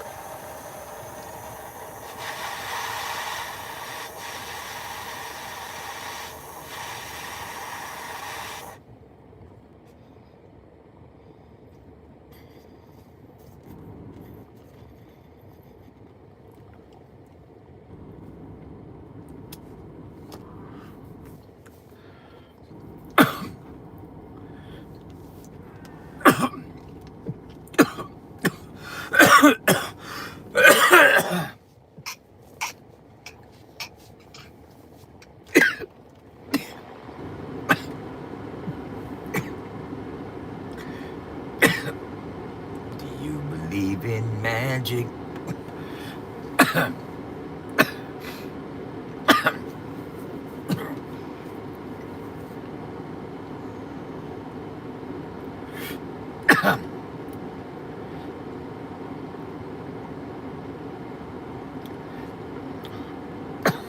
I hope they all have successful careers, man, making music. You know what I'm saying? Make music from here. Don't worry about what a motherfucker thinks about it.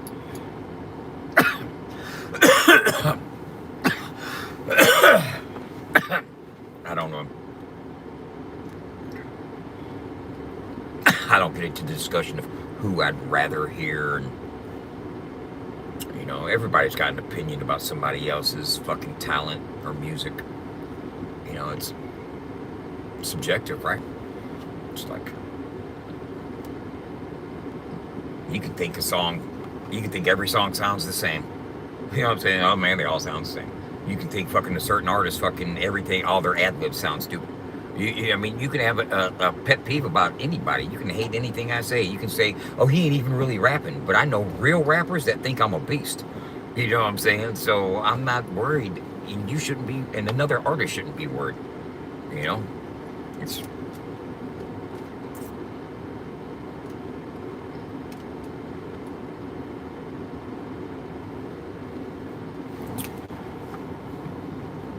You know, in an era of acceptance from strangers that we live in, you know, I come up in an era where you had to be accepted in real life by the people you were trying to fucking impress and be in front of and do things in front of.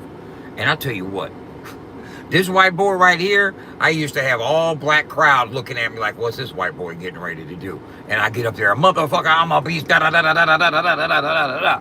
And I'm talking about back in the 80s when there wasn't no other white rappers rapping. There wasn't no country rap. There wasn't no mud parks to go to where a bunch of white boys could sit back and spit bars. You know what I'm saying?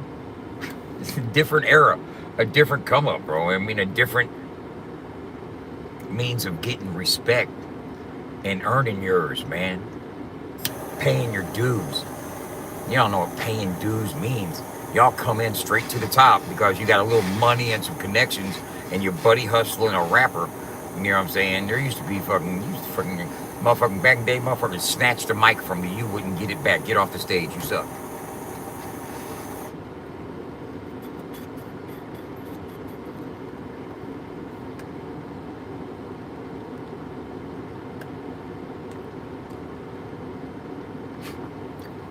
No, I was never a backup dancer for Salt and Pepper. But Tupac was a backup dancer for Digital Underground. And I seen him dancing on stage.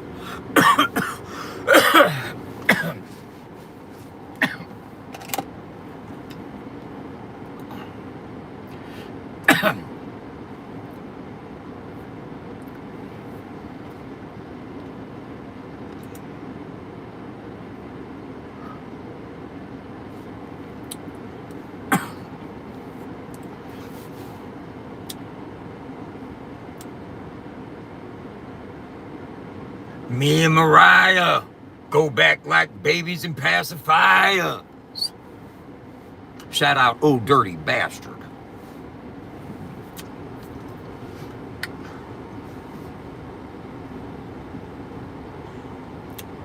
I found $1 on my floor. Put it in my door. $1 on my floor and I put it in my door. I give it to a poor person that needs some more. That needs it more. $1 on my floor and I put it in my door. And I'll give it to a poor person that needs it more. I'm gonna tell you right now that I'll explore. Get your bitch ass, knock you on the floor. Oh no, I said that shit 2 lines before. Here I go again, I'm giving you more. Oh no. Okay, I'll stop.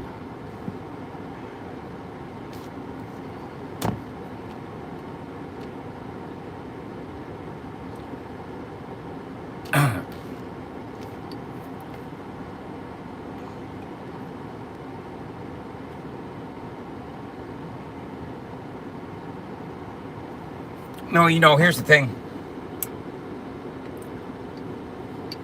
How fair can you be when you won't even allow me to comment in the comment section about my bars? When you won't bring me up on panel to defend what I wrote and what I delivered. Okay? Because they allowed what's his name? Jackrabbit Slim to get up there. They allowed that dude to get up there and speak what he had to say. They wouldn't send me no link. You know what I'm saying? I couldn't get up there and defend what my shit.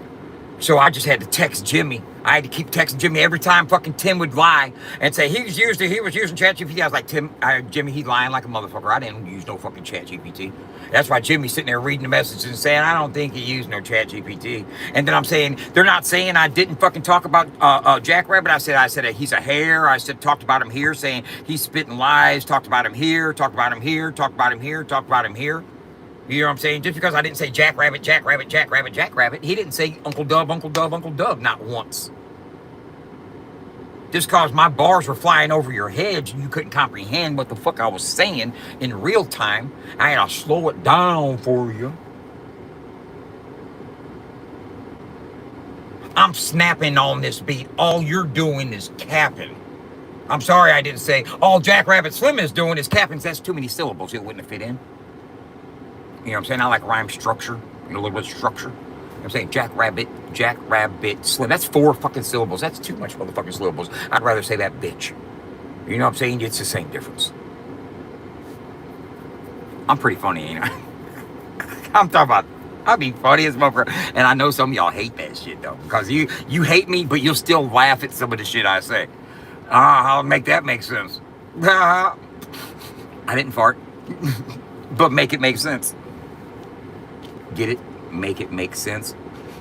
I didn't fart. I didn't make a cent. Somebody got it. There's a nerd out there that really appreciated that right there. Is there anybody that appreciated that little... Nobody? Do you mean to tell me that I waste all this fucking good sense of humor on people that aren't even fucking appreciating my fucking... comedic genius, bro, is what I'm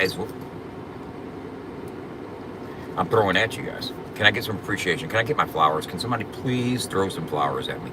Scented, please. Flowers look good, but I kind of like the smell. I need a smelly flower. What do you think the smelliest flower is? And good smell, not no bad smell. Not no death flower, no shit like that.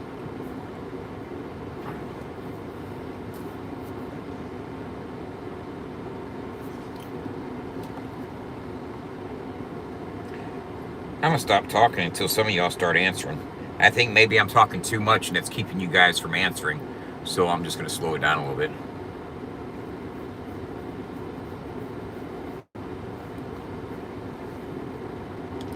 Ain't another line on some funky time. And he's like, you're making fun of country people. I'm like, motherfucker, no, I'm not making fun of country people. I'm making fun of you. Make fun of how I sound. You like how he tries to include all country people into my fucking troll of him? I'm trolling how his stupid ass sounds, but he wants to bring the entire country world into it. Oh, see how he's talking about all us country folk? No, motherfucker, I'm talking about you.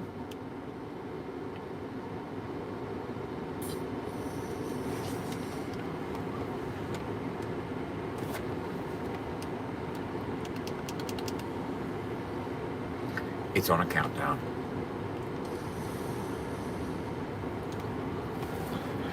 You know, I'm not offending country people. You just rap like a man. You better take another route. You sound so stupid. Don't take it personal. You sound dumb. I'm sorry.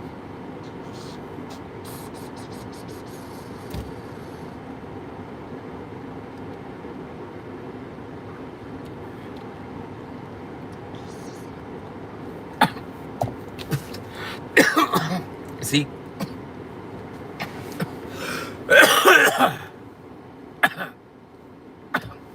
I'm a very respectful person. And you may not think that when you hear me on here talking shit, but who am I talking shit on? People that talk about me all the time. You know what I'm saying? I'm not on here just being a genuinely disrespectful person to people. And in person, I'm very respectful. I'll pull out chairs, I'll fucking get out of the way. Excuse me, pardon me, man, how you doing?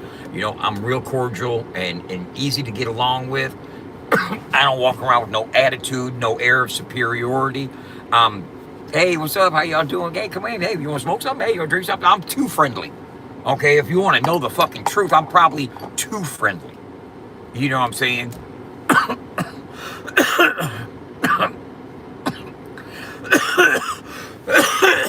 I'm probably too friendly. I mean, shout out Greg and Julie. They've stayed at our house a couple times. You know what I'm saying? And welcome anytime. You know what I'm saying? I've got several people that pass through the country, stop by. You're welcome anytime, man. You know what I'm saying? Because we're hospitable. You know, we are welcoming people. We're good fucking natured people. It's that we're not on no fucking fuck boy, fuck around, fuck find out shit. We're not on no fuckery. You know, that's why I can go live every day transparently and let you. And then they're saying, oh, he's using people. He's doing this. He's doing that. Motherfucker, I hustle. I grind. And you don't need to be watching my pockets. And you don't need to figure out my income. You don't know what I do when this camera's off and the phone's turned off and I'm not live. I'm not live 24 hours a day. I'll go live for a couple hours and I'll get off for a few hours. I'll go live for a couple hours. I'll get off for a few hours. You don't know what I'm doing. And don't make assumptions to think that I ain't doing shit, because I take care of business, period. And I don't need to explain nor justify myself to no goddamn strangers on the internet that are too busy pocket watching trying to figure out how I get it. Just know I got it. And I get it.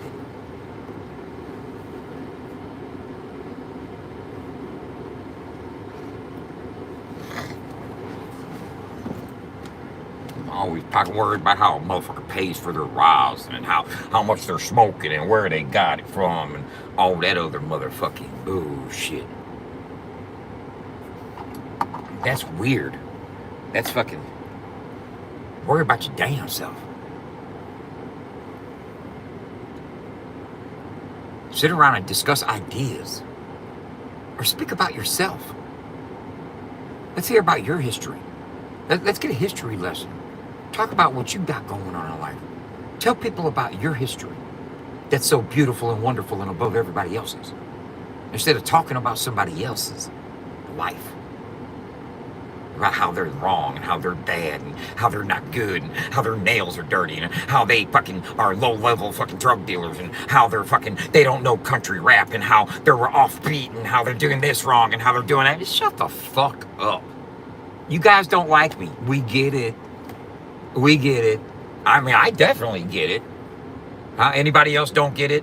If you don't get it, go over to Mud Daddy's channel or Nuggy's channel, subscribe, and go listen to their diatribe and litany of fucking defamation that they spout every day about me. Okay?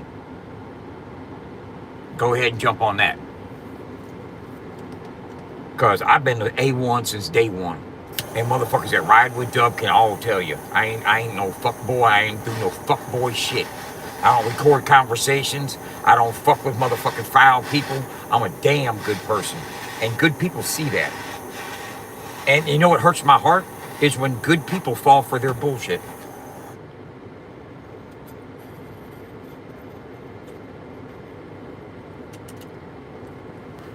Is when good people fall for their bullshit and can't see their fucking conniving ways for what they are. And what motherfuckers are trying to do to smear my fucking image and my reputation. But he's not the face for it. Look at his face. Shut the fuck up, man. Fucking insultive ass fucking pieces of fucking vomit. And I can say that with all authority.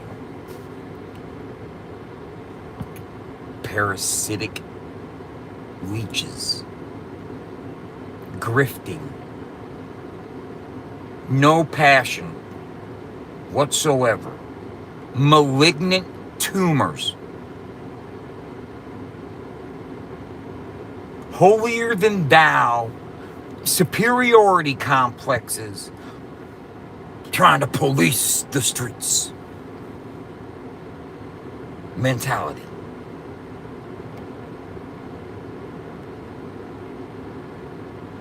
You guys shoot at me every fucking day. Every day you come further out of your shell. You might as well just say that who you are and just everybody come out and just be who you are. Say it with your chests like y'all like to say. You know what I'm saying? Because you're still hiding behind fake ass accounts.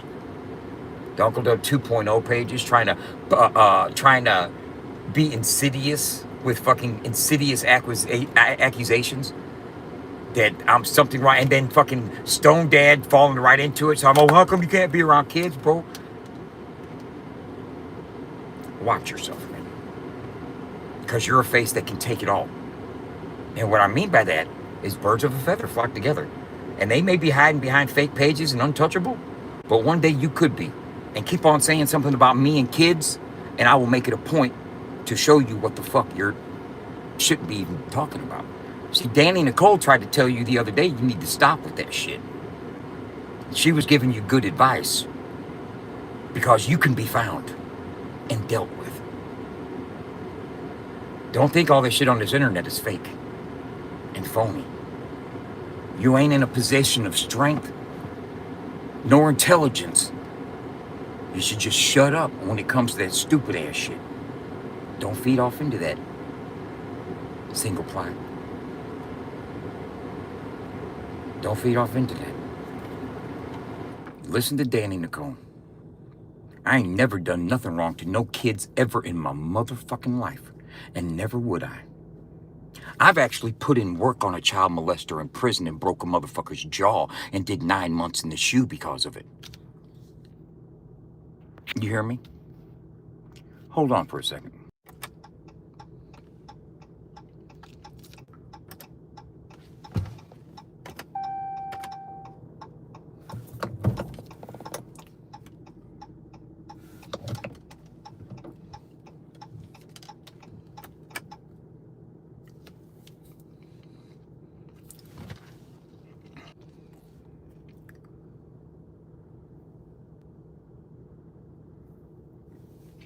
Man, that dude's a fucking creepo. Fucking guarantee he fucks. He's on some bullshit like that. He just gives off that type of fucking energy.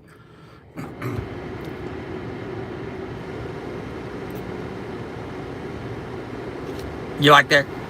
Hey, I made everything on there private. If you notice that. So, hey, since you're here, I'll go in here and give you a tour. I'll give you a tour. What are y'all doing, y'all?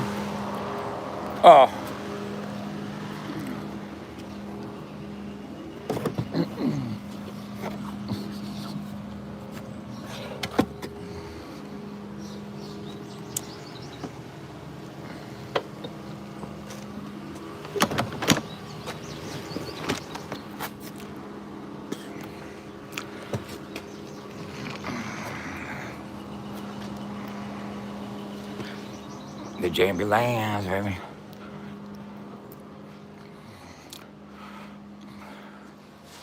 And just so you guys know,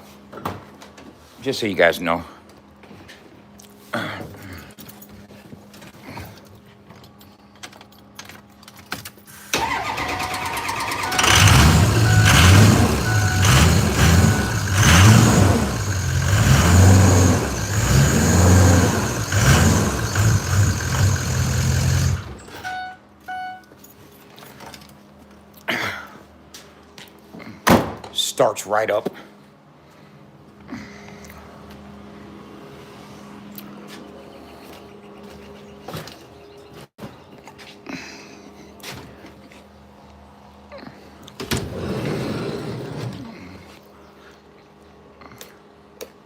Boom. Floor done. Getting the siding done. Getting all this done. Getting this done. Check this out. We pull the door shut. Get this here. We're probably gonna paint this fabric a different color or change it out. But snake skin is gonna go up here. And it's gonna go around the back. And it also goes along here.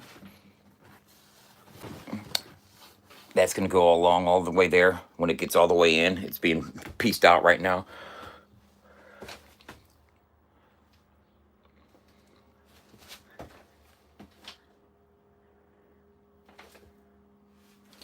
See this right here? Boom.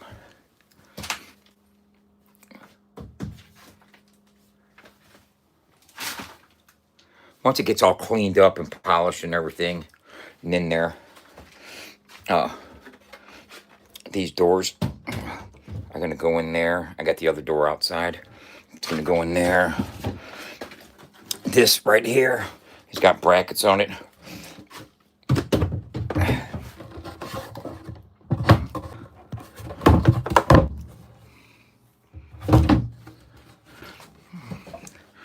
That's going there.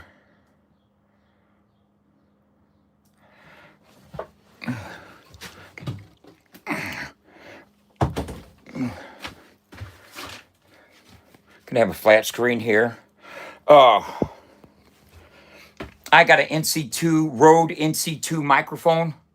That's gonna go in the booth. We are running a Volt 276 interface into a Mac Mini, which is gonna have Pro Tools and Fruity Loops. It's gonna have 2 or 3 different DAWs that we can run off of. But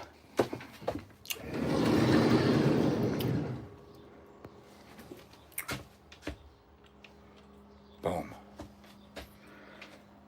We're gonna have studio monitors there. Probably some monitors up in the fucking ceilings. You know what I'm saying? Probably a monitor up. Those probably make those active, but switch them out with better speakers. You know what I'm saying? We'll probably put speakers up in here.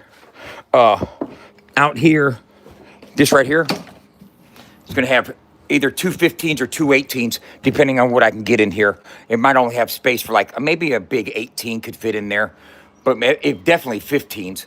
And they're gonna be in carpeted boxes with teal fucking trim. The cone might be painted teal and the ring around it. You know what I'm saying? The tweeter box or whatever might be teal. We're gonna have 2 of those on both ends right here. This down here, I don't know what I'm gonna have down here, but something, maybe some horn box and some tweeter, maybe some 8 inches, 2 8 inches coming out or something. You know what I'm saying? So, and the booth, you know what I'm saying? The booth, we're gonna get the flooring done, right? And the booth is gonna have the microphone coming down from the ceiling with the fucking mic stand coming out of the ceiling with a fucking pop filter in front of it. But I also might put like a fucking 10-inch flat screen on there that's touch screen, so you can actually run the session from inside the booth. Like, let's say, one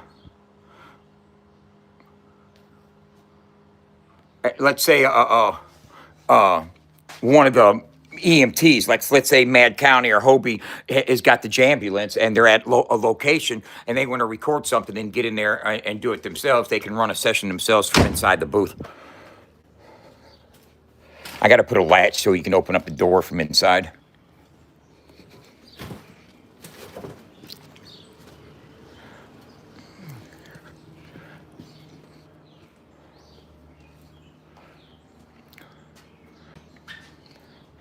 And these are going here. Boom. You know. And I want to airbrush. Get some teal airbrush paint to come off there and do some airbrush smoke stuff. Might put a couple little musical notes and stuff inside it to kind of match this out right here. But that's what that looks like. I hope you like that fucking tour right there.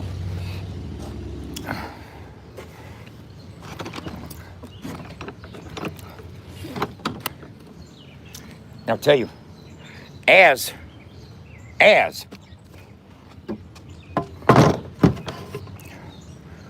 we get out in traffic and start going places, people are going to hit them QR codes and they're going to go check it out.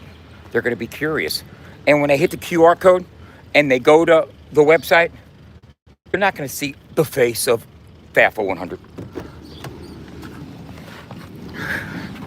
You know what I'm saying?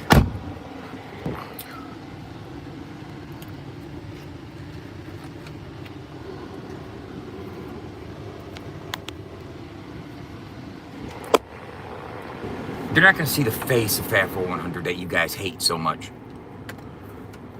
And let me tell you, let me make a prediction for you. And I know you guys are going to, I don't need to see it.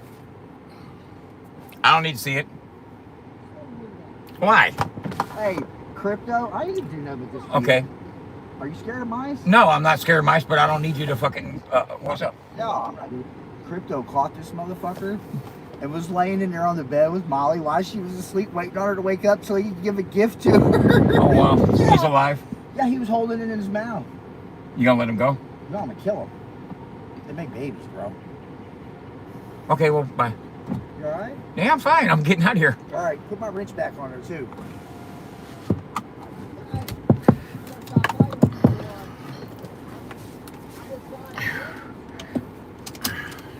Check this out. I'm gonna freeze up, but I'll be right back. You know what I'm saying? How this works. You just let it go, motherfucker. You don't know if you didn't kill it. He just threw it. It probably survived and ran away.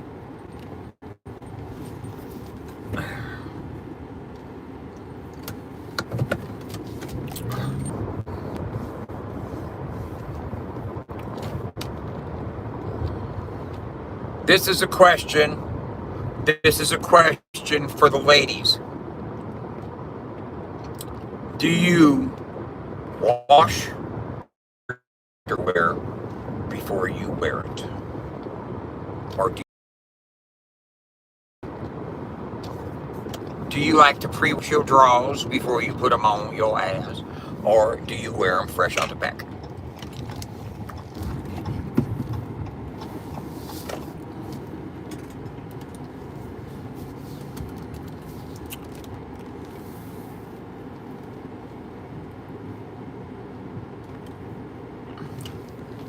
I knew what you was gonna fucking say. Come on now. Y'all answer that question. Do you wash your underwear brand new before you wear them, or do you wear them fresh out of the pack? That's what the question of the day is. I'll be right back.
Hanes boxer briefs and a pair of Zone Pro half cushion tube socks.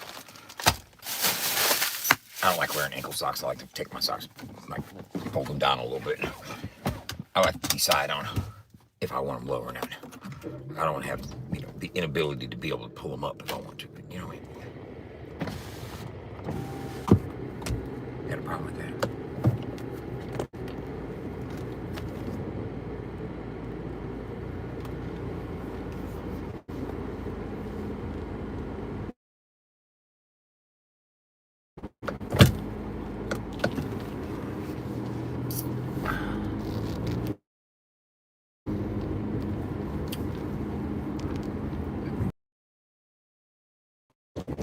I'm loving it.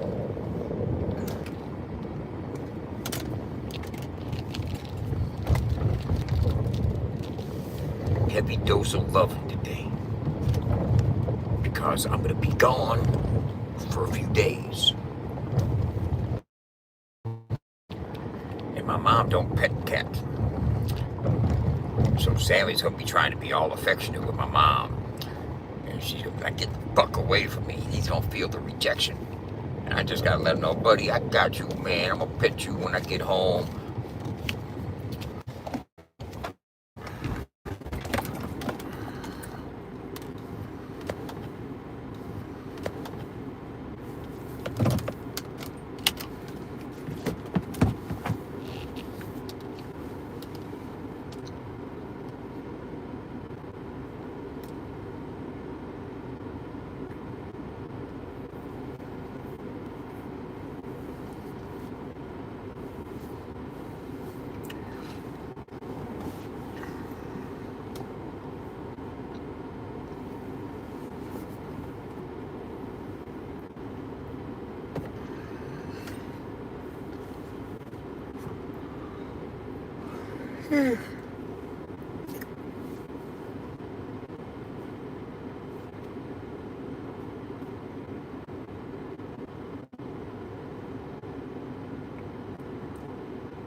Hi.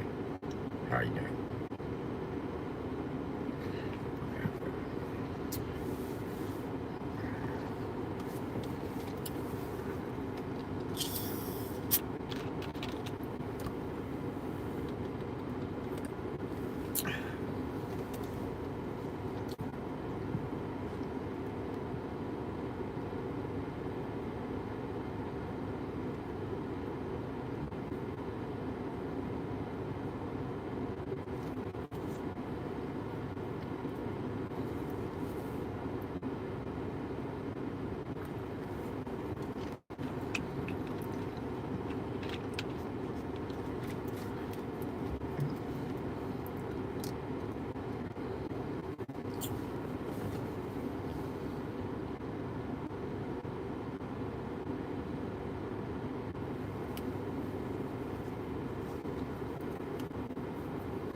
What's going on?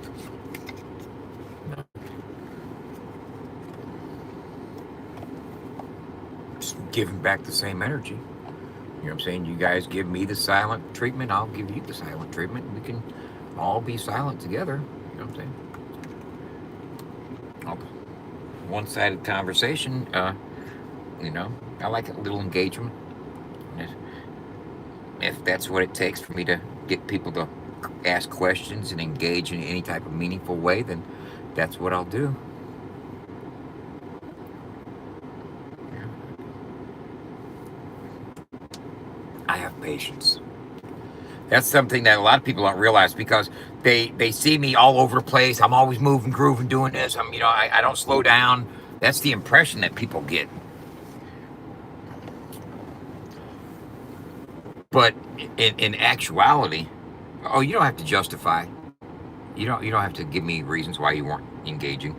I'm not dependent upon my wrenches to engage at all times. I want some of them bushwatchers to engage as well. They're not all blocked. Some of them can speak. Try to speak. You might be surprised. You might be unblocked. You might think you can't comment, and you might be unblocked and not even realize it because you haven't tried to comment. So why don't some of you fucking bushwatchers try to comment instead of hanging out over there in the bushes, just, trying to find something you can pick apart and scrutinize and talk shit on later. You know what I'm saying?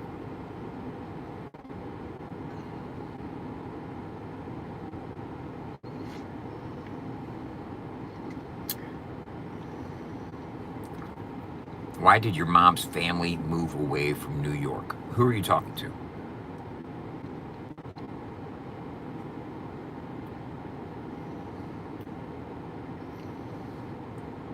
And I don't know if my mom's family was ever in New York.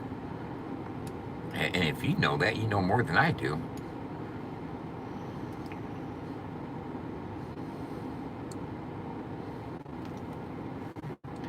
God damn it.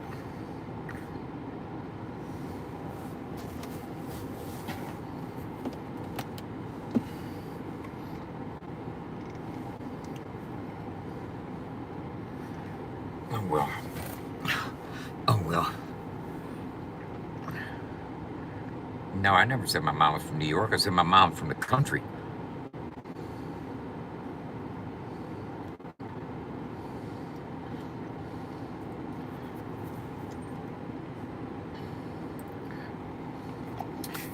I just dropped about a quarter gram of motherfucking rosin in the fucking seat. Must be the equivalent to like fucking $15, but this shit's like powdery. It's not gooey. It's like fucking.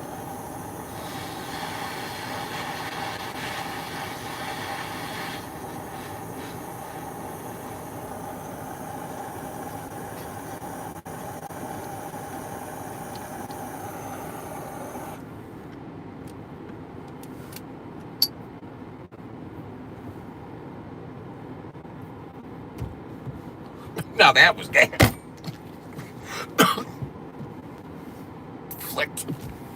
Flicked fuel.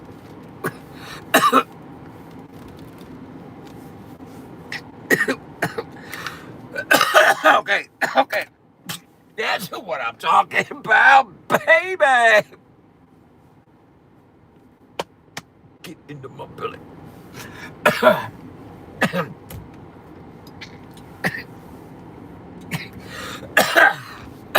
You know what? What I realized, different strokes for different folks.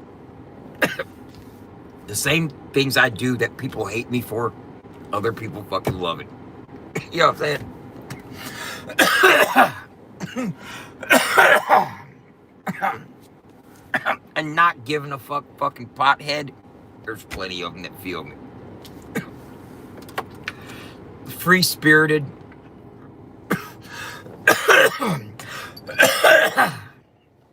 You guys gotta realize that even in my shit talkingest of moments, I usually have a fucking sunny disposition.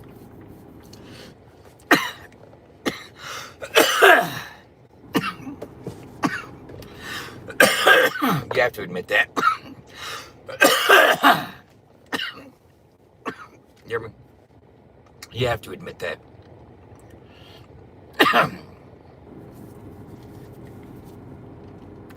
That's who I need Allison to get a hold of is Peggy Sue.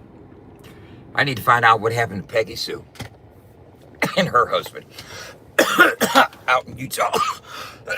When I lost my old Facebook account, I lost communication with him. I lost communication with a lot of people when I lost my Facebook account. You know, the trolls cut me off. That's what they've been trying to do. They've been trying to cut me out of social media forever. You know what I'm saying? They want me gone. They want me dead. They want me out of social media, period. They would like me off of the face of the earth. But then I wonder who they would hate then. Would they find someone new to hate? Oh my God. Can you find someone new to hate? Yeah. That's a song in and of itself. Find somebody else to hate. It's like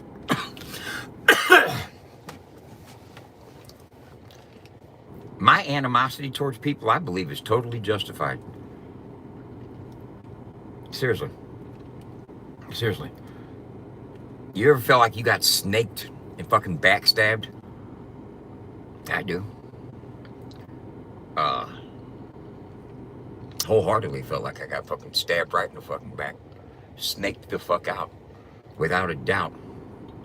So I feel like some of my animosities and aggression is definitely justified. Okay? Do I wish I had it? No, I don't. I wish I didn't have animosities and aggressions and anger towards individuals.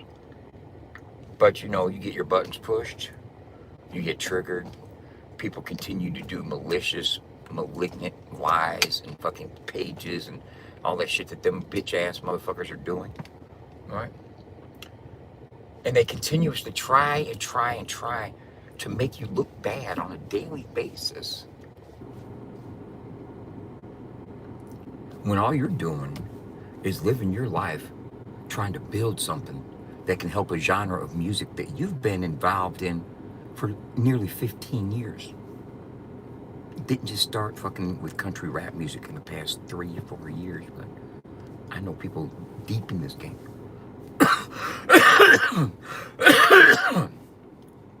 And I'm not trying to be famous. That's maybe why you ain't heard me. That's maybe why people ain't requesting Uncle Dub songs. I've been a rapper. I'm an MC. That's facts. I don't need to chase clout. You guys are jealous because the people that you guys admire, they fuck with me. None of them dudes fucking talk down on me, man. They hear you guys doing it all the time. You guys wanted Jimmy to say some foul shit about me. Yeah, I think Moderate fucked with the beat too much and brought the fucking levels down, and you could really not hear the beat because I never left timing. I was on time the whole time. My cadence shifts. I shift cadence like 6 times in the track. You know what I'm saying? Most definitely. Just to show you versatility. But you know what? I overthought it. I overthought the assignment. I overthought, you know what I'm saying? You're talking about, I'm a loser and a half. You can't do the math. No, you know what I'm saying? You're doing simple fucking fractions, and I'm doing quadratic equations and chaotic theories and shit, and I'm fucking leap years away from you when it comes to fucking rhyme schemes. But let me break down the bars. I had you breaking down the bars yesterday, looking like a dumb fuck. And right here, when I said I'm colder than Gatlinburg in the winter, yeah, that's because it gets really cold in Gatlinburg in the winter. And that's what that bar meant. And then right here, you know, where I say I'm one with killers, and then no, you shut the fuck up, motherfucker. Stupid son of a bitch. Okay, let me not have that type of energy. Let me get away from that. Let me away from that. Back the fuck up. Let's go over here. When all I'm doing is pursuing my happiness, enjoying my time with my woman, living my life, making my life's decisions on my terms, not interfering with yarns lives at all. No opinion about who you live off of, what you live off of, how you get it, who you get it, where you get it, why you get it. Chappaquiddick, I don't give a fuck about how you get nothing. I'm not concerned with who you live with, who you're in love with, who you're fucking, or how you get your money, what you buy with your money, how much you smoke, how much you drink, what the fuck you're doing. You guys sit on panels all day and discuss every aspect of my existence. Can you guys write a book for me? Because I'm kind of lazy. I don't want to get into it. But you guys got me down, right? You got me pegged. You know my story. You know my history. You know you know what I'm thinking right now.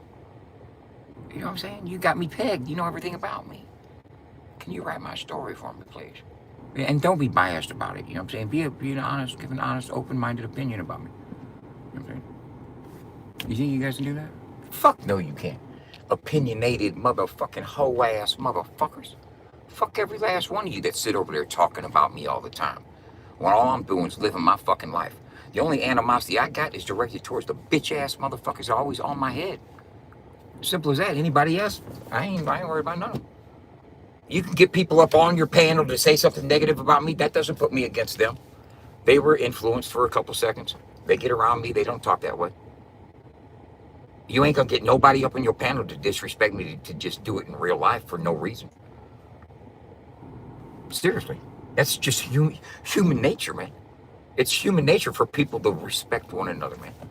In general. So what if you can get somebody to say, oh, fuck Doug? Yeah, fuck them too. And what? Now what?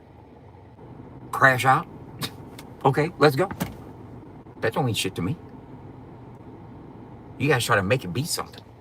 You guys try to fucking spin narratives, direct fucking questions the way you want them to go. Fucking, oh, that's how he's acting. Do all kinds of projectile fucking projection. You know what I'm saying? And deflection. You know, invoking irrelevant issues. It's all tactics to avoid accountability. You know what I'm saying? Every last bit of that.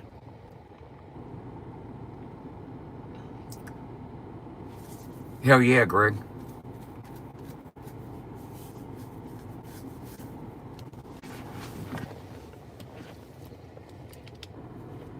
We are trying to bring a positive light to the music and the artists that are doing the music. And it will grow. Our radio station's growing. Our fucking numbers show it. And they're not social media numbers. So they don't translate the same. Our numbers aren't to stroke our egos. Our numbers are to show us actual strength of reach. And at this stage of our growth, we're satisfied with where we're at. We're right where we're supposed to be at this stage of growth. In fact, we're ahead of it. By all fucking studies and medians and averages across the board, we're ahead of everything that we should be at this stage of development with our business. I said it would take 2 to 3 years, and I meant that.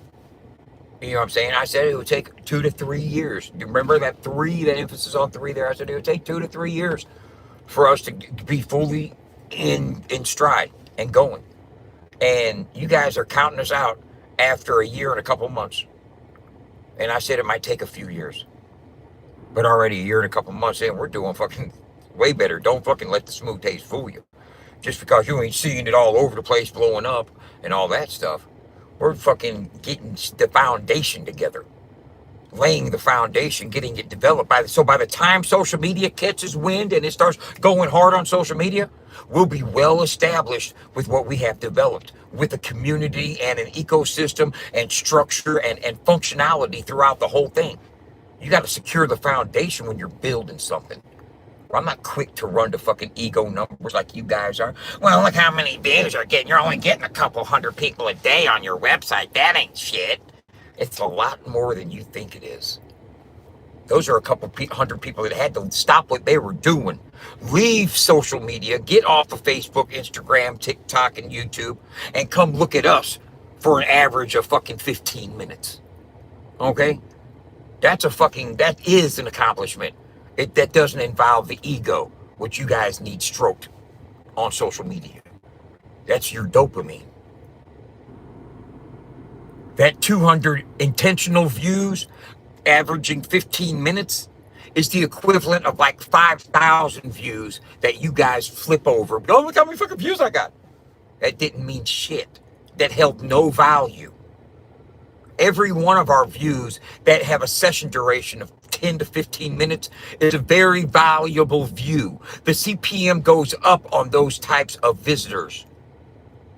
Your social media flyby, scroll, stop for a second. Oh yeah, there's a view. Let's go on to the next one. Was that a valuable view? For your ego, it was, but not for your fucking pocket, nor for your investor, nor for your fucking marketer, nor for your fucking media rep.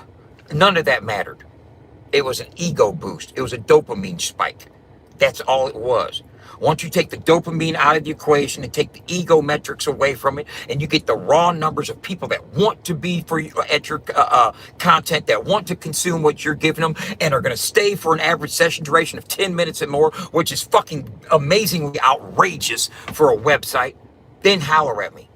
Until then, glorify your glamour fucking metrics and fucking feed off your fucking dopamine, ego-fueled fucking vanity views and fucking follower count on social media. But over on FAFO 100, we keep it a buck. And what we're trying to do is activate those fans to go to your social media sites to increase algorithmic fucking reactions. And that's what we're building.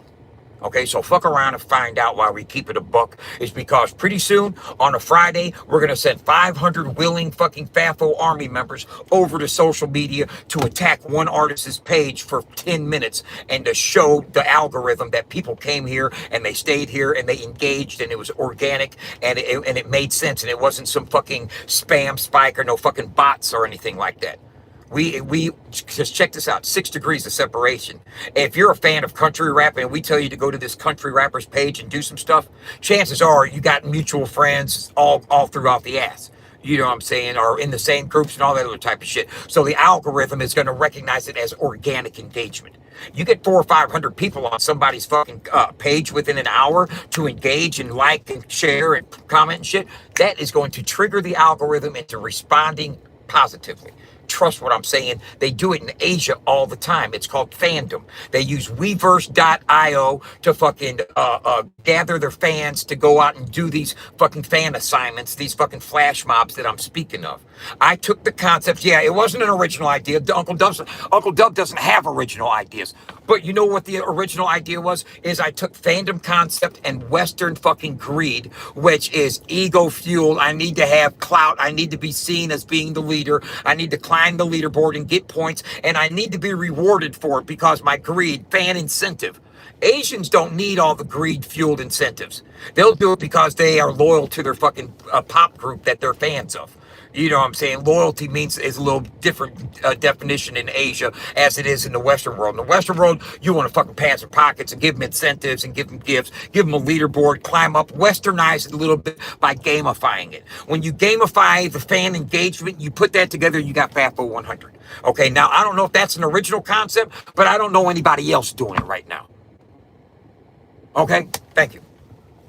Now, next, can we talk about something else? Are y'all still gonna hype about how come I'm so dope? You know what I'm saying? I'm tired of you motherfuckers just saying, Dub, you're so fucking dope, dude. How do you do it? Quit asking me. You know what I'm saying? The recipe ain't for everybody.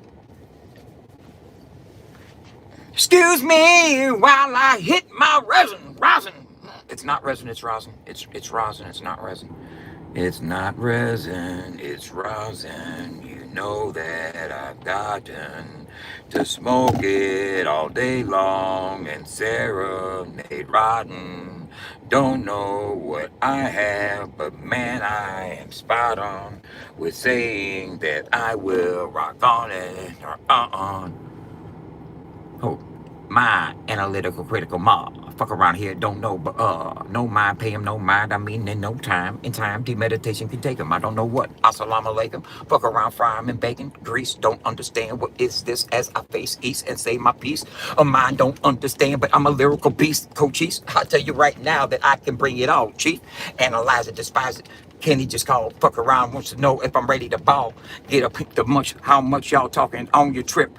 Taking don't know what I'm ready to dip and dab. Fuck around and grab the microphone lyrically and stab. I don't know, not much. I tell you right, I keep in touch. I don't answer questions like that on the tube. Fuck around, that's kind of rude. Don't you understand that I could easily come through and blow the mic in two? Hot chew. I do everything I do lyrically just to improve and let you know that I'm ready to move. God damn, that boy is due for some flowers. Devour these motherfuckers are sour. Cower at the way that I can easily devour. Bro, that's all fucking everything I spit is fucking improvisational, off the top freestyle. And these dudes are saying, you use ChatGPT to write a diss track. No, the fuck I don't, bro. That's a fucking insult to say the fucking least. You're not trying to come to St. Lou for the Lou. You're trying to come to Knob Noster, bro. We're going to be Knob Noster on the 4th. D. Smelter, to answer your question, we're not taking any rosin with us, bro. That's a fucking international crime. We would never do no shit like that. No, it's too risky. We're just going for a few days to enjoy ourselves. Give ourselves a tolerance break. You know what I mean?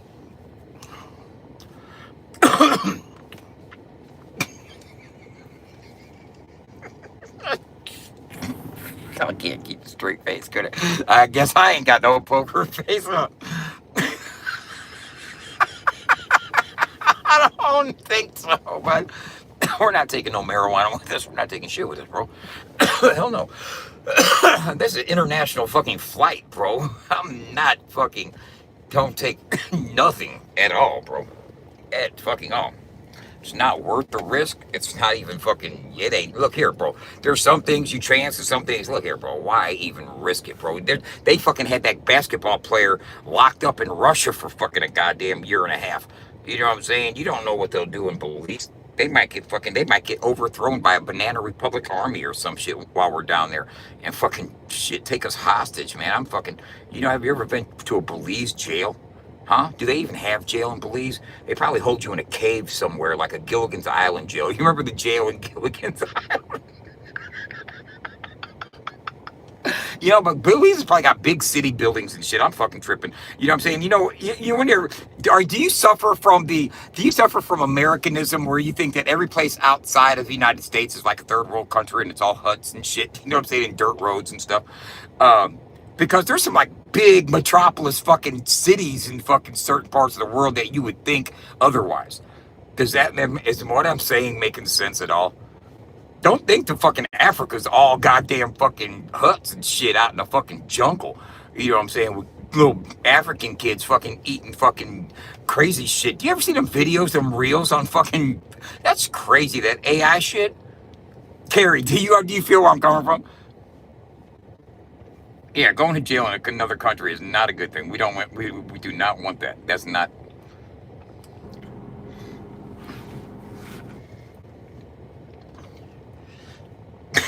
I think I'm clipped like a motherfucker, bro. Sometimes they just let them talk, man. We're gonna clip all this. This is just golden. We got so much shit to smear them with. We can flip the script and have them sounding like this, and that's what they do. It's so fucking dope. I love that shit, man. Salutations, bro. That is such a grand way to try to ruin somebody's life, man. And and here's the thing. Here's the fucking thing. Hey, here's the fucking thing. Let me tell you about it. If you had somebody that really gave a fuck and that got like really caught up in their personal feelings about fucking what people thought of them and shit, then you might have a winner. You know what I'm saying? You might be able to fucking smear me all the way up to non-existence. Let's just smear him off the planet. You know what I'm saying? Get everybody to hate him. You know what I'm saying? But here's the thing, how I counter all that is my absolute disregard for giving a fucking iota of a fuck and the realness with which I am when these people that you try to convince I'm a bad person to, when they finally come and vibe with me for a while, sit back and watch for a while, I'm like, yeah, he's goofy as fuck, but he's got a sense about him, he's smart, he's a good-hearted person, he takes care of business, he ain't no fucking bull cow sitting around. Look here, bro. I know I do funny shit. I know I act goofy. I know I do goofy ass fucking shit that should be trolled on purpose. I have intelligence. I'm rather intelligent individual. You know what I'm saying? And sometimes a smart motherfucker can do some stupid shit. I will agree to that. But at least I'm smart enough to realize that sometimes I'm stupid. You know what I'm saying? You guys aren't. You You guys just think you know it all. Think you're better than everybody else. Just look at them, look at them. Always degrading, always talking down, always negative. It's no positivity that you bring. What positivity do you bring to the table? What's the positive? And not the motherfucking glazing. Not no fucking nut riding. Oh, well, we fucking give fucking artists no, I'm not talking about none of that. What positivity do you bring? What joy? You guys make people laugh, not at other people's expense. Can you educate somebody without making them feel stupid because you know more than them about something? I mean, because when it's not me, even if it's not me they are talking about, they'll focus on somebody else to talk negatively about. You know? The only thing positive going on that I've seen in the last week, let me show you one of the only positive things I've seen happen in the last week, outside of people having fun at the Redneck Rave. You know what I'm saying? I'm not jealous of people having fun at the rave. I totally believe that the Redneck Rave and other events like the rave are necessary.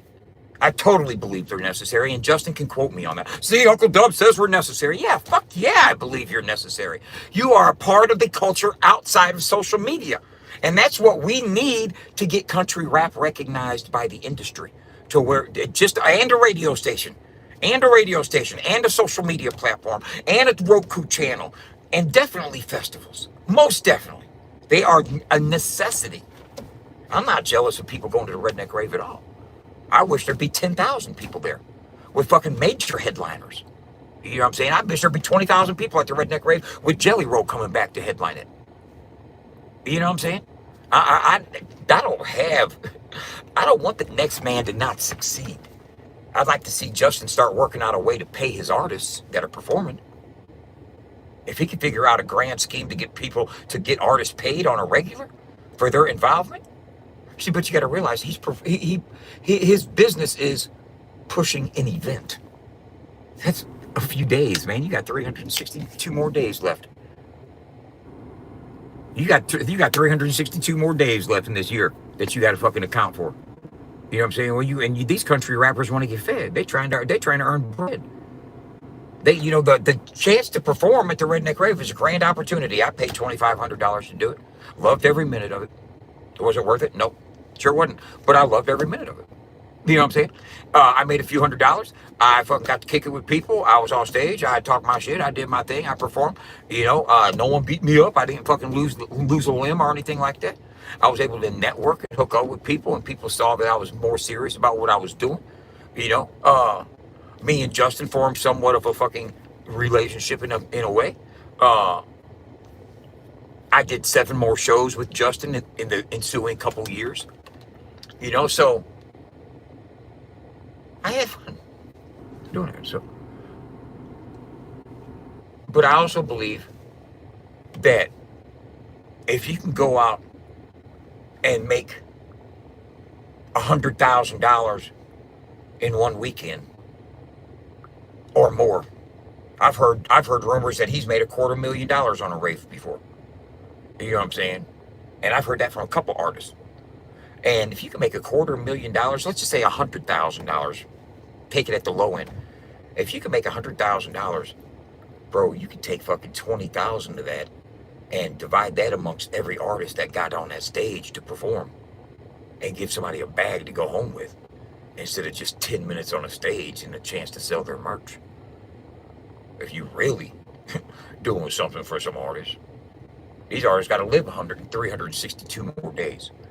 And they ain't going to get by off the reputation of having performed at the rave. But you're going to live for the next year off of it.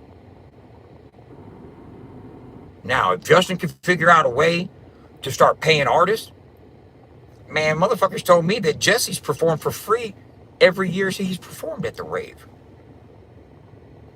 And that's why that's why Joe doesn't perform there for free. That's facts. I have nothing against what Justin does for the community, for the genre, for the scene, for the artist. I think he provides a hell of a fucking opportunity and service for both aspects. I also believe Fatful 100 does as well. You know what I'm saying? In different ways, and we do it on a daily, every day. Every day, there's a place that fans of country rap music can go to and discover new artists, get involved, earn points, have fun, talk to other country rap fans, get in the world feed, engage, message people, talk to people. It's a social media platform. You know what I'm saying? Geared towards the fans of country rap. You know what I'm saying? So you have a lot closer contact to people that are interested in the same things. So when you post content, you comment on people's content, you get notifications just like Facebook. You know what I'm saying? It's geared towards fan activation for country rap. So every day there's an assignment on the leaderboard. There's 5 people you can follow. You get to follow 5 new artists every day, and it rotates every day. You get to find the artist of the day. That'll take you over to the artist profiles. You get to scroll through the profiles, learning the artist if you're new to country rap. You know, it's to get people acclimated to the music.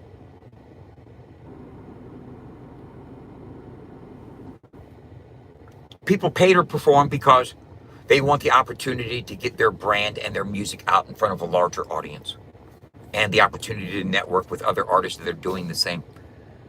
Is it a scheme? Is it a...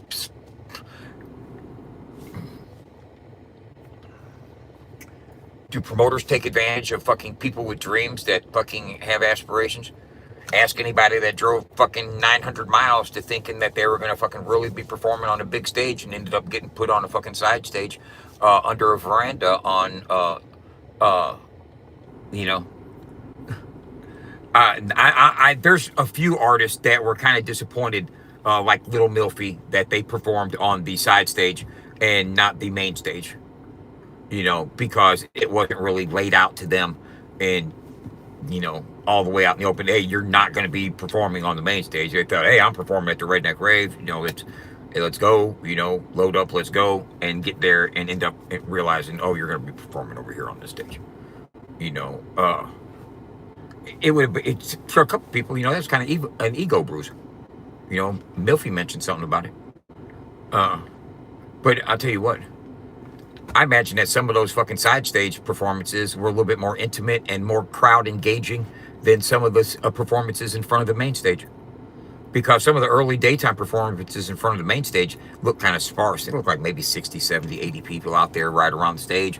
But, you know, that's something you got to deal with in a mud park when there's events and stuff going on during the day, in the early evening before it gets dark and party time. I didn't hear Savannah. I don't listen to Savannah. I've never really listened to her music. I thought she was duped into dissing Katie Noel, and I wasn't feeling her from then. Because unlike a lot of people, I didn't jump on the hate of Katie Noel bandwagon. Because I'm a grown-ass man, and I don't care if I'm butt naked with a girl and she's butt naked and I'm rocked hard right up against her ass cracks. If she says, no, stop, I got to pull away and give her space. Even if she's in my bed, butt-ass naked. And if she told that man, hey, man, stop, I ain't feeling this, get your hands off me. And I believe she told him that. I don't believe he tried to rape her, and she didn't say he tried to rape her. His preemptive, let's fucking smear her before she can smear me thing just showed his true character that people wasn't really picking up on back then because they jumped on his side and said, fuck Katie. She tried to accuse him of rape. No, she never did. No, she never did. People jumped the gun. She just told him, man, hey, hold up, get up off me. I ain't feeling this right now. Well, a fucking 18, 19-year-old kid with a 20-something-year-old dude, fuck. Oh, yeah, fuck that shit. You know what I'm saying? I'm cool with whose father? Who? Who's her father? Katie Noel? The Watcher. Whose father are you talking about? I don't know Katie Noel's family.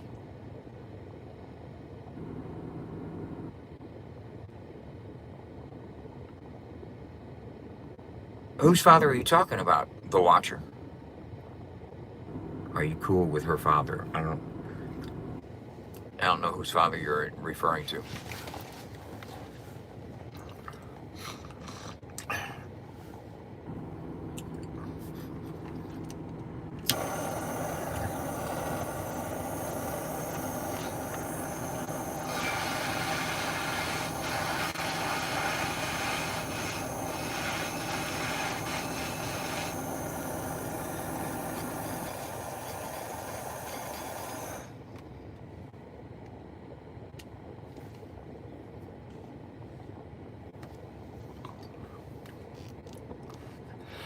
Are you cool with her father? I don't know whose father you're talking about. How's that?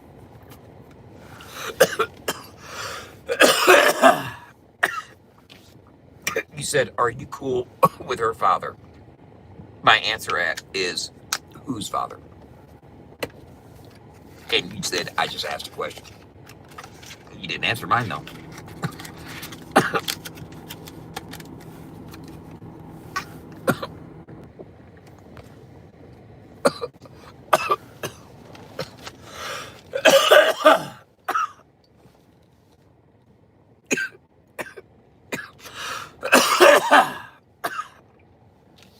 I don't know whose father you're talking about.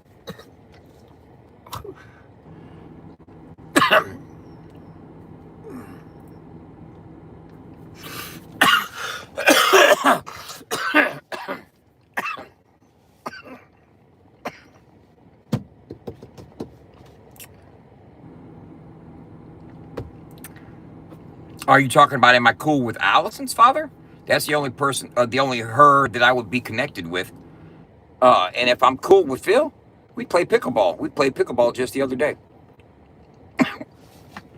We're definitely cool.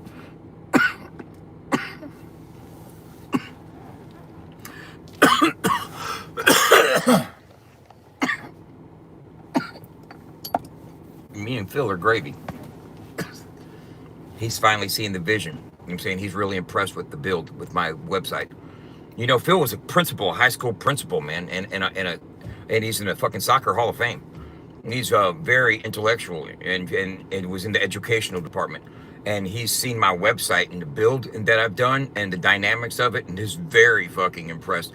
And we've developed a fucking whole new fucking relationship and view of one another. I've sustained all the persecution from her ex, and he's moved on into a sunnier days and happier nights with his new life and girlfriend in Chicago.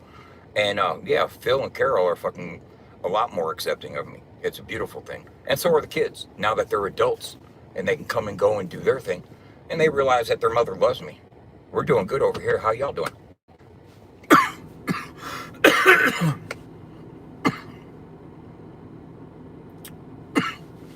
Allison, let me tell my story.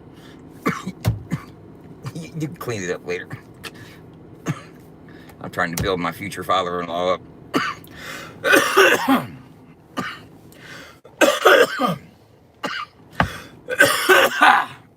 God damn, baby.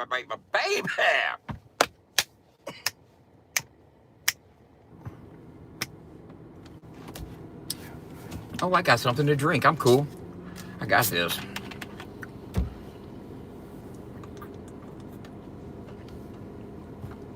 You might be thinking, why is he just sitting in the car? Because if I was sitting in the house, I'd probably be sitting on my bed, sitting in a room or something like that. And I can just easily sit right here because I'd be doing the same fucking thing. Looking at my ass, talking to you guys.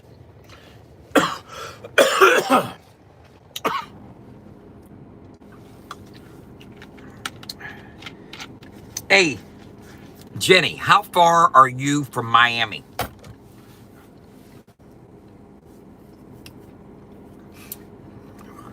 How far are you from the Miami International Airport?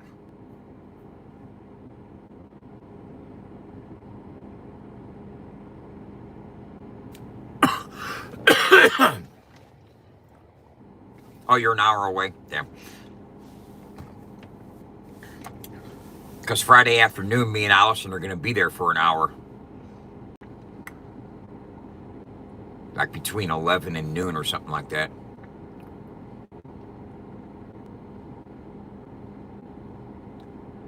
We'd have like an hour layover in Miami.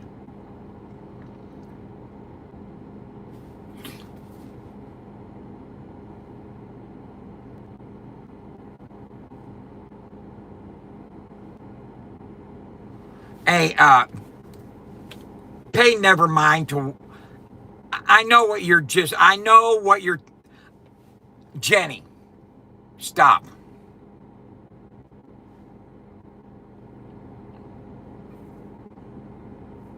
Subterfuge, dear. I was throwing subterfuge. I was throwing out subterfuge. I wasn't trying to trick you, but I guess I did. That was subterfuge. It's really Friday evening, between 6 and 9.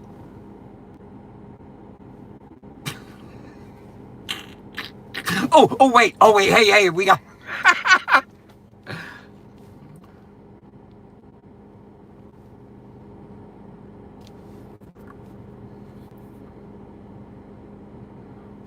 Yeah, I'm sure he did.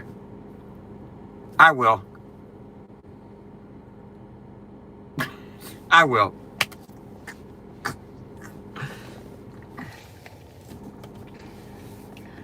Hey, you should know I'm never gonna tell the truth on here when it comes to fucking anything of any importance. Anything that they might want to know, I'm gonna fucking lie my ass off. And then they're gonna fucking talk shit about me for it. See, he lies all the time. Yeah, about shit you guys don't need no business knowing. You know what I'm saying? Fuck yeah, I'll give you some misinformation so you'll run with it looking dumb as fuck. I ain't got $75,000 from Bruce. He said he did. Look, just said he did right here. Let's play it back. 75,000. And they fucking run with some shit, bro. And then if they don't run with it, they'll just spin their own narrative and go with it. So who gives a fuck whether I lie or not? They're gonna say it how they want to anyway. Oh man, I know Stone Dad's a weirdo. I can tell by looking at that motherfucker sus ass dude. He trying to hide all that motherfucking frail ass face behind that beard. Oh, single ply, need a little sit on back. Single ply. I called his ass single ply. God damn it. That's funny. Oh my God, that's funny. I see you watching, boy. With your single ply loving ass. He likes to feel his finger.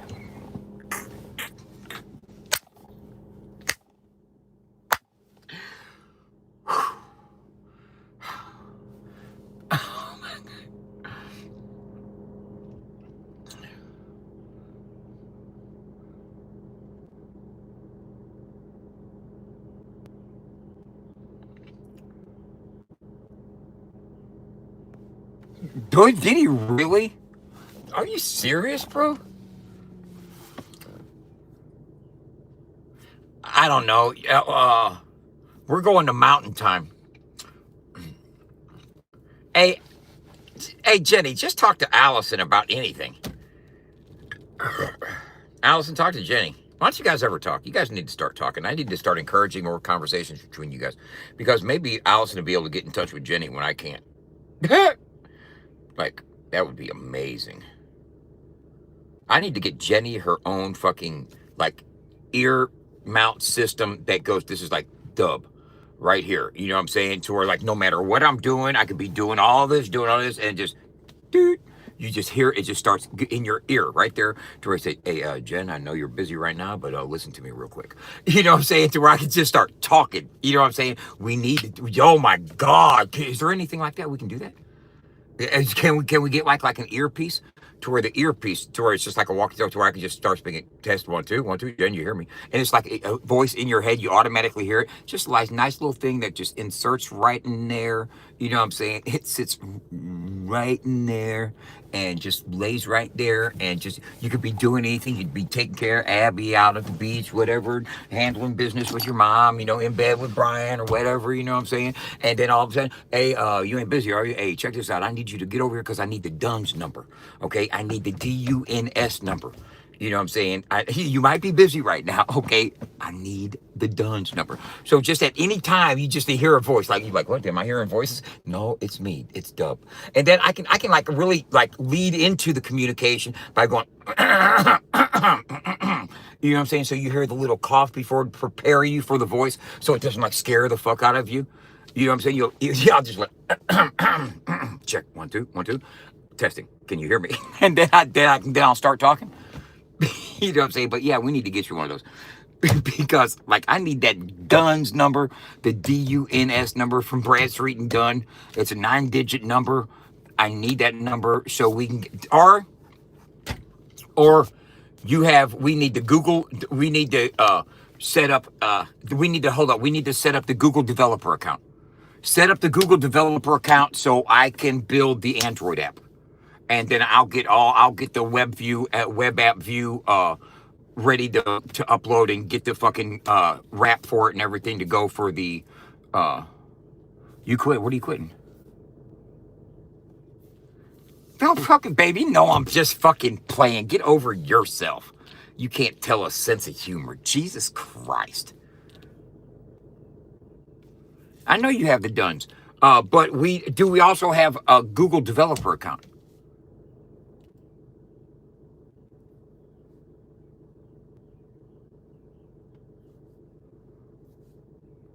And Allison, you for one know how frustrated I get when lack of communication ensues. So you should know, get over yourself. You get over me nakedly. Okay, how about that, apples? You get over me.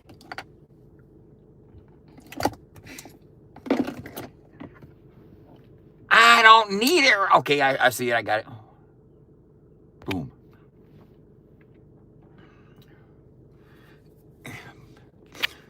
Bam. Do we have a Google developer account already? Do we have the Google developer account already? Or do we have to pay the other $25 to fucking get one started?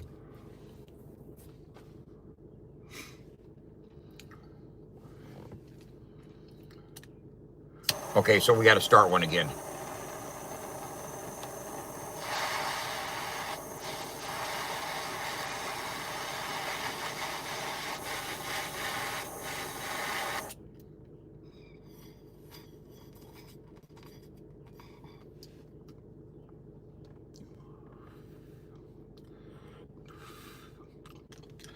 That was the old stuff. That was the old stuff. Don't worry, babe. I'm going to save some of this. I'm going to save some of this. You know. I wish everybody the best in their endeavors and their pursuits and what they're trying to build and what they're trying to fucking attain. Unless they're trying to tear somebody down. If you're trying to tear somebody down, no matter who it is. Look, Aaron, I'm not trying to tear nobody down. And that includes Tim. I'm not trying to tear Tim down. I'm not, you know what I'm saying? I'm trying to be left the fuck alone to live my life. But you know what? I don't have minions. I don't have a wife that's out there fucking in the back streets, fucking coaching along, fucking trolls with fake accounts and being buddy with people that hate me or that hate him. You know what I'm saying? I'm not conniving with the fucking anti-Tim committee, trying to fucking set up fucking Sting, get him fucked around or locked up or anything like that. You know what I'm saying? It ain't the same type of vibe or energy coming from me at all. You know, at all. So I wish everybody the best. I know that FAFO is going to grow. That's for sure. And I also know that there's some people that don't like that. And guess what? I don't give no fucks about you. No.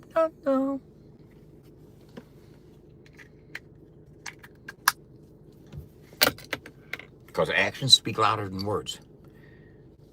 And when you see all this action we getting ready to put out there, the artists are going to start seeing the results. Artists like to see numbers move. They like to see healthy engagement. They like to see that needle move, and they like to see growth. It's cool to be interviewed on a panel with a couple hundred people. It's great. But did it seriously grow their platform? Did they seriously get a boost in engagement across the board? You know, I'm giving opportunities for growth, and not only opportunities for growth, but opportunities for direct monetization and direct facilitation of accessibility to the fans that appreciate their music with no interference, no algorithmic restrictions.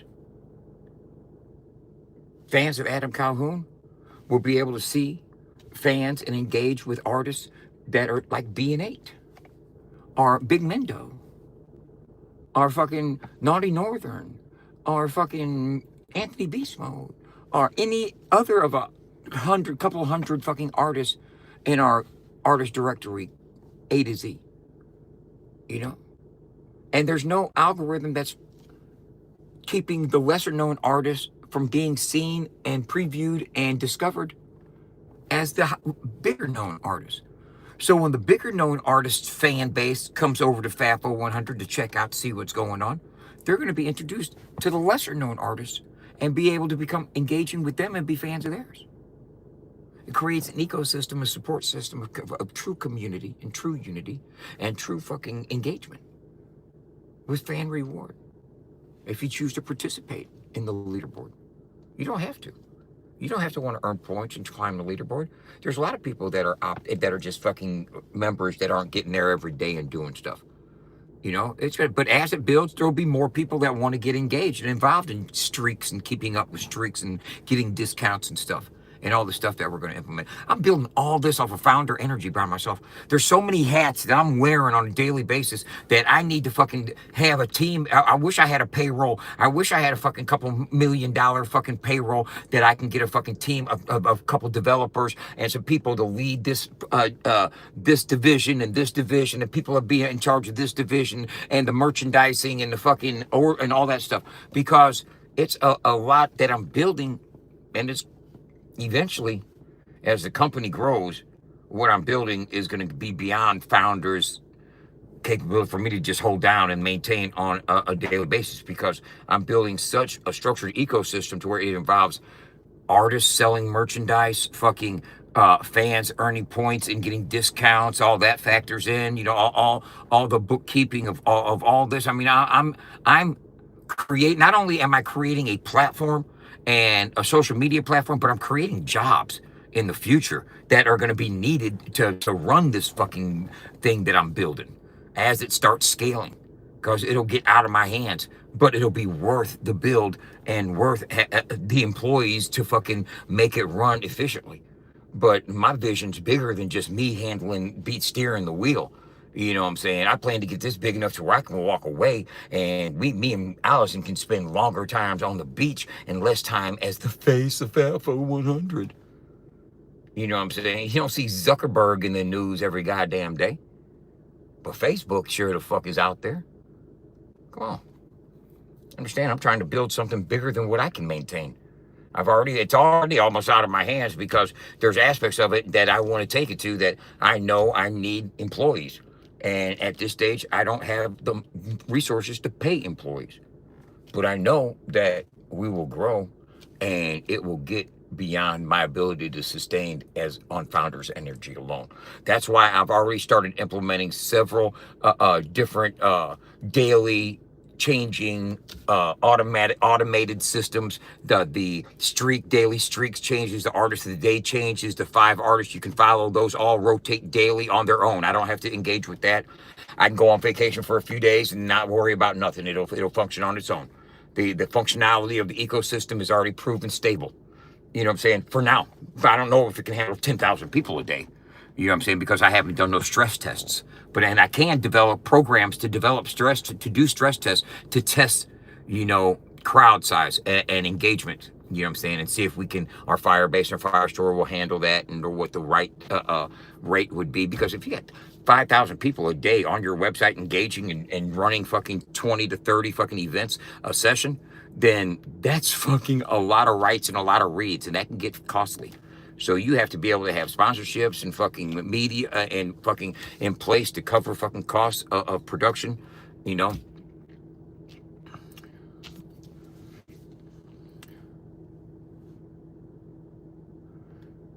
I'm talking to people that are listening.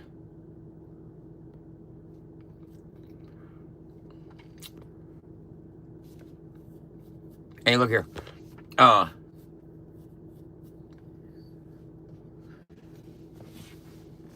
Outlaw OG, whoever you are.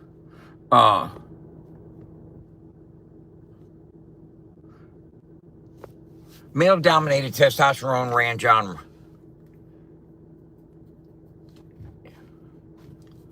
And how is a genre ran? And what is running it? How is a genre ran, and what is running it? And when you say a male-dominated genre. What you mean is a male-dominated community that discusses the genre. I understand what that, Snowman.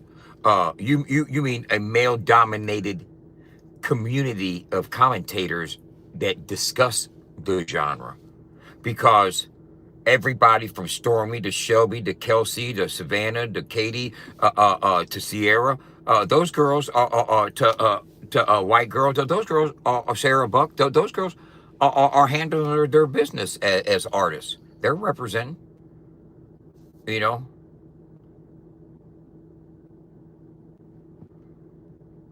You know. But if you're talking about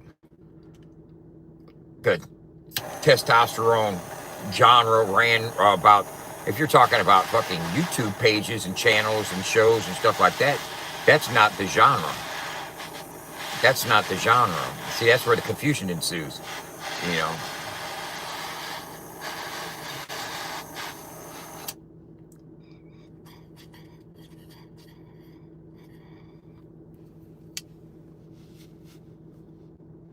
Genre is a style of music. The cliques and communities that formulate are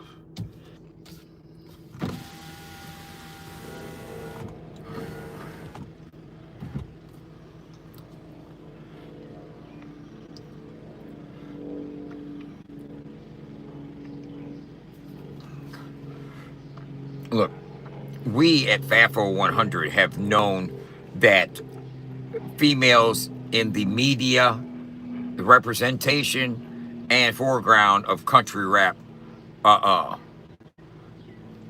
was needed, is needed. Okay. Non-biased.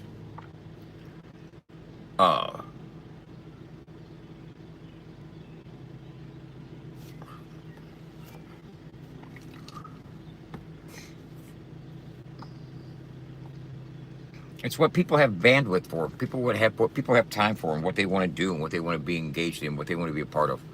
You know, I've got a lot of grand ideas. You know, I want to do a fucking country rap view, you know, talk show, you know, to where you get like maybe 2 or 3 girls and a dude, you know, to keep it a little bit of balance of testosterone in there. So, you know what I'm saying? So it's not a woman's world entirely, but and get like a little open talk discussion, you know, about things that happen at concerts. You know what I'm saying? Different difficulties, pet peeves. Are mud parks really the best place to see your favorite artist, especially if they're a lower level artist? Is that the best place and opportunity for growth and exposure at that time? Because don't let the numbers fool you. There could be 3,000 people in the mud park and only 50 people standing in front of the stage when somebody performs. You know, and I know what I'm talking about. And so does everybody else that's ever been at a mud park event. You know what I'm saying? So you could discuss, I mean, there's a lot of things, you know, people can discuss and engage in and bring up as a community, instead of throwing dirt on one another and talking about each other and picking sides and degrading and down talking somebody.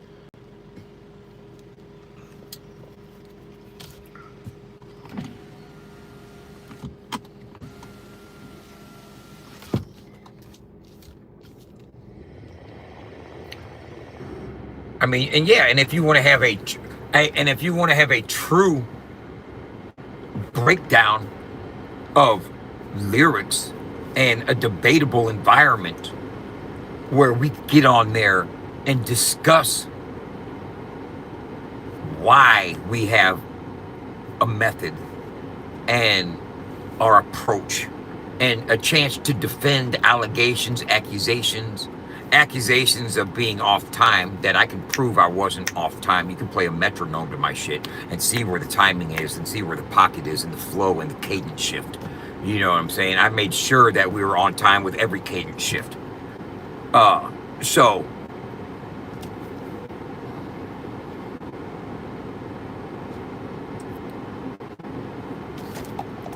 you want to get up there and dissect the lyrics and go over each bar, I can point out where, when he goes over each bar, get me up there so I can point out the lies, since he doesn't want to acknowledge them directly. Get me up there on a panel. Tim had Jimmy up there on a panel with Jackrabbit, and Jackrabbit got to get up there and speak his piece about the situation.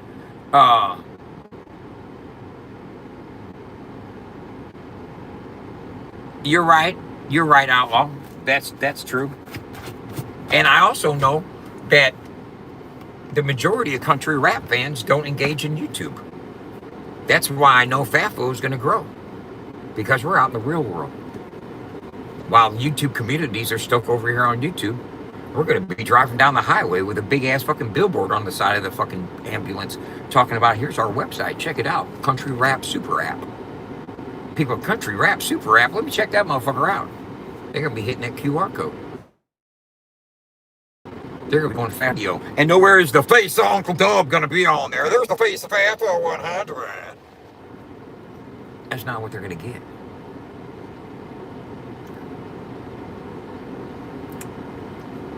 Here's the thing, is they don't. You got to get out there in traffic to them. So here's the thing. Country rap fans, people that like country rap, they like other things. They like NASCAR. Man, Gateway Speedway right down here. You know, Great America Speedway right down here. Fucking, they got NASCAR races going down there. I put the Jambulance up down there, blast some country rap in the tailgate party area where they fucking got people gathered up partying before the fucking races or whatever. I'm sure they got that shit going on. You know what I'm saying? Yeah, I'm sure there's some country rap fans down there in the pit crews and stuff. Maybe even a couple of the drivers. You know what I'm saying? You never know. You might be able to get a connection with a drive pit crew or with a drive team and get some sponsorships, get a FAFO sticker thrown on a fucking NASCAR. You know what I'm saying? That's what I'm talking about. Because you gotta check outside of YouTube and social media. If there's a couple million country rap fans out there. So you gotta find out where they're at. You know what I'm saying? I guarantee you there's some country rap fans that go to Bama that are gonna be in that fucking parking lot at that motherfucking Bama Gator game, tailgating it like a motherfucker. And when that Jambulance pulls up in there and we bust out with some Yellow Wolf and some motherfucking goddamn Simple Man, and Hard Target in them, it's gonna be on and popping.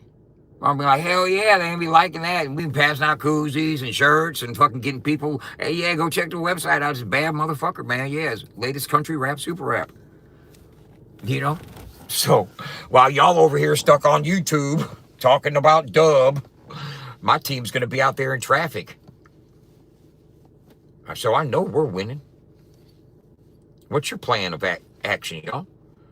Let me hear Tim and Chop and y'all's plans. What's your plan of growth dependent on? That's what's up. What's your plan of growth dependent upon? Word of mouth? The algorithm? You depending on a share? How you gonna get growth? How you gonna grow?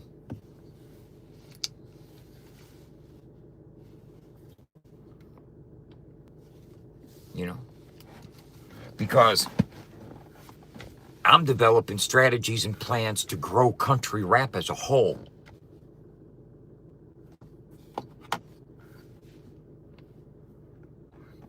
Tu comprende? You understand what I'm saying? I'm trying to grow the whole genre. It doesn't say Uncle Dub on the side of my ambulance. And I'm not going to be the driver of the Jambulance going all over the place, bro. I'm not going to be the EMT, the emergency music technician. You know what I'm saying? We got a team that we're putting together for that. So when our team's out there going viral at events, You know what I'm saying? With that Jambulance blasting, lights on inside, big screen, fucking monitor, music blasting, people in the booth recording songs, fucking that table lit up, nice, fucking shiny, fucking all the leather and wood interior looking badass, speakers open, fucking. I might even put a fucking stage on the roof and have people up on the fucking roof performing in that bitch. Okay, putting on a show for motherfuckers right out in the parking lot. Okay? Now, and when we're catching fucking motion like that, yeah, the socials are going to grow as well. But we're worried about the platform. We want the platform to grow as a whole. We want the genre to grow as a whole. And as we move up and grow as a business, the analytics and the information and the reports that we gather that are about the artists and the plays and the streams and the spins that we get and the royalties that we pay, we're going to be able to take that information and we're going to be able to go to people like Ali Oberson of Apple Music and talk to them about about recognizing country rap as an official DSP, as an official uploadable category. You know, and once we can achieve that type of recognition and get that acceptance to the mainstream, then you're going to have like the awards processes like Grammys and all Billboard awards, fucking American Music Awards, Grammy Awards, that'll be acknowledging it and opening up categories for country rap artists. Just like they have a reggaeton Grammy Award, they have a Latin hip hop Grammy Award, they have a Christian rap Grammy Award. We want a country rap Grammy Award. And when those avenues are opened, then the big fish are coming in. That's when the majors coming in. That's when they're gonna be doing signing motherfuckers, and you're gonna have, oh, I'm not independent more, I signed. Well, you know, the reason all these independent artists in the country rap lane are all independent, because there ain't no majors want to sign them, because there's no major prizes they can get. There ain't no major achievements. They're not gonna get number one on the charts. They're not gonna get the Grammy Award. Why do they want to fucking have a fucking country rap artist on their roster? You know what I'm saying? But once country rap is accepted in the mainstream and it's a part of the industry and they're sitting at the table with the big boys and they got a place in the Grammys to get called up to the stage to get that motherfucking brass, then the game changes. Then the industry is going to move in and find the best, the cream of the crop. That's facts. But don't worry, independent radio stations like FAFO 100 is going to have the back of the OGs, the faithfuls, the fucking originators, the true country rap artists that represent the truth and the quality and the culture of country rap that have been doing it before the industry comes in with their plants. You think Jam Wayne was an industry plant? Wait till fucking country rap is a part of the industry. And then you'll see the mainstream fucking start giving the awards to people like Big X the Plug and Post Malone. You're not going to see people like fucking Broadnax get the Country Grammy of the Year Award, Country Rap Grammy of the Year Award, you know, or the Lax or Demon Jones. The industry, the mainstream's going to try to put who they believe should be in the forefront of country rap. They're going to try to spin their version of country rap, and it's probably going to be a fucking Nelly Tim McGraw concoction. You know, but understand, FAFO 100 is going to keep it a buck, and we're going to represent the. Yeah, hey, if the industry starts sending us music of their artists and it's the fucking Nelly Tim McGraw fucking recipe, we'll play it if it's good country rap music. We'll be bound to it, you know what I'm saying? Because we're not discriminating. But I just want the day ones to know that we're still going to be playing the fucking lesser knowns today, the Odd Jobs and the B&8s and the fucking Parker Boys, JBBs, and everybody else that is carrying the culture of country rap on its back while we're trying to find a place at the bigger table. You know what I'm saying? So we'll still represent everybody that we play now. We're not going to fucking move them out of the way to make way for the industry. I'm just letting that be known. You know what I'm saying? So you guys are always going to get representation on FAFO 100. Even when it goes mainstream and the industry is going to be pushing their fucking artists on the country rap scene, is what I'm saying. Think that makes sense?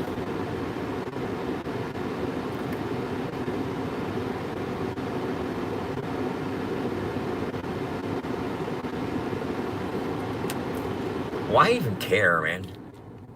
I mean, seriously, that's the thing. Some may come and some may go. Some will be around when you're ready to blow. With those that are with you when your ass is on low. That's all the love I got, and I'm gonna show. My growing years have been plenty of grief. I spent half off in jail, y'all half on the streets. Got 5 of many jobs, y'all, some I quit. I even tried high school, y'all, but that wasn't it. The fast life was peddling dope, son, robbing and stealing. Lost many friends because of my illin'. Looking back at the past, oh man, I learned too fast. From a life living my mama, man, she thought wouldn't last. And then I sat beside her and watched her cry. Her mouth didn't open up, but tears asked why. I said, Mom, I'ma change, I'ma make my stand to find out what it takes to become a man. Things are gonna get better someday, somehow, because that was then, y'all, and this is now. Many mistakes I made.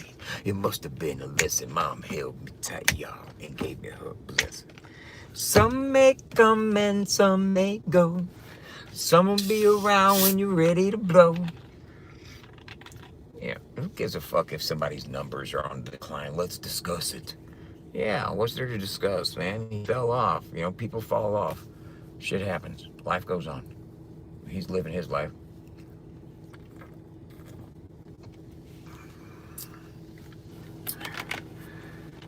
Maybe he'll have a humbling experience and realize the discussions of settlements is a lot better than fucking taking his shit to the motherfucking trial.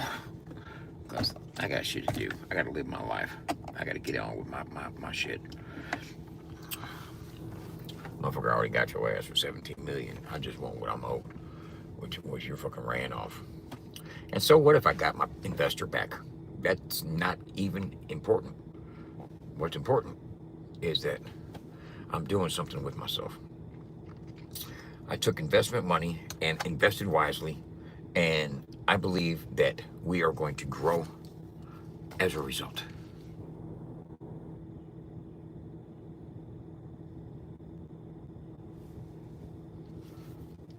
You know, here's the thing that people don't want to fucking flex away. I'll flex like a motherfucker on it. Check this out, y'all.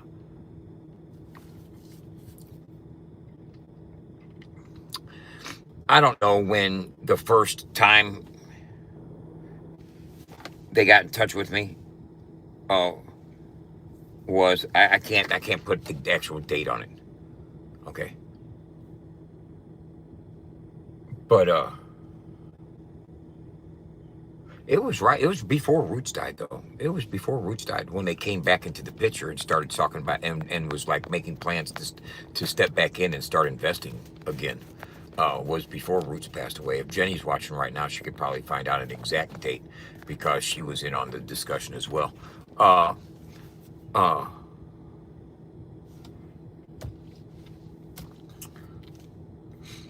regardless, a few months ago, I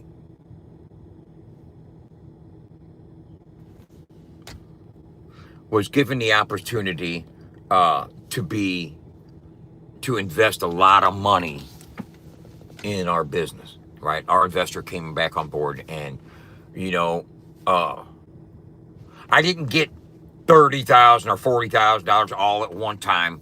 You know what I'm saying? I got it in increments. They gave me the first 10,000, and I bought the printer and stuff, and they sent another 20,000, blah blah blah. Sent another, blah. So I mean, I got it in increments, and that's how they plan on continued working it out.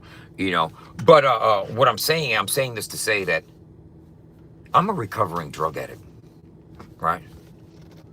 You hear me? That's not Jenny, Stephanie. We don't know if that's Jenny or not. We haven't confirmed. We don't know if that's Jenny. Do you know if that's Jenny or not? I'm playing with you. I'm a recovering drug addict. Okay? And I just had thousands and thousands and thousands of dollars in my possession. I still got access to thousands of dollars. You know what I'm saying? I got a card in my pocket. We got a bank account. So I did not slip once. You know what I'm saying? You know how it feels, how fucking empowering it is to be a recovering addict and to take care of this kind of responsibility and not be tempted by the devil. And to just have determination and passion and patience in what you're doing. You know what I'm saying? That, bro, going there to the sign place to get my ambulance wrapped and just dropping down a $7,000 certified check. Boom, here's my payment. You know what I'm saying? Paying for the fucking printer $10,000. I don't have that. That's not I'm not rich like that. I didn't run through Roots' money. And even if it was, and even if I was using Roots' money, and that's just a fucking hypothetical because it's not true. But I'm still not fucking up. I'm still investing wisely whenever you get through. Gambling on a white boy, baby. That's what the fuck I'm doing. I'm gambling on a white boy.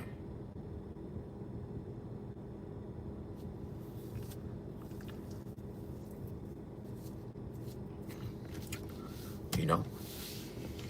Putting everything into this idea and this concept that we can grow the genre, that we can engage fans directly to artists, we can fucking give artists a platform that they can utilize to fucking have direct access to fans for merchandise and music and connections and everything, man.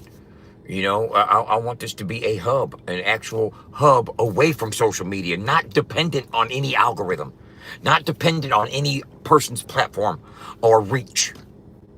This is reach that is, you can't count this. You can't, it's immeasurable because people are going to be able to hit the website from so many different aspects when we're out in traffic.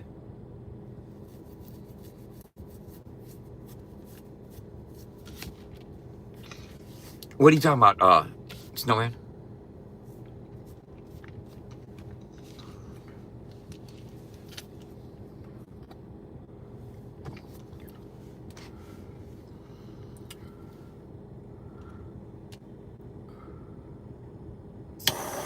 Oh, you're talking about, talking to Jenny?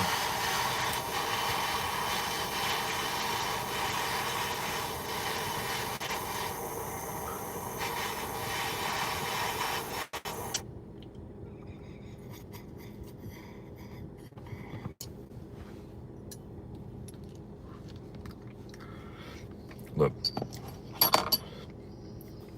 when I troll them by saying I got $75,000, right? Aren't you supposed to lie to somebody to provoke them to do something or say something? Isn't that what Tim said the definition of trolling was? So when I troll them, it's the honest truth. Oh, he told the truth there. I said, no, he ain't lying. He got that 75,000, right?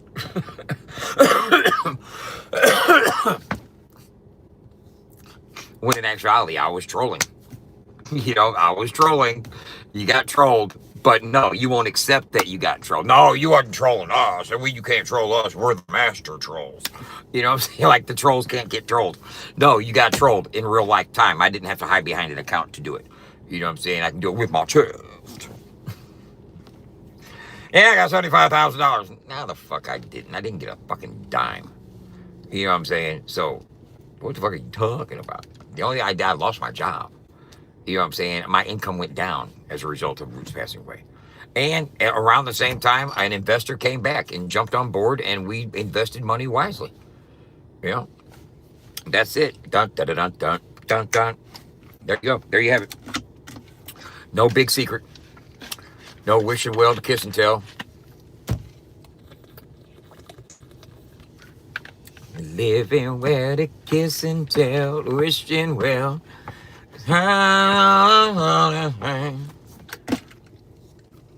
Terrence Trent D'Arby, right? Remember him?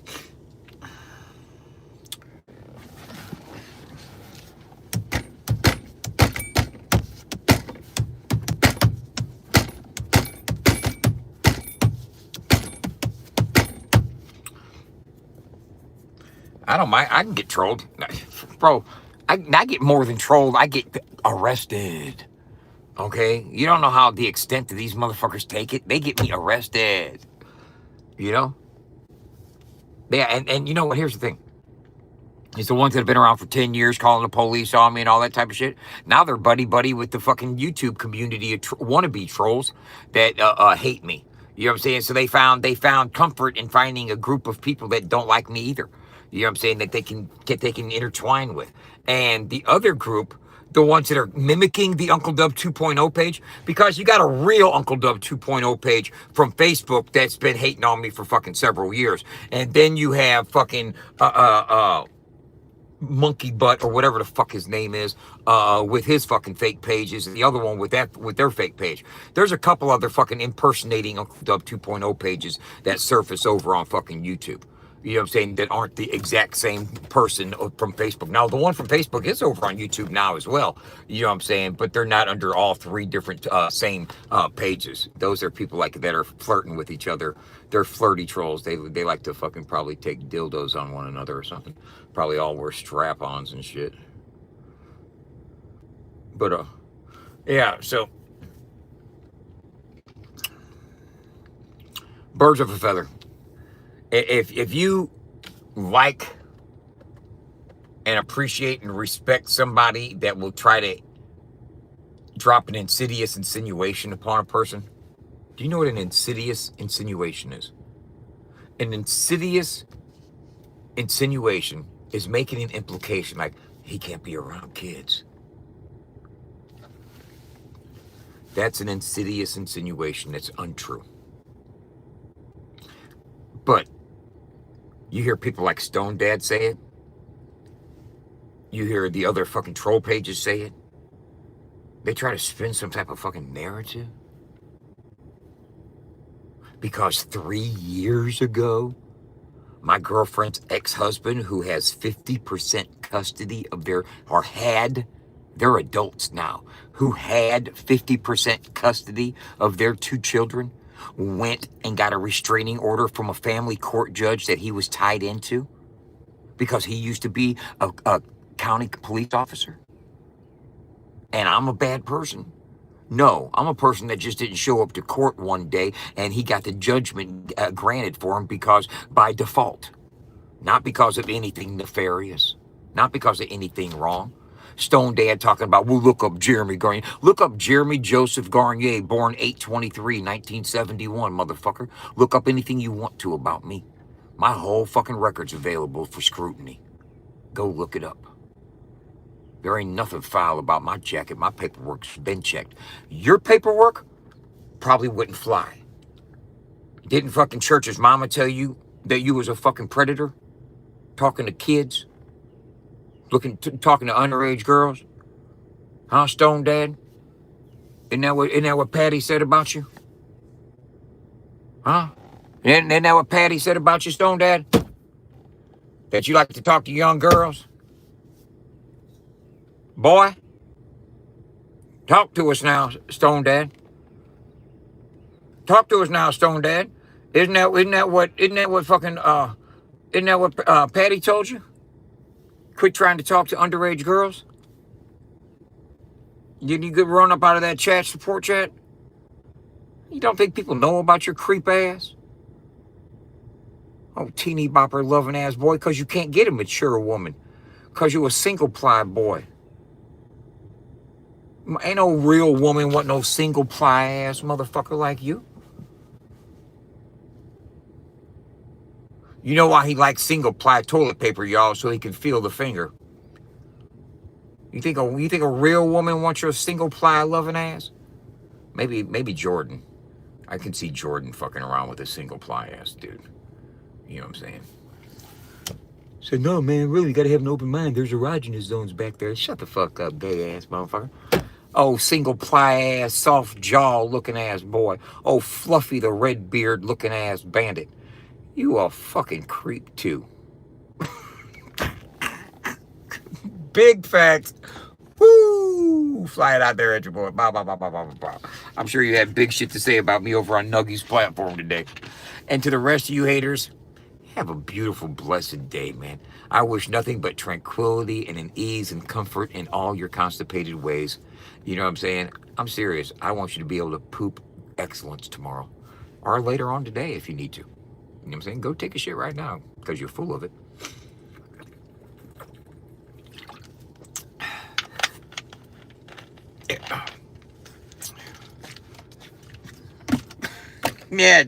Yeah, I knew fucking Steph would like them poop jokes. Yeah, there she goes. She's laughing there. Yeah, she's laughing there. You know, hey, Stephanie like that. We used to get some old, oh, you talking about poop? Yeah, we touched her tickle bone, her funny bone there. That's right. See, some of y'all laugh about certain things. I got Chef Stephanie triggered to get to fucking talking about poop. Oh, hell, shit. He's going there now. Yeah. Looking ass. Look in ass. No, don't be looking in my ass, motherfucker. Well, stick a flashlight up your ass. Motherfucker, I used to have to fucking squat and cough. I used to have to fucking lift my nuts, squat and cough in front of complete strangers. You think I get embarrassed on social media? I mean, seriously, bro. You know how many times I've stood in front of a fucking old fat hillbilly cop from the country, weighing 300 pounds, motherfucking old Brutus, old Bubba sit right there. I gotta go, okay, take plan. I fucking get butt ass naked, lift my fucking nuts in front of a fucking old ass fucking CO. Turn around, bend my ass over, spread my butt cheeks. They clipped the fuck out of that. They clipped the fuck out of that right there. Oh, we got them saying spread my butt cheeks. Oh, yeah. I'm sure they do it. I'm sure they did. That's good. Oh, my God. I'm a blessing in disguise. I'm giving you guys all kinds of fucking content. Oh, Jesus, motherfucking Christ. He just said spread his cheeks. Oh, we got him saying he spread his ass cheeks. Oh, shit, we got him now. Oh, shit, we got him now. Oh, my fucking God. You think I give a fuck? I'll fucking do a strip search right now live on fucking social medias. No, I won't. No, because I'm not going to get banned. Y'all get me struck. I'll pull out this old John Stoney. Me like, oh, God. Oh, pull your pants up, Dub. No, I'm not going to do all that shit. Hey, hey, I'll tell you what. It got to the point to where motherfuckers, hey, I ain't even bullshit. I'm not even bullshit. The quickest way to get through a strip search, right? Especially if you're like, you're working with a little something, you know what I'm saying, is you just shake that motherfucker at a motherfucker a guard and give her, hey, put your clothes on, bro. Get dressed, get out of here. You know what I'm saying? You know what I'm saying? He gets trying to tell me to turn around, bend over, squat, cough. I just, hey, put your clothes on, get that motherfucker up out of here. You know what I'm saying? They be getting me up out of the strip search room fucking quick as a motherfucker, bro. Hey, they don't want to be around that motherfucker at all. Hold up, don't let that thing get away. Shit. That's when it's I can use it in my defense. Then they can't see the drugs that I got secreted in my fucking ass crack. You know what I'm saying? All the balloons. Man, I fucking keistered dope before. I sure the fuck have. COs have a terrible job, don't they, Skippy? I would never want to be a fucking CO. I'd never want to be a CO. I remember the first time my mom brought me a balloon of narcotics to a prison. Giving them some more fucking shit.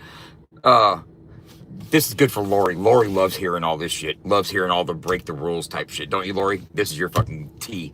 You know what I'm saying? Yeah, my mom used to bring me fucking ounces of weed. My mom used to bring me a lot of stuff. You know what I'm saying? She used to bounce that ball big time, bro. I used to fucking move work, weight, some fucking products in the fucking penal prison system. Bro, I had a fucking sheet of acid in prison before. You hear me? I had a fucking sheet of fucking acid in prison. I had everybody on the compound tripping. Everybody, this is Farmington Correctional Center back in like 1993, yo. Hey, I had everybody on the fucking yard. We was tripping like a motherfucker. I think it's like 4th of July too. You know what I'm saying? We were playing handball. It was so much fucking fun. Oh my God, the black dudes thought we had lost our fucking minds. Black dudes thought we lost our fucking minds. They did. And then white boys don't go crazy. I said, man, we ate some acid. I gave a 4-way to a black dude, and him and his cellie ate some. They was tripping too. What's up, Chris?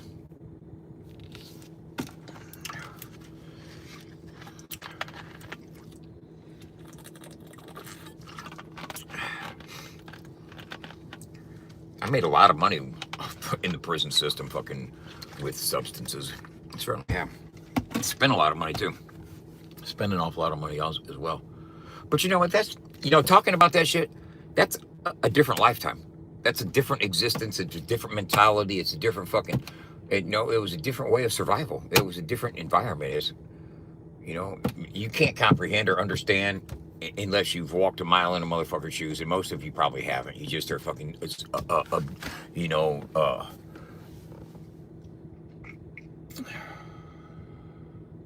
opinionated, fucking.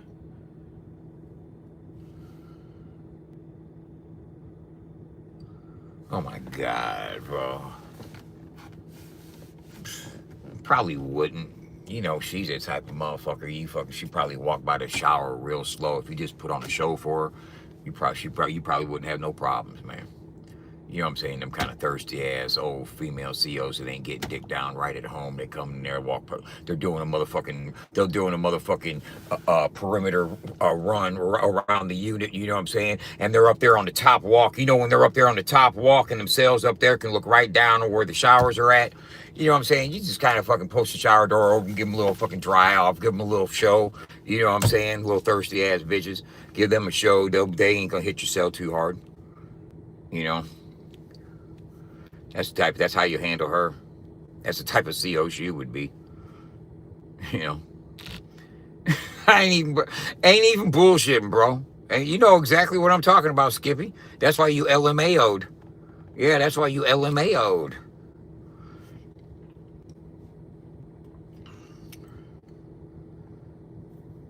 Yeah, she's the one that just walk around the unit slow, trying to fucking look in and catch something popping off in the window. You know what I'm saying? She walked by my cell, I'd be doing jumping jacks, butt ass naked, rocked up on her ass. Boom, boom, boom, boom, boom, thing, boom, boom, boom, boom. Be doing jumping jacks while she walked by.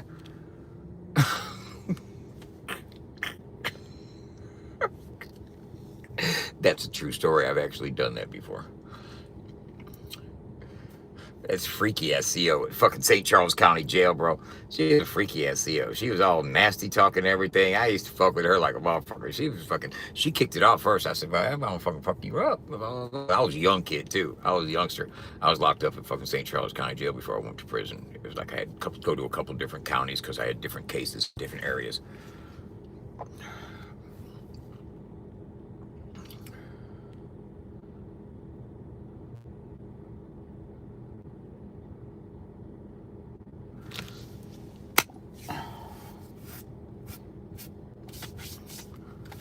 If you looked at my fucking Chat GPT conversations, you'll see what I talked to Chat GPT about.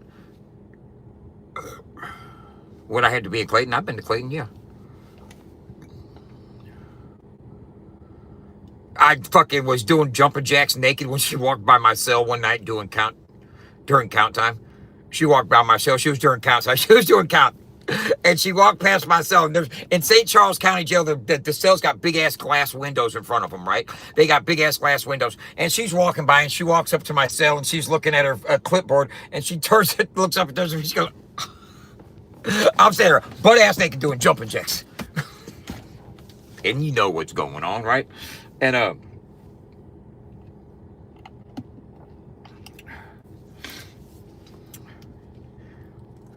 I didn't do anything crazy or nothing like that. The fuck with her. I was fucking with this fucking CO she was a CO there in St. Charles County Jail. She was a freaky chick. She talked freaky and shit. She liked to phone sex flirt and shit through the fucking talk box at night. You know what I'm saying? In the where the CO sat, they could get over your intercom and talk to you over your speaker in your cell. And she would get over a motherfucker's speaker and be talking freaky to a motherfucker, man. And she was a young white CO, you know.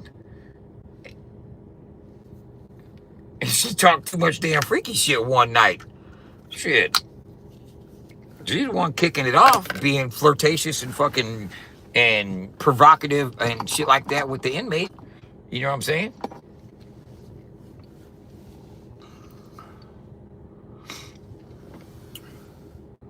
I did a year in Clayton, TC, gunslinger, or 9 months and 18 days total.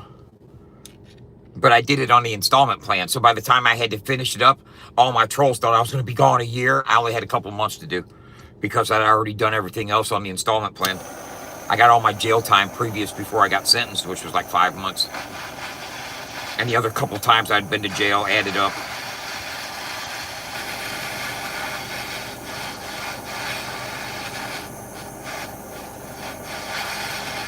See what they don't realize?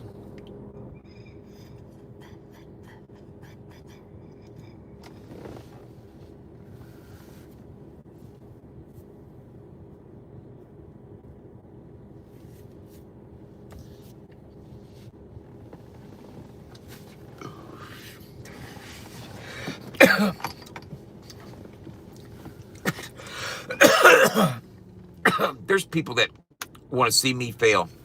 They want to see me go to jail. They want to see me get violated for my probation. They're going to do everything they can to try to get me violated.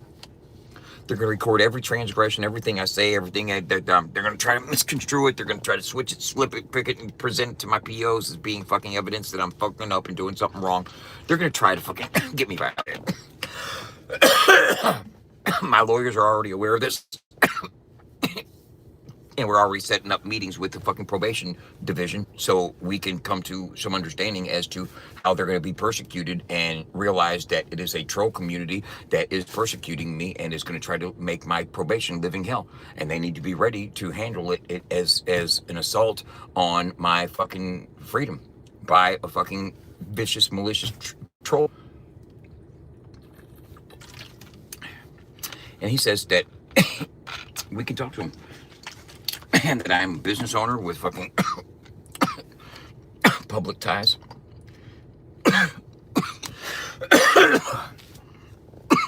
So it's a lot better when you pay a $10,000 lawyer all the money you owe them and they can handle business for you. When that's what I was able to do. Thank you very much.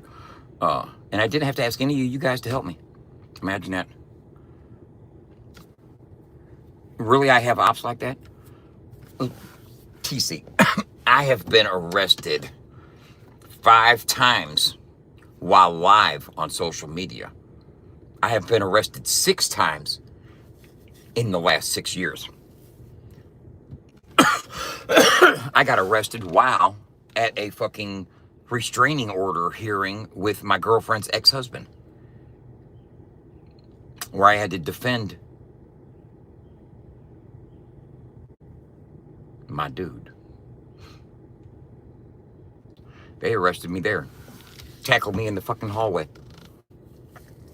That was arrest number 6. I've been arrested 5 times while live on social media.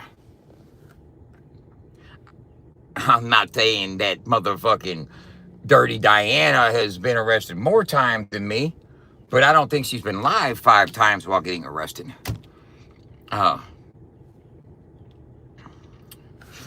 Oh, there's a couple people probably feel that way. You know, there's a couple people probably feel that way. But here's the thing. Hell yeah. Here's the thing. This is what I want to say is that no matter what they do to tear me down, okay, no, it's not just YouTube, TC. This was happening way before YouTube, way before I came over to YouTube. This has been going on for a while. But no matter what I do, or no matter what they do, no matter what they're able to accomplish by hindering my happiness or separating me away from my loved ones and family and friends and whatnot, and living life, that I also know that this too shall pass. And that eventually I'll be off probation again. Eventually I'll be free and I'll be living my life. You know what I'm saying? And they're already proven that they're fucking non-engaging, evasive fucking weasels that aren't going to have a actual conflict, you know, of physical confrontation.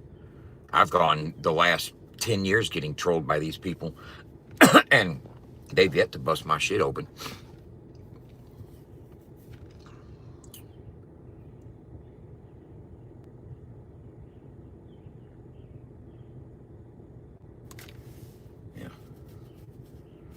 Yeah, it got worse because they were able to join forces. They were able to, I've always had the haters over on YouTube. I was just never over here to fucking get hated on. You know what I'm saying? But here's the thing: you got to find the source. You find the source. You source it. You know, where's the source of all this animosity come from? It's because I have a negative thing to say about Justin Stowers, and he's the person 7, 8 years ago that weaponized his fan base against me. You know what I'm saying? I didn't start getting hated on as viciously as that until fucking Justin told all his fans to fucking start doing it.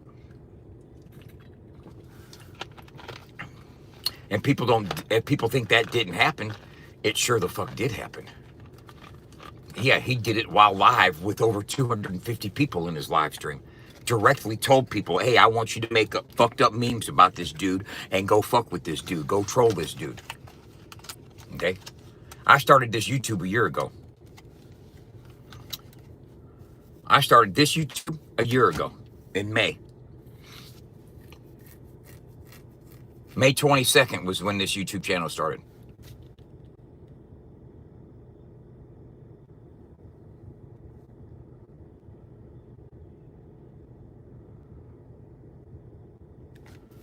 Hell yeah.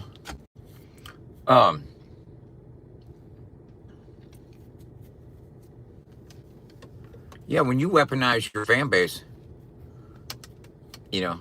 when you weaponize your fan base against somebody and you get trolls and trollish malicious activities start ensuing because a lot of the hate that I get is directly related to their support for Justin and been trolling me for years.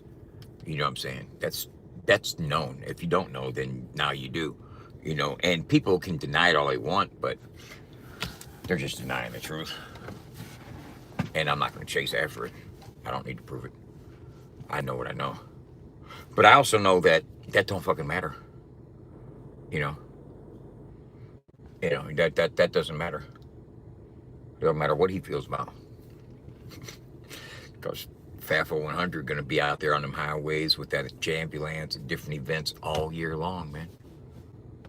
All year long. And it's not just, and we're not just going to, my plan of growth and development is to get out there amongst fans of the music. And they're obviously not hanging out on YouTube all the time. Where are they hanging out at? Man, they might be hanging out in the Middle Tennessee rodeos. Like we went to that one time when I was up there at the 501 show.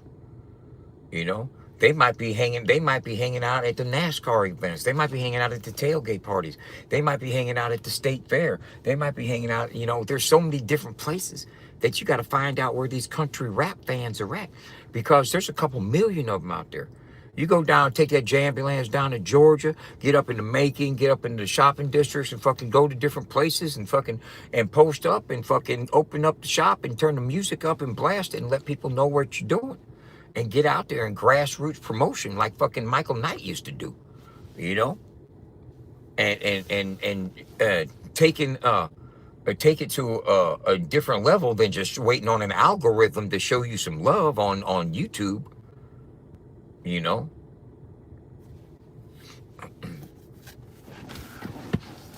But you understand what I'm saying, bro. Go to Daytona, go to fucking bike weeks, pull up on Sturgis. And maybe not a lot of bikers are into it, but maybe down Florida, the Daytona Bike Week, definitely. Myrtle Beach, fucking different areas, man. You got hit different tourist spots. Pensacola, go over to fucking, down to Orlando, hit Tampa, come back up through Georgia. You got to find different spots that you got to take a tour with the Jambulance. And doing shows, hooking up with artists for fucking recording sessions and podcast interviews. That when let me tell you something.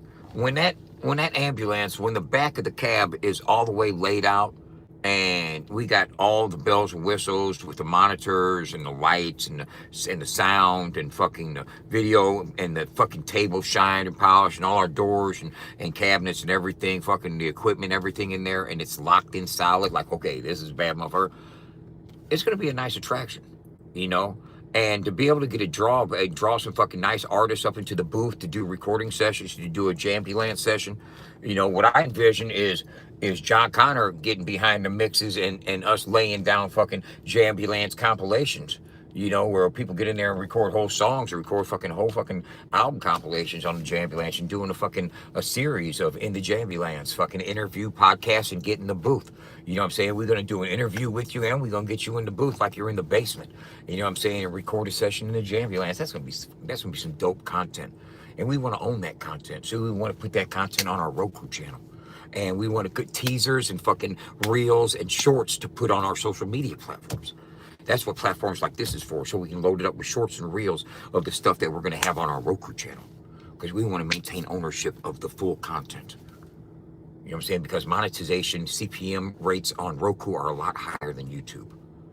You know, and when you can train your audience, like you can train your hair, you train your audience to go over there for the main content, they'll go over there and look at it. They'll go over there and ingest it. That's what fucking no jumper does. That's what fucking Vlad does. That's what World Star does. It's what so many fucking the Mr. Beast does. It's what so many YouTubers and serious content creators that are serious become content owners. Understand what I just said. Content creators that are serious become content owners. They develop another platform to host their main content, and they move people to that platform. They convert them. And while they're converting, they're still building their social media platforms with shorts and reels. But if they want to get the whole scoop, they want to get the whole interview, they're going to go to Bunny's Patreon, and they're going to pay the membership to get the whole interview. You know what I'm saying? They're going to get teasers over here on YouTube and different fucking Instagram real podcasts of the Dumb Blonde podcast. But you want the real content, you want the full fucking uncensored deal, you're going to go to her platform, which is not YouTube and not fucking a third party host. They own the content. You know what I'm saying? Anyone that is serious about content creation should be just as serious about owning that content and figuring out a way to own the content, way to monetize the content. And my thing is to develop your own Roku channel, develop your own Peacock channel, Crumble channel, or any of a number of the CT television opportunities that are available for you to develop and start putting up original content. Our original content is going to be based on Jambulance interaction. Out in the traffic, out in the field, like I said, Jambulance interviews, podcasts with fucking recording sessions right there in the Jambulance. Just like going to the basement with Tigger and stuff. You do the interview, you do the freestyle session. We're going to be getting that going on.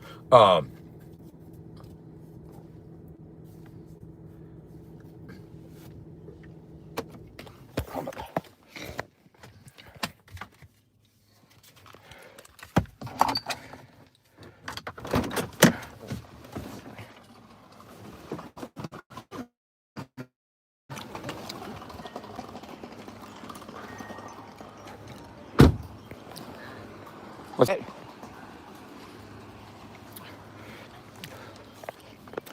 Nice, right? Oh, of course you're live, right? Nice. With my skinny self. What's this hippie lady think she doing? I just watched the best movie with Sandra Bullock and how do you pronounce that? Canoe Reeves? Keanu Reeves. Keanu Reeves. Right? Canoe. He's a canoe.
Oh man, you killed the sound, Mama G. She was killed. You were muted, G. Oh, I'm sorry.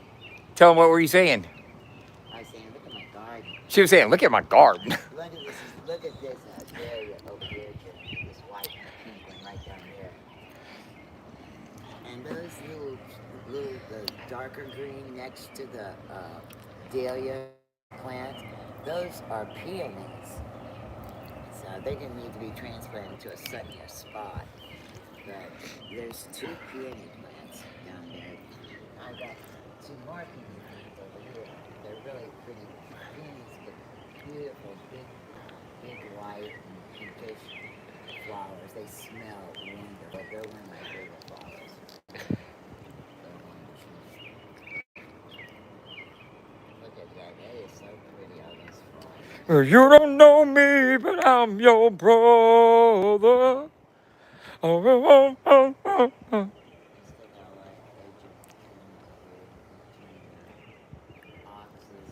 Sorry, Eddie. That's not fatty. Sorry. Lime tree is doing so good. No, there's some yellow leaves at the bottom of it. You're kind of yellow at the bottom. Look down at the bottom right over there. It's not yellow, but yeah, kind of. At the bottom, those are brand new. That's brand new growth. Those are yellow. Turn around here.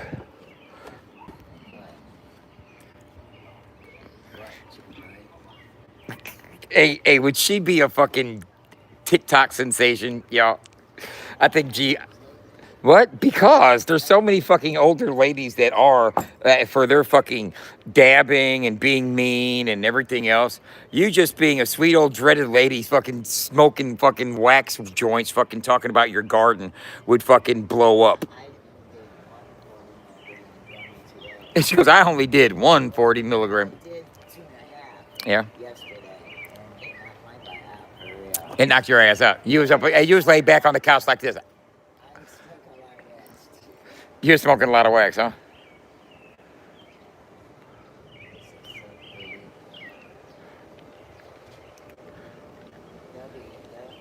There'll be a sunflower next year too, probably. And all you haters, bro, wait till she gets fucking dementia and I can exploit her personality there on social media for $1.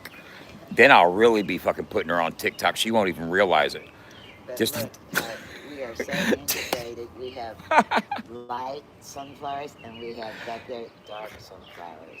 Even our sunflowers are integrated. integrated sunflowers. She's a liberal like a motherfucker, bro. Hey, she would vote for Hillary today, knowing everything. What's there to know? What's there to know? Okay. Look at Okay, all right. Act dumb. Act like you don't know. That's the fucking status quo. That's how you guys do it. Plead ignorance. Look at this little dude. Come here. Come here. I gotta go get some. Get away from my mom. He always on me, always, and he knows I can't stand him. I've kicked him off the porch before. Not hard enough to hurt him, but enough for him to get the idea. He was growling, attacking Fatty. Hey man, yeah, he needs to keep his ass away from Knows attacking my Fatty's cat. a pussy. My mom thinks Fatty's fucking old pussy. He's a pussy cat.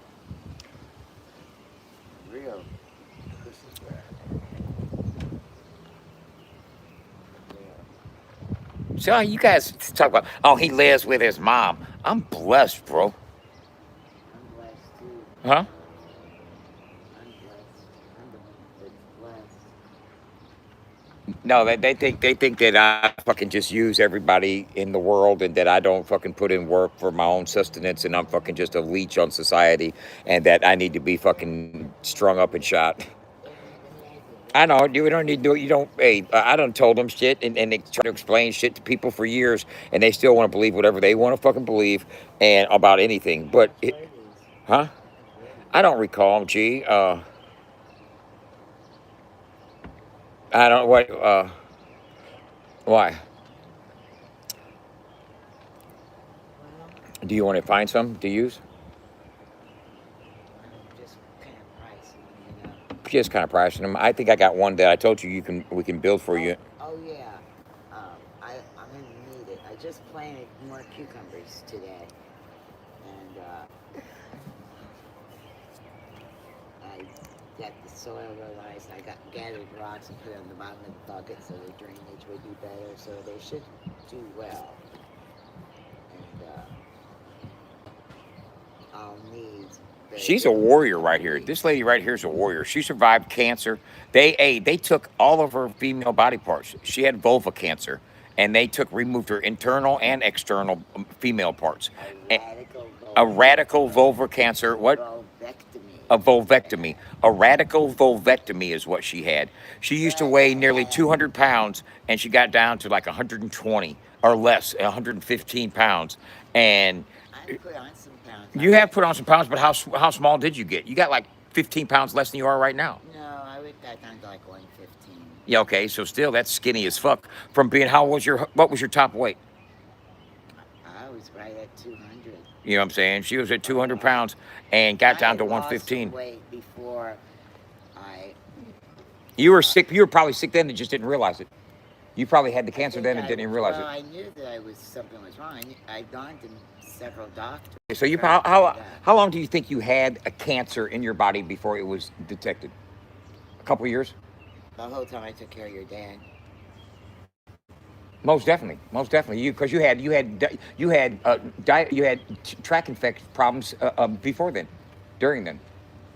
They thought they treated me for a yeast infection because that's so common in women, and they didn't even want to. Tried to make me think I was crazy. Oh, gee. They had even put me on steroids. That helped, but as soon as they weaned me off the steroids, hey, let me ask you: did you see? Back the same way.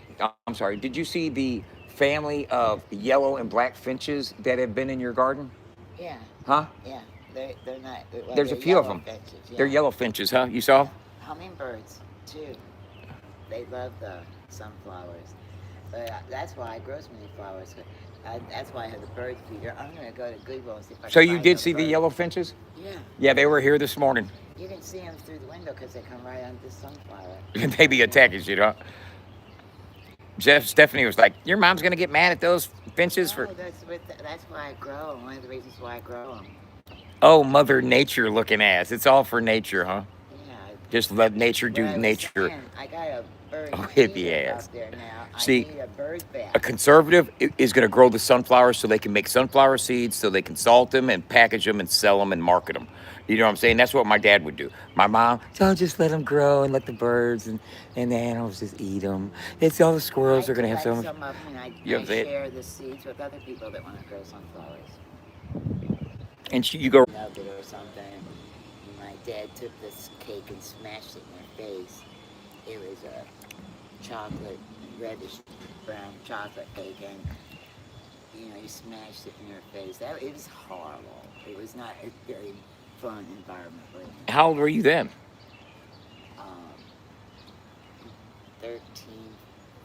13 going on 14, that age. 13. Yeah. 13 going on 14? Yeah.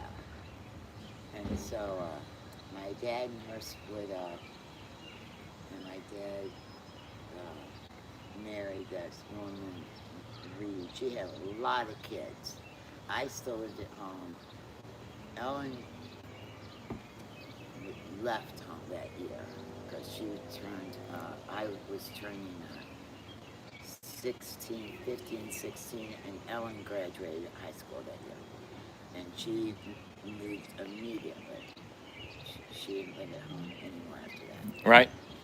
But what happened was, my dad went to work, and me and Ellen, our boyfriends had been our boyfriends, one was Mike Martinez.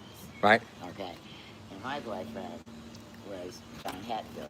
He was from St. Louis, but these boys were staying in our house when Daddy wasn't there, and but Ellen and Michael were real boyfriend and girlfriend. Me and John were just like seeing each other.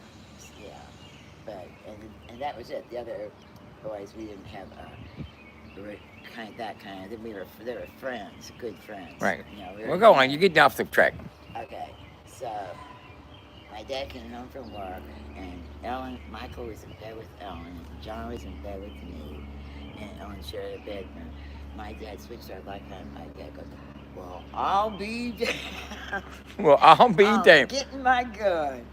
And Your dad said he's getting his gun. Oh yeah, baby, and he did get his gun too, man. And Y'all lived out in the country, didn't you? yes, we did. And, I told y'all she lived in the country. so they jumped out the window of our bedroom and took off down we live in the country, in the woods, you know. And my dad. Oh, promiscuous teen right here. Little 16-year-old got her boyfriend in bed with her. My goodness. I had got my motherfucking gun too. I would have shot some motherfuckers up. You would have. Well, didn't shoot anybody. But So we what? ran So how many out. kids did this lady Reed have?